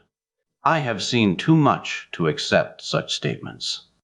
But perhaps you have still not seen enough. Let me ask you again, do you still believe it is necessary for all to perish? Nab seemed bewildered that Kirk had even asked such a question. Have you seen nothing I have shown you? He cried. Then let me show you why I believe that you are wrong, said Kirk. Now it was his turn to show pictures, visions of Earth and its people. Men helping men, people in love, cooperative projects, works of music, art, and literature. Kirk tried to present a consistent argument. There was more to existence than what this one ancient god had witnessed. If many species failed in large ways, many others succeeded in smaller ones. Where the mass was wrong, the individual often was right. But the god scoffed at these visions. This is meager, petty stuff, he said. Isn't it possible, Kirk asked, that the true substance of life is petty? He believed he was speaking not only for the lives of a few hundred individuals, but also to justify the very nature of his own existence. What do you want of me? The god demanded. Only mercy. Mercy for yourself? No, for everyone. Then for these too? Said the god with a sudden burst of mockery. He showed Kirk a vision of the Klingons, Captain Kree, and Princess Kiana, these who were so eager to steal the weapons of great destruction to use against your own kind? Yes, the Klingons too, Kirk said unhesitantly. They are a young race. Should they be refused the opportunity to learn, to break the terrible cycle of peace and war? You seek mercy for your sworn enemies? I ask you to spare them, yes. They and everyone else on this world. Excluding myself? The god said mockingly. Yon wish to see me perish alone. I seek only that which is possible. I ask mercy for everyone, including the strangers. Many are human beings like myself. If I deserve to live, so do they. Nab chuckled softly, his ironic laughter, if it could be called that, even more dreadful than before. I cannot spare the dead. The dead? The strangers. Apparently you have failed to understand. Those who have intruded upon my world have been used by me as a source of necessary energy to keep my own fires burning. I do not understand. You are a mortal. They are dead. But I've seen them. They walk, they talk, they breathe. My medical officer, Dr. McCoy, has examined some of them. He didn't know they were dead. And he, too, is immortal. As long as I permit it, the strangers mock life. When their bodies wear out, I discard them. One of the strangers came aboard my ship. An old friend of mine, Thomas Clayton. He said he had escaped from you. A lie. I sent him to you. The strangers are dead without always knowing of their true condition. Something in that last sentence moved Kirk more deeply than anything else. Nab had said. Repressing a shiver of disgust, he said, "Does that include Lieutenant Uhura?" "No. Her father took her before it was her time. I fed upon her only once, briefly. She will recover." "And Ola?" said Kirk. "Ola? She is not a stranger. She is one of mine. I ask particular mercy for her." "Why?" "Because she is young." "That does not move me." "Because she can be saved. Do not intend to perish alone." Kirk revealed a vision of Ola saved from the cova in the forest. He revealed a vision of himself saved from the stranger on the meadow. "There is more than this I could show," said Kirk. "The point is that Ola deserves to be saved. She brought me to you.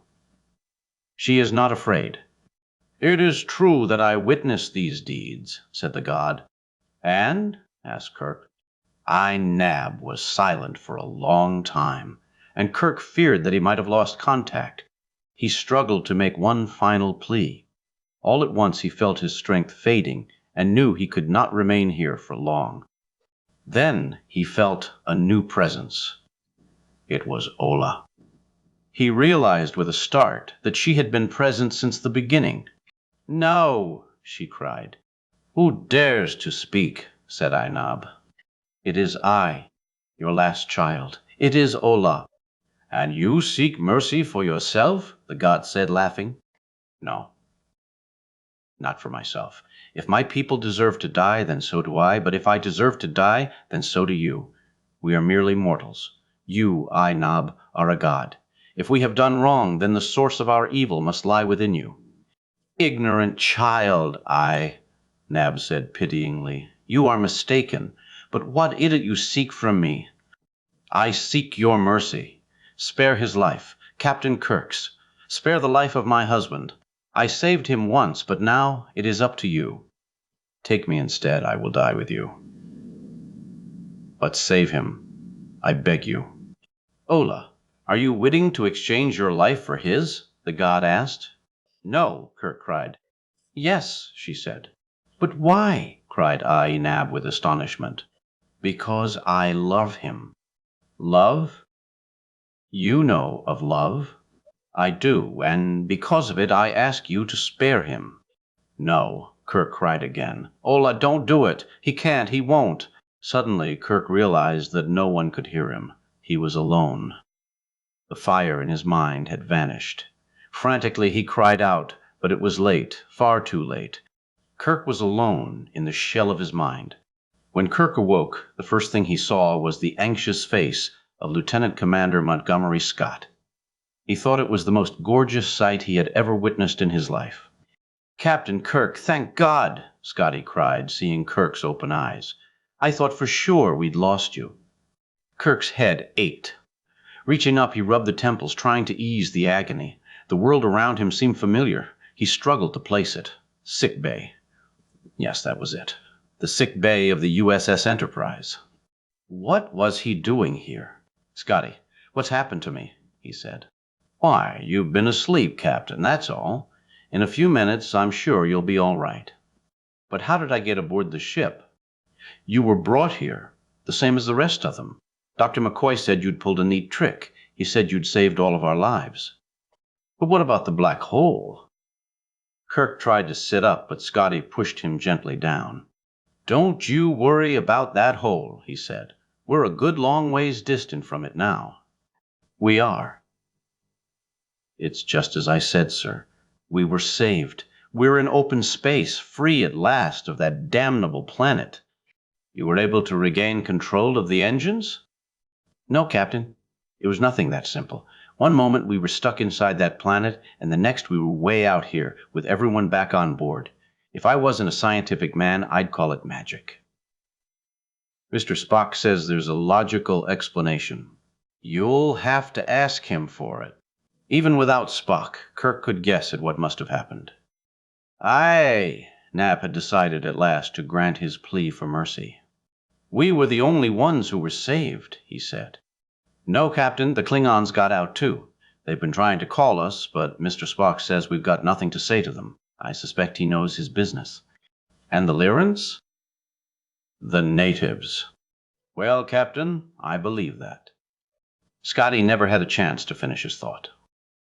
A door opened. Kirk turned to see who it was. Dr. Leonard McCoy entered the room, a big, happy grin on his face. Jim, am I ever pleased to see you back among us? McCoy wasn't alone. A second, smaller figure came tagging after him. Hola, Kirk cried. You are here. She smiled shyly. Yes, Captain Kirk, you have saved my life once again. No, he said. You've got it backward, Ola. It was you who saved me, who saved all of us. Again. Chapter 26. Captain's Log, Stardate 6537.7. A short time ago, accompanied by several of my senior officers, I watched on the bridge view screen as an entire inhabited planet disappeared inside a black hole. The event was no more cataclysmic than the snuffing out of a lamp. One moment Lyra floated in space, the next it had vanished. As to what actually transpired, opinions differ.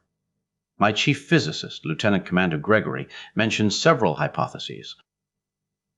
The most intriguing theory holds that Mach holes may be gateways to other parts of this universe or to entirely separate universes.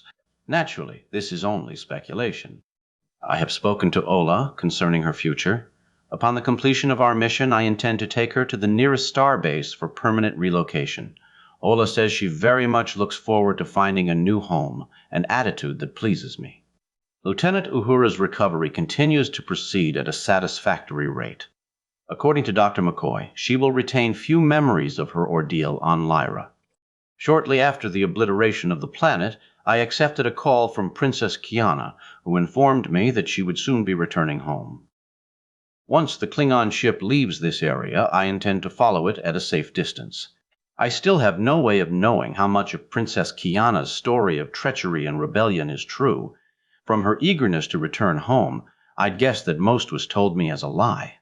Lying flat on his back in his bunk, James Kirk watched the words whizzing past on the rectangular screen at the foot of his bed and knew that later on he would have to ask the computer for a complete replay. He wasn't following more than every third word. It wasn't the fault of the story. It was just that at the present time he couldn't seem to move his mind far enough from the reality of the moment to plunge effortlessly into the fictional universe of Tolstoy's Russia. There was a knock at the door. Kirk said, "Come in." "I hope I'm not disturbing you, Captain," Mr. Spock said, entering diffidently. Kirk turned in surprise. Spock rarely visited anyone's quarters. "To what do I owe the honor of this visit?" "It's nothing so dramatic, Captain." Spock shook his head. "I merely felt there were certain matters you and I ought to discuss." Switching off the computer screen, Kirk waved Spock to a chair. "A particular problem, Mr. Spock?" "I don't know if I would define it that way. Certain unusual events have recently disturbed me." "In what fashion, Mr. Spock?" "In terms of logic." Kirk nodded. "I thought that's what you were getting at. What you mean to say is that not everything that happened on Lyra has a logical explanation." "I would have to agree with that, Captain." "But you're wrong," Kirk said softly. "Everything does.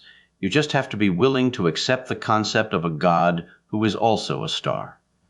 "That's just the problem, Captain. You see, I find it very difficult to accept just that." Chwion. Do you have an alternative? I do, although it is only a theory.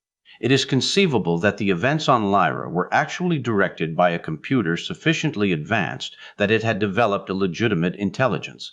For instance, when we first scanned the planet, the sensors failed to detect any life forms capable of intelligence. A highly sophisticated computer might possibly have deflected our signal and concealed the existence of the Lyran village. A god might have done that, too. Have you forgotten, Mr. Spock? I spoke with INAB. Can a computer develop a telepathic talent? It is not impossible.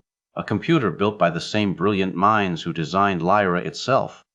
How do you explain our trip through space? A telepathic computer might also possess a telekinetic gift. Aren't you reaching rather far for explanations, Mr. Spock? Is it farther than a god who is also a star, Captain? How do you explain the strangers? Can a computer resurrect the dead? We have no firm proof that these creatures were dead. I saw them, Mr. Spock. I fought with one. They were not ordinary beings. That does not make them dead, Captain. Kirk stifled his growing irritation. Mr. Spock, is this all you have to say? Somehow I get the feeling that you didn't come all the way down here to see me just to find a sounding board for a rather outrageous theory. Is there something else, Mr. Spock? Something new you want to tell me? Spock hesitated a long moment before replying. As you know, my mind is more receptive than yours to telepathic contact. I know that, yes, because I am a student of the Vulcan technique of mind touch. Yes, yes, Kirk said impatiently. A short time ago, while I was standing watch on the bridge, I received a very clear and definite message. Kirk stared in surprise. A telepathic message? Spock nodded. From whom? From someone calling himself INAB. Kirk barely restrained an urge to smile. You just got through telling me that INAB doesn't exist. I said he might be a highly advanced computer. That isn't the point. Do you want me to relay the message or not? Of course I do. It said, tell Captain Kirk that all is well with INAB and his children. Nasi, you received that message? With absolute clarity. Well, how about that? Kirk shook his head. All is well. What exactly did that mean? He could think of several possibilities, each as bizarre as the next. Have you told anyone else about this message? He asked Spock. No one. Do you think a computer could send a telepathic message from inside a black hole? Spock hesitated. I find that very difficult to accept, he said carefully. So do I. But a god? Spock spread his hands. If such entities exist, perhaps one could. Kirk nodded slowly. If I were you, Mr. Spock, I don't think I'd mention this to anyone. I have no proof that I actually received such a message. That's what I mean. It may have been a hallucination. Vulcans do not hallucinate, Captain. So I've been told, Mr. Spock. For a long moment, neither of them said a word. Minutes passed slowly. Finally, Kirk raised his head. This is an immensely puzzling universe in which you and I live, Mr. Spock, but an interesting one. What would we do if it ever turned out to be dull? Spock shook his head. There was nothing more to say. He glanced at the computer screen. A game of chess, Captain. Kirk nodded firmly and reached out to call the computer. Chess it is, he said. About the author. Gordon Eklund is a young science fiction writer who has already produced several novels and anthologized several short story collections. He was awarded the prestigious Nebula Award jointly with Gregory Benford for the story If the Stars Are Gods. He lives in California with his family.